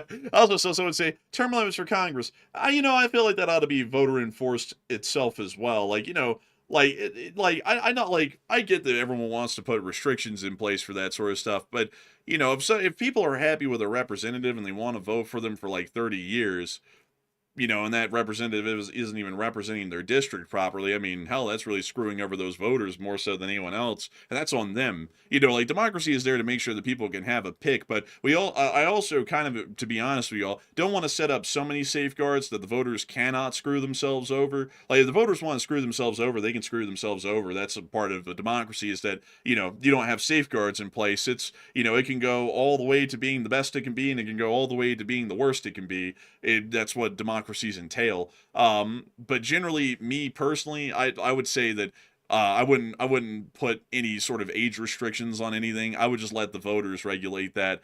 And me personally, folks, I don't vote for anyone who's a geezer. Like, just being straight up. Like, if they're like mentally not there and they're like 80 or something, I'm not voting for them. There's plenty of old people though. There's plenty of people that are senior in age that have their wits about them. But just naturally, human physiology tells you that when you start getting older, faculties start to go. Hopefully, it's not the brain. Like that's horrifying to a lot of people as the brain starts to go. But it's usually pretty obvious. Like for the most part, like if someone's faculties, at least mentally, aren't all the way there in an older age bracket, it's usually pretty obvious. That's why I don't understand. It's like when people vote for people, it's like, it's not like it's hidden or something. It's like in the wide open, and it becomes very obvious in debates for the most part. Like debates where you have to be sharp and witty about things, it becomes very blatantly obvious in a debate that someone's not all the way there. So people will see that and they'll still vote for someone who's not all the way there anyway, which is wild. Oh yeah, and they just come up with a million excuses. Like we saw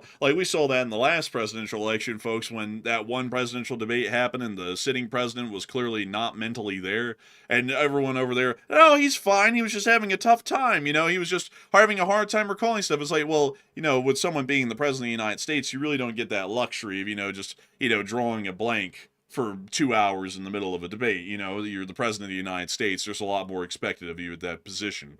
And that's something I think that's a little bit important. And I'm also seeing a lot of people like, hey, you're going to be a geezer one day. But here's the thing, though. I have the humility within me that if I became a geezer one day, which I don't know, I might die before I become one, but if I do become a geezer one day, I'm going to say, you know what, I'm a geezer. Maybe I need to step out of my political position and let the new generation that's coming in lead the country, because it needs new leadership. Because a new generation is coming around. Why in the hell am I going to tell a new generation what's up? They know what's up and they know what's best for them. Because there's a time at the point where you enter your golden years and you ought to retire and you ought to sit back and enjoy things. And some people in politics literally mean they'll keep their little spindly fingers clutched around that power. No, it's mine, and they'll keep it, and their voters will just keep voting for them. But if they want that, they get it. It's democracy after all. But a big thanks to you for the support and helping this channel to keep on running. And with that, we are on to the next one. We also have a 10 from Sean Reynolds. He said, go back to when the oil system was made on Karg Island. The United States and a different oil company made the system for the current king back then. His son is still alive and lives in America. That's true, but just because America did something somewhere like 50 years ago doesn't mean we always have a permanent claim to it. Because technically we have a permanent claim to Germany, because the Marshall Plan literally rebuilt the entirety of West Germany. And that doesn't always give us a permanent claim to go in and do something. Like, I would say that we definitely should take it as a point of leverage if we need to, but, it's not like we're owed it, because it was promised to us 50 years ago or, 3,000 years ago or something like that. It's just a more strategic imperative in an aim, and that was an investment at that time for different purposes. But a big thanks to you for the support. And with that, we're on to the next one. We also have a 10 from Gabe, and thank you, Gabe, for that support. He said, keep up the good work, my dudes. And thank you so much for the support, and we will try and keep up the good work. And a big thanks to you once again for the support and helping this channel to keep on running. And with that, we are on to the next one. We also have a 10 from Ian Mitson. He said, "You guys saved me money. I was going to sell my holographic sight for an LPVO, fearing that an EMP will fry it. And thanks to you guys, I realized I'll be a spoof of vapor as well. What a sweet relief. And thanks, guys." Honestly, it is interesting that the different ways that we'll try to justify good purchases, I will say. I personally have a holographic scope on my Honey Badger. I have one right here on my Honey Badger that, unfortunately, I had to get brand new batteries for a particular reason. But I like those holographic sights. They're pretty cool. And it's like the classic look from the video games. I like it. But Enforcer, what say you? I gotta say, I would stick with the holographics, the EOTechs. I love the EOTechs. I think they're great. Holosun is a really good brand too, but they're a little bit more on the fragile side. But I mean, by like hardly really. I mean, like they're about almost as durable, a little durable like an EOTech. But a big thanks for your support and help this channel to keep them running. And also, I see a lot of people saying, "Oh, geezers aren't that bad." No, I'm not saying they're bad. I'm just saying that the ones that they vote for in politics are bad. I'm not saying that because people are old, they don't have brains about them. We have plenty of old viewers here that have brains about them. But the ones that they select to run an election in America, they never have their brains about them. I mean, look at the current guy in the last one, and look at how like mentally far gone they are. Like they're not even really there. I mean, like even the current one's hardly there. That's not like that's why I'm also saying I don't believe in age limits, because there are definitely like mentally there older people that could run and win, and I don't think we should boot them out. But at the same time, they're voting in like what I would call legitimate geezers. Like, and a geezer to me has to be someone who's not really mentally there and they're basically senile at that point. And that's what I'm saying, we shouldn't be having around. Old people's fine. Geezers, not so much. But with that, we're on to the next one. We also have a 10 from Daniel Kerber, and thank you very much, Daniel, for that 10. He said, "I wonder if they are hitting places that are propaganda places that they use to do information, given the elections in Hungary are coming up." That's a good question, and I unfortunately wouldn't know that one. I have to declare ignorance on that. But a big thanks to you for support and helping this channel to keep it running, and I hope that does just that well. And with that, we're on to the next one. We also have a 10 from Ian Mitson once again, and thank you, Ian, for that support. He said, "I saw you went hiking," and yes, I did go hiking today. It was actually quite nice. Today was a very beautiful day outside, very blue skies, as you could tell from the pictures. But he said, "Have any of you two considered getting a dog? It can also give you a peace of mind, safety at home, and you're not going on vacation as much, so you don't have to board it."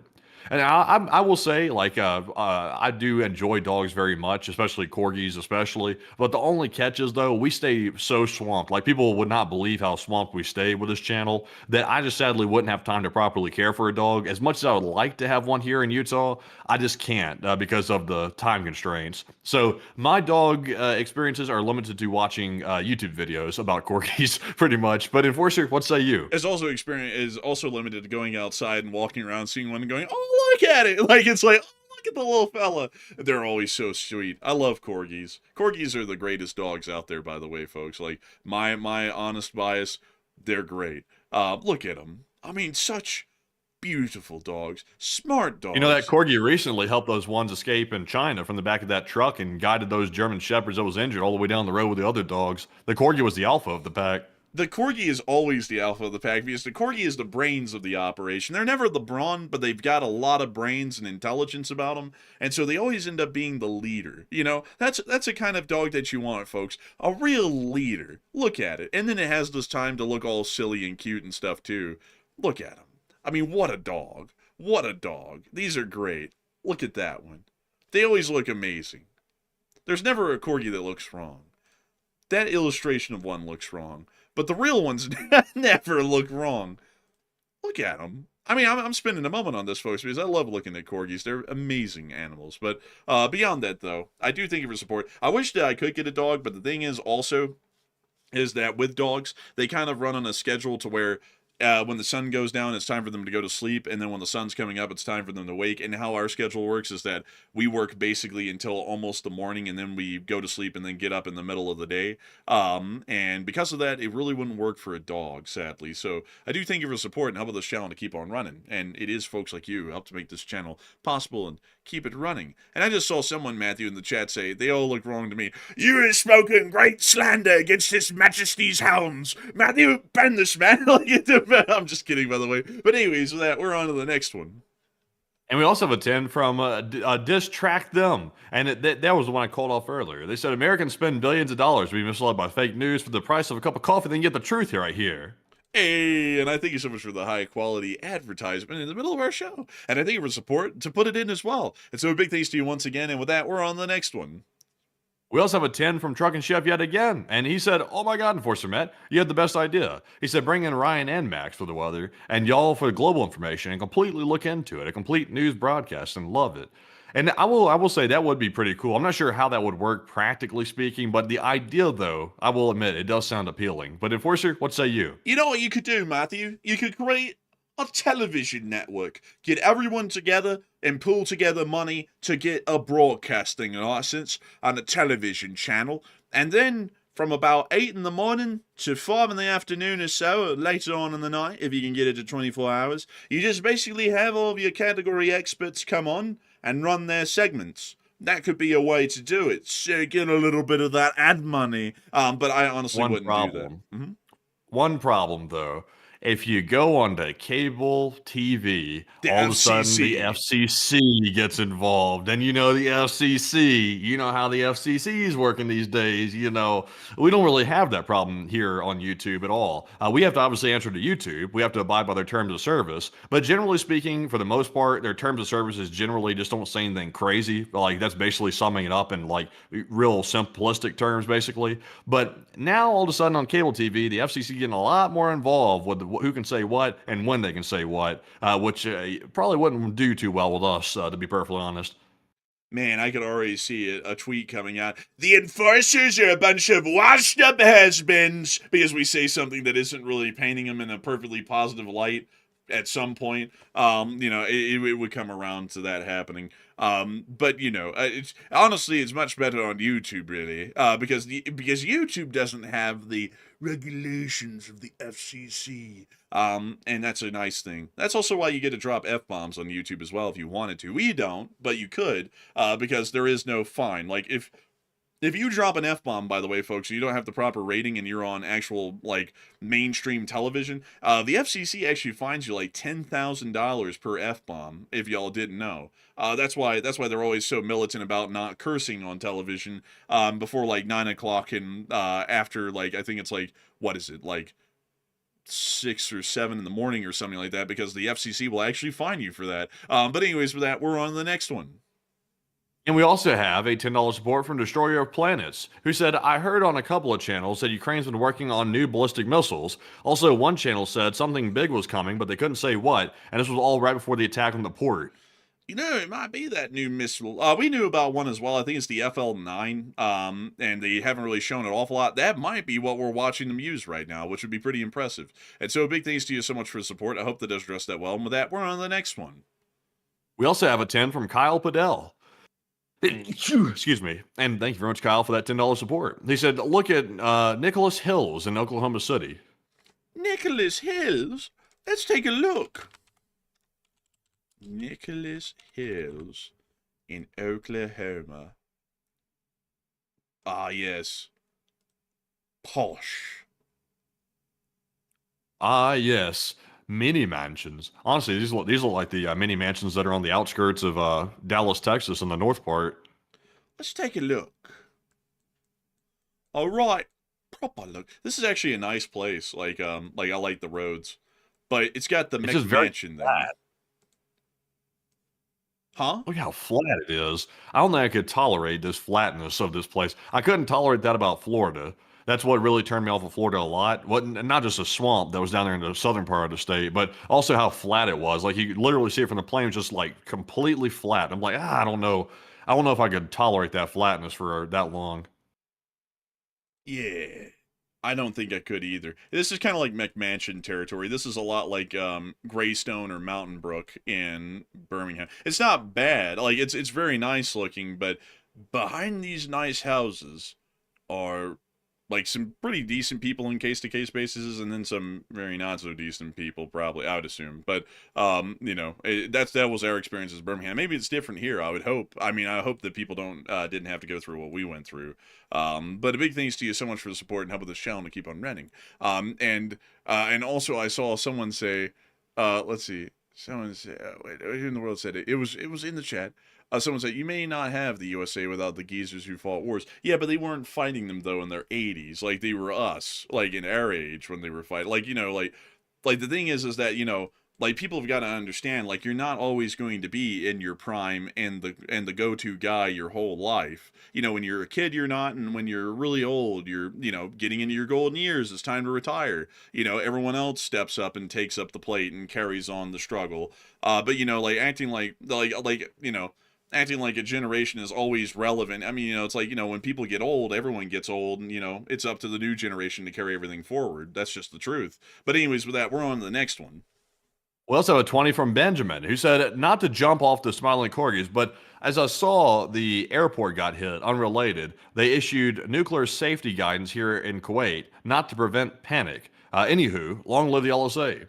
Huh, that's interesting. Thank you so much for sharing that. We didn't hear about that, but that is a little concerning, possibly. But a big thanks to you once again for support and helping this channel to keep on running. And with that, we're on to the next one. We also have a 10 from Andrew Honeycutt, and he said the current events will have economic and geopolitical ramifications well into the future. And it's, let's see, someone is as bad at throwing axes as planning war strategy. Von Clausewitz was prescient. LSA all the way. And I got to thank you for the support. I think they're talking. You remember that thing, Matthew, where the current Secretary of Defense threw that hatchet at that target and it ricocheted off of it and went and hit a drummer? You remember that? Oh yeah, I remember. I didn't know it hit anybody, but I saw that. That was on like Fox, wasn't it? Yeah. Let me see if I can pull up like a still of that, like a picture. Oh yeah, there it is. I don't think the guy was hurt or anything, but like the blunt end of the axe slammed into his shoulder. On the film, like no joke, legitimately on film. It was the funniest thing that I had really ever seen. But beyond that, luckily the guy wasn't really hurt by it. But that's why it was funny. If he was hurt, it wouldn't be. But I do thank you for the support. And I'd have to say, the war planning's got to be better. But a big thanks to you once again. With that, we're on to the next one. We also have a 10 from Butchie777, and thank you very much, Butchie, for that 10-pound support all the way from the UK, and we do appreciate that very, very much. And we also have a 10 from Kirill PT, who said, surf's up, this geezer is going to paddle out again tomorrow, and take care of yourself and live right. And rock on, geezer. Like, I'm just kidding with you, by the way. But a big thanks to you for support, and I hope that you have a fun time surfing tomorrow. In no disrespect, I'm not saying that, like, all old people are geezers. I'm saying that the senile ones that are running for political office, and then they all lie to everyone saying they're mentally sound, those are the people who are geezers to me. But I generally have a great deal of respect for the elders. But a big thanks to you once again for support, and with that, we're on to the next one. We also have a 10 from Robbie RNG. He said, enforcer Matt sneezing, hay fever, and another YouTuber was having a hay fever fit earlier today. And I think it kind of is, actually. Also, Utah is apparently the worst state in the country for allergies, according to what I read today, so I didn't know that. But I've never really been like a huge allergy person myself, so it probably won't be that bad. But yeah, I think I'm having a little bit of that fever, a little hay fever or something like that going on today. But thank you very much, Robbie, for that support. And we also have a 10 from Kirill PT Break once again, and thank you very much, Kirill. They said, if the U.S. gets too hectic and you want to rent at $250 a month for a nice house in the Philippines, come to Luzon. People have nothing but smiles. And now, me personally, I don't know about the whole, like, what is that, the passport bro thing or something like that, where they head down to, like, other places and stuff like that. It seems neat, but at the same time, though, whatever problems the United States has, I'm not going to run from them. I'm just going to stay here and just deal with it. Thankfully, though, rents are coming down across the country thanks to this financial turmoil. I see Salt Lake City had an 11% decrease in the rent prices average, and many other major cities are having pretty large drops in rent prices. So that's pretty good, actually. Unfortunately, the mortgage interest rates are going back up. I think they're at 7% right now. But Enforcer, what say you? Mexico City is actually nice this time of year. Take a look at it. Yeah, I don't know. I'll go anywhere in Mexico. Man, everybody knows us down there, though. like literally everybody. Yeah, I think all the wrong people know us. I think that's the problem. Oh, they're not in Mexico City. They're in, other places. But beyond that, I mean, it's a really nice looking place, though. I mean, you do have to admit, I mean, it's not bad looking. It honestly looks like a nice European city. Kind of does, actually. A little overcast, so it's not really doing it any favors. But, I mean, the architecture's quite nice.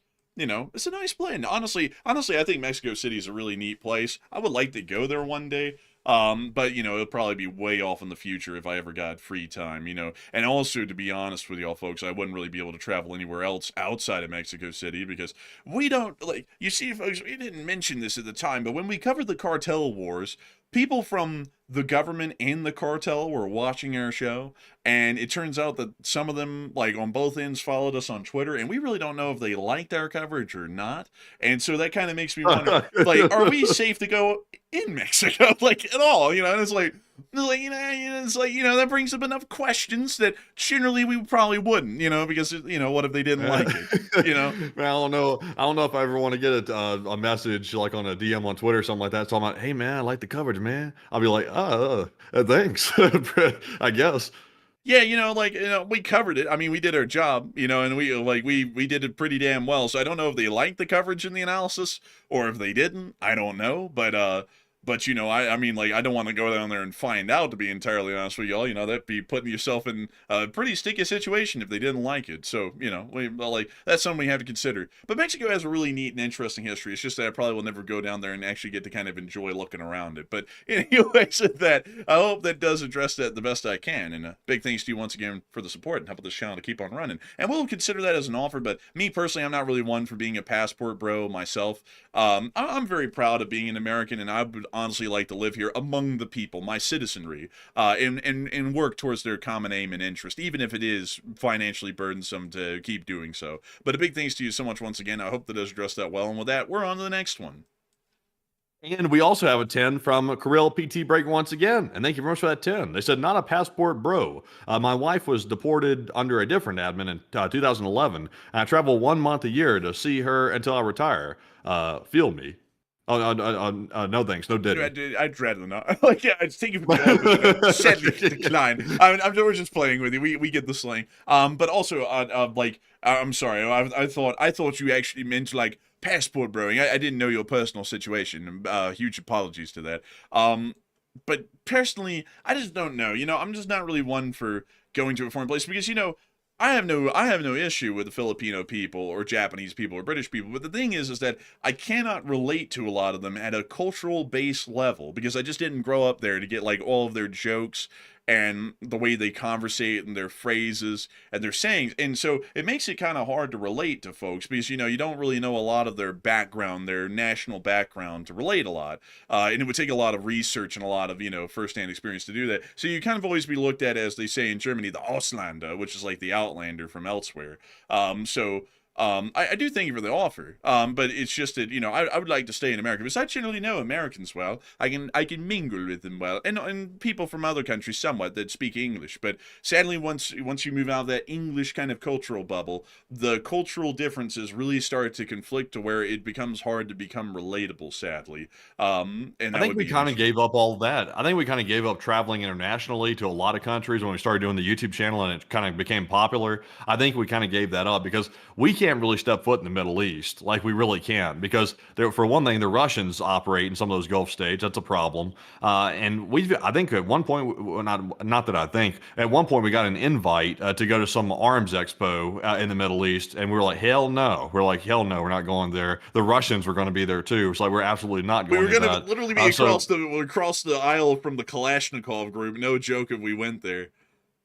Yeah, it's like, hell no, we're not doing that. There's actually a decent amount of places I probably wouldn't step foot in. I would never step foot in China. Obviously never step foot in North Korea. Not that was even an option in the first place. Never step foot in Russia. Be very careful stepping foot into any of the states surrounding Russia, like the former Soviet states, the Baltics. Be careful there as well. Also gotta be careful. India, gotta be careful there too. I wasn't going to travel to India personally, but if you went, you gotta be careful. So there's a lot of places now that we really can't step foot in. United States, Canada, United States, Canada, Jamaica, Panama, Haiti, Jamaica, Peru, and just started naming them off. But I mean, there really isn't a lot of places that we can go. I can tell you a couple of places we could go. The United States of America, obviously, Canada, overseas U.S. territories, Cuba. That's coming in the future. Y'all ain't getting it, but your kids are gonna love it. I'm just kidding, by the way. But most Western European countries, so we could go to a place like Germany or France or Italy or the UK or Ireland or elsewhere, or Japan or South Korea. But well, not really South Korea. There's actually a lot of North Korean people who work there, like in the shadows in a sense. So, I mean, we can go some places, but not everywhere, you know? But anyways, with that, on to the next one. We also have a 10 from Shukura, who said, I suggest a visit to Cape Verde Island, Sal Vicente. And thank you so much for the support. Perhaps we shall one day. Perhaps we shall. And a big thanks to you once again. And with that, we're on to the next one. We also have a 5 from Robert Krogan. He said, good evening, enforcers and LSA, and here's a bit, and I hope it helps.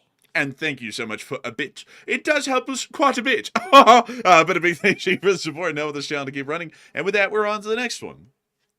Someone said the Baltics aren't dangerous at all. There's Russian agents all over the Baltics, my friend. Like, I know it's NATO, but they're all over the place. Oh. The Russian agents are all over the Baltics. It's actually, I've seen YouTubers that are pro-Ukraine go to the Baltics. I don't understand. I don't know if they know how much danger they're actually in going to those places. Because if Russia wanted to do something, which I'm not sure if they'd take the risk over a YouTuber to actually cause an incident and actually try to harm somebody in those countries, but you never know. Like, you don't know if maybe you've piqued the Russians' interest or something like that. It's definitely a problem, to say the least. Also, the UK is another unexpected place. A lot of FSB operating in the UK, like a lot. And in fact, there's been documented assassinations in the UK, and we were actually there when Russia carried one out. We happened to pass through generally the same area where it happened, which was interesting. You see, the Baltics isn't necessarily unsafe. What's unsafe is that Russian spearheaded the Suwalki Gap, which could happen any moment now, and that's what's kind of concerning. Because if that happens, well, you're stuck in the Baltics, you know, and have fun dodging the bombs that the Russians will be dropping on the civilians, because, you know, at that point you're playing a game of chance, and that's a game of chance we'd largely like to avoid. It's like, truthfully speaking. But anyways, with that, we're on to the next one. And we also have a $5 support from Taco Tuesday. They said, good evening. Born too late to fight in the Middle East. Born just in time to fight in the Middle East.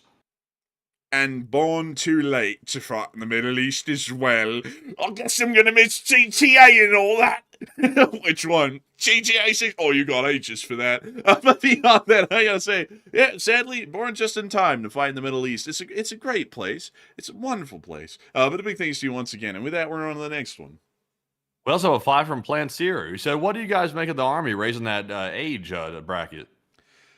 Oh, well, we spoke about that earlier, actually, and I make it out to be they're trying to get more manpower for some reason. Who knows why?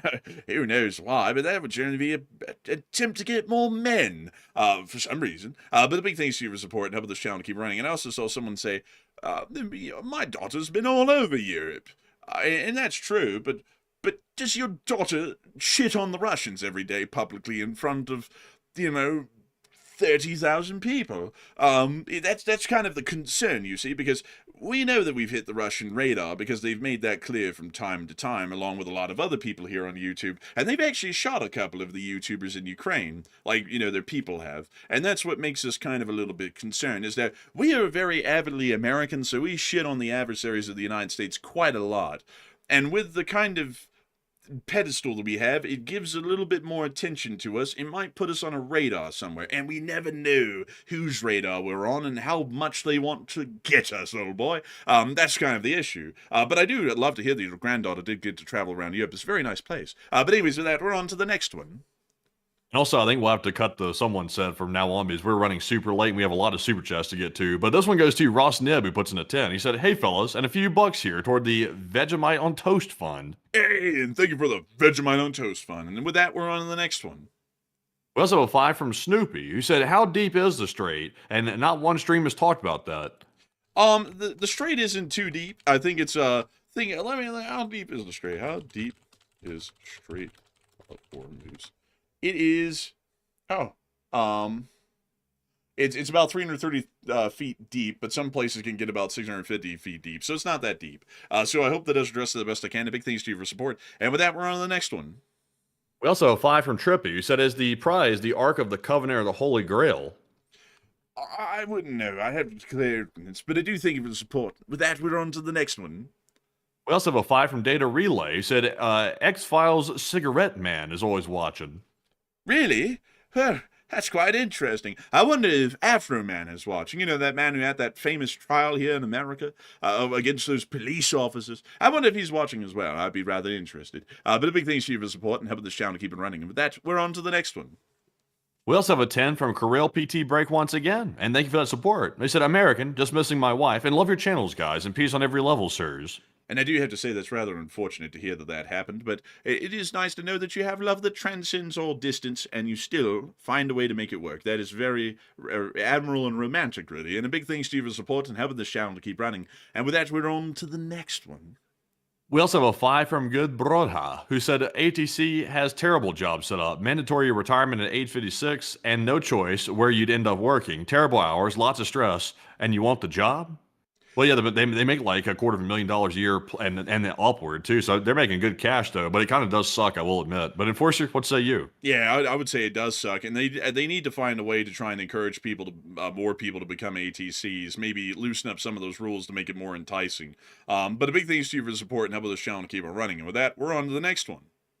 We also have a 5 from the Dude Abides, who said if the prize is the location of those falsely claiming to be leading Iran, then would the U.S. come out and tell the world? Well, I mean, they might not. It just depends on the current administration. Oh, let me thank you for the support. And with that, we're on to the next one.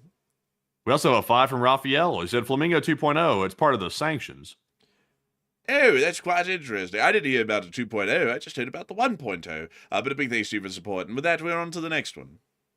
We also have a 5 from Stealth Mode, who said environmental disaster kind of sad. I can imagine that a particular person out there, Thunberg, is not happy. Great stuff, guys. How dare you? You know, she's been exceptionally quiet on this whole thing, you know? Rather interesting to me. You know, like when China would dump, 1 million metric tons of plastic into the Pacific. Not really a lot of word on that one, but God forbid that one oil depot is blown up in Israel. That girl would be all over that on white on rice. Quite interesting to me. But beyond that, I do thank you for the support and helping this channel to keep on running. And where is she now? I haven't heard of her since. But big thanks to you once again, and with that, we are on to the next one. We also have a 5 from King, who said, you are lying. I don't think the pagers were 2,000 pounders. Oh, no, I'm talking about bombs dropped off of planes, oh boy. As far as everything else they do, I mean, they have quite a variety, but when it comes to their Air Force, it's only 2,000 pounders. But the pagers weren't dropped on the Hezbollah men by F-15s. They were put in their pockets. They bought them off of a shady distributor. Thanks to you for the support and helping this channel to keep it running. With that, we're on to the next one. And this one goes to Ryan Hill, who puts in a 5 and said, LSA, Whopper, Whopper, Whopper. Whopper, Whopper, Whopper, Whopper. But beyond that, thanks to you for the support and helping this channel to keep on running. With that, we're on the next one. Man, I bet Iran never thought they'd get a Burger King. Like, they've got a Burger King right now. They're getting a Whopper, Whopper, Whopper every day on Tehran. I tell you what, poor old Tehran's eating Whoppers. Like, they can't even stomach the Whoppers no more. I tell you. But also just joking, by the way. But this one goes to Oni Pantera, who puts in a 5 and said, when do y'all think we'll tell the Iranian people they can come out and we'll finally arm the protesters to finally get true regime change? And if we do? I don't know. It just doesn't seem... There's a lot of support on the ground at this point, you know. Gunning down about 40,000 of them generally kills morale, you know, speaking personally. And I just don't think they have the aptitude to come back out, really. I mean, maybe one day we will, but, I mean, truth be told, we did that literally at the beginning of the war, and basically nobody came out. And then they changed their tune, and then they said, okay, everybody, go inside, and we'll tell you all when to come out. And it was kind of covering up that nobody came out the first time. But I do thank you for the support and helping this channel to keep on running, and I hope that has addressed that the best that I can. And a big thanks to you once again. And with that, we are on to the next one. We also have a 5 from Galaxo, who said love from the UAE. And also love to y'all too, as I tell you what, y'all been taking a pounding from those Iranian lunatics. My God, like the UAE's been taking the brunt of it at this point. So I hope y'all are all right. But Enforcer, what say you? I'd have to agree. I hope that y'all are all okay down in the UAE. And a huge shout out to all of our great friends and allies in the Middle East. Really nice people. And have been helping us out in defending U.S. soldiers that have been fighting against Iran for the entirety of the war. We're very appreciative of that. And a big thanks to you so much for the support and helping this channel to keep it running. I hope that it's addressed that well. And with that, we're on to the next one. We also have a 5 from Rafael Seo, who said, I read an article about the Great Salt Lake. They found a freshwater reservoir underneath the salt, an LLT LSA. Really? I didn't know that. I wouldn't say it's out of the question. I mean, that definitely probably is out there, but that's very interesting. I've never heard of that before. And I do thank you for the support. And I hope that they do refill the Salt Lake, because it's been drying up slightly year over year. And we've been hearing from people at the very top that they're going to refill the Salt Lake. So far, no action's been made to actually work towards that, but I hope that soon we'll hear about something along those lines. Because I would love to see the Salt Lake back to its full glory like it was in the 80s, when it was completely filled. But a huge thanks to you for the support and helping this channel to keep on running. And with that, we are on to the next one. We also have a $3 support from Blazanth, and thank you very much, Blazanth, for that support as always, and we do appreciate that from a longtime channel legend. And we also have a 10 from Jake, and Jake said, do we understand that erosions of checks and balances gives U.S. extremes and only erodes individual liberty? Yes, I do. That's why we are generally in support of checks and balances and limited government to an extent. Something people have forgotten about these days, heavens be. But a big thanks to you for support. With that, we are on to the next one. And this one goes to Bobo, who puts in a 5 and said, yo. Yo. Hey, yo, what's up, G? On God, blood. Oh, man, someone's about to come in here again and go, stop saying blood, you're not a gangster. It's like, it's a joke. It's a joke. Calm down. Calm down. We're not on Compton, all right? You don't have to worry about it. We're in Salt Lake. There's no Crips and Bloods here. I'm gonna be on that. Man, wait until he gets checked, and then it'll be like, Oh man, you know, oh goodness, look, it's the shooters on the block, and it's just like a couple of kids who like have like baggy jeans, like it's like, you know, like that's what Salt Lake is like, you know, it's like no big deal. But a big thank you for the support and helping the channel to keep it running. With that, we're on to the next one. We also have a 5 from Andrew Honeycutt, who said Karg Island could turn out to be Khe-Sanh, but worse. And Andrew can elaborate with historical references and correct me if I'm wrong, and LSA all the way. And I thank you for the support. And sadly, I'd have to say that I have to look into that battle, because the Battle of Khe-Sanh... Wait a minute. Khe-Sanh? I don't know why. Like, for some reason, I know what it is, but I can't remember a damn thing about it, because...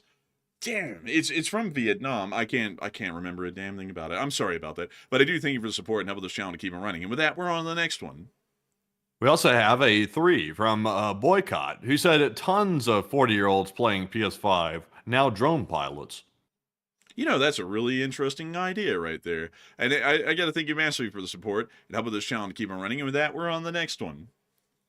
And this one goes to Large Pizza, which sounds rather good, and puts in a 3, and said, thanks for the reporting. Your service is appreciated. And thank you so much for the support and helping this channel to keep on running as well. And I got to thank you massively for the support and making this thing possible. And also, Matthew, what was that battle again? How was it spelled? Kehsanh.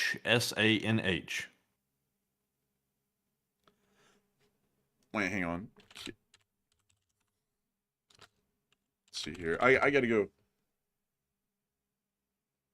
Okay, so I knew it was a battle in Vietnam. Sadly, though, I wouldn't be able to speak on that a great deal because, unfortunately, that one's just escaping my mind. But I had to make sure that I was right, and the Battle of Khe-Sanh is in Vietnam. So, and hang on, I gotta make sure, folks, again. Let's see. Yep, that is Vietnam. Just had to make sure, folks, because I saw some people saying Korea, and I was like, I'm fairly sure that's not Korea. That sounds Vietnamese. But with that, we're on to the next one. We also have a $3 support from Snoopy, who said, it all depends on how deep the Strait of Hormuz is. And yes, that is kind of true, but it's not that deep. It's actually quite shallow. It's even more shallow, honestly, than the Great Lakes, crazily enough. But a big thanks to you for the support. I hope that does address that well. And with that, we're on to the next one. We also have a 2 from Dago, who said a Ukrainian brand product sponsor helps Ukraine. Yeah, kind of, but you know, still, it's kind of like selling out to an extent. It kind of like, honestly, to me, it kind of cheapens up the channel. Like no matter who it is, I think it's just best to keep the whole thing, you know, independently run. And also on top of that, then there's this whole thing where the government could be like, oh, you're a foreign agent, you know, and then that becomes a whole complicated matter in its own right. So, a big thanks to you for support. I hope that does address that well. And with that, we're on to the next one. We also have a 2 from Dago once again, who said Azerbaijan needs to get better and Kurdistan win. Huh? Azerbaijan needs to get better, skill issue? Plus L plus I ratio? mean, he actually said Azerbaijan needs to get bigger, he said. Oh, no. I think they're fine how they are, really. I mean, I like them. They're cool that way, you know? But a big thanks to you for the support, and we're on to the next one. What's up with 2 from Irish Ed? He said, Irish Ed here. I told you don't slip.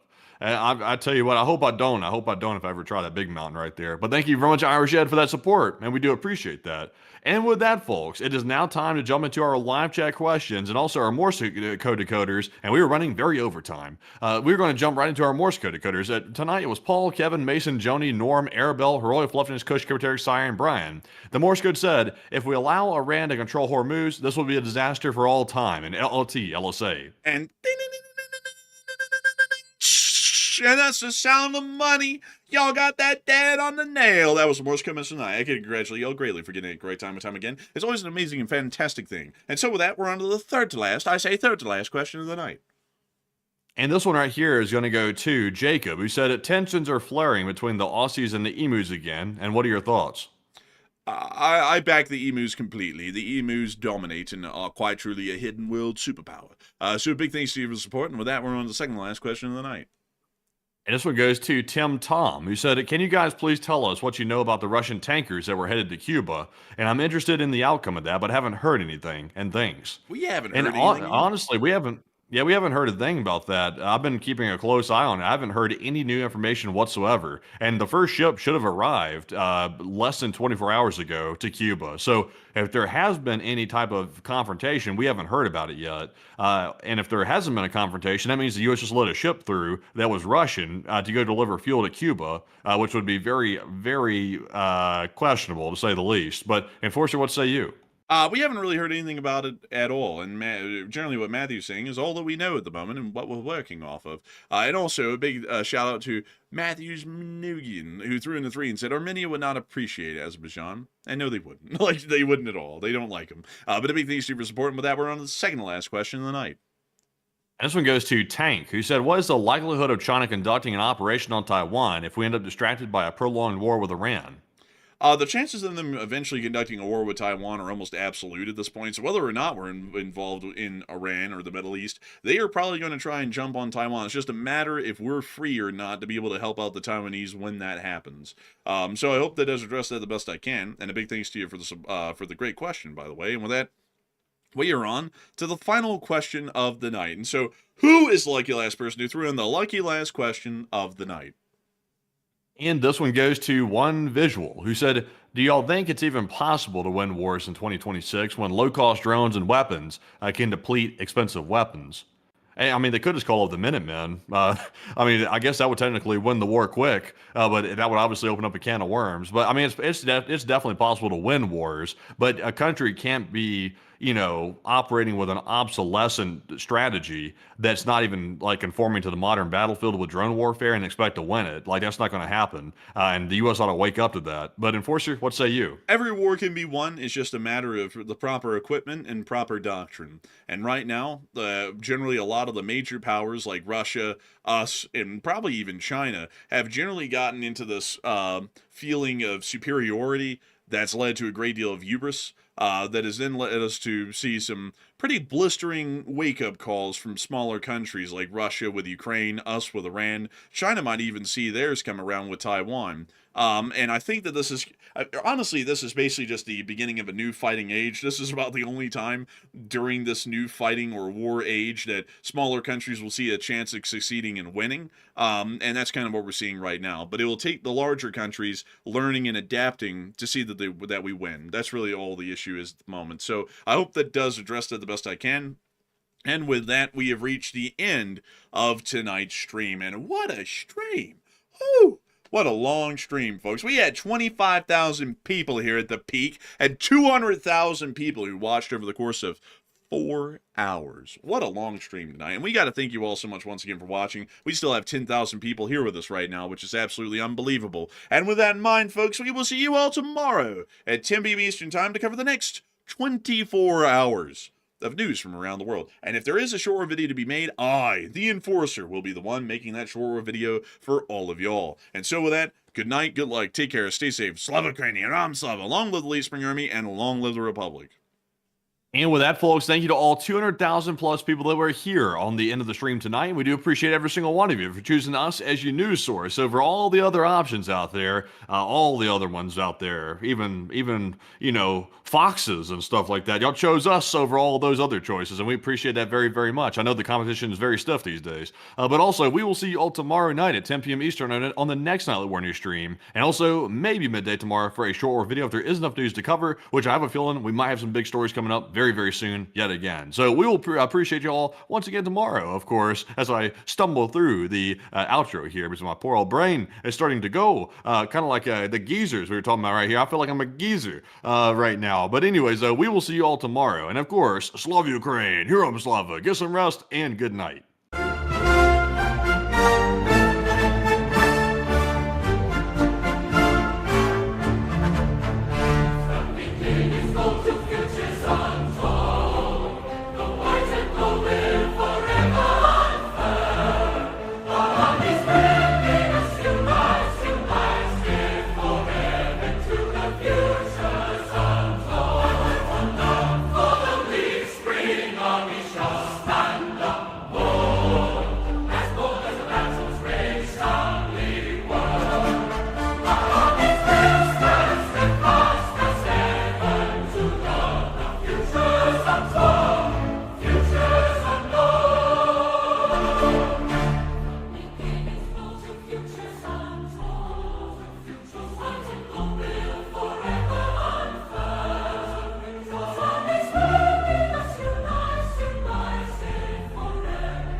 To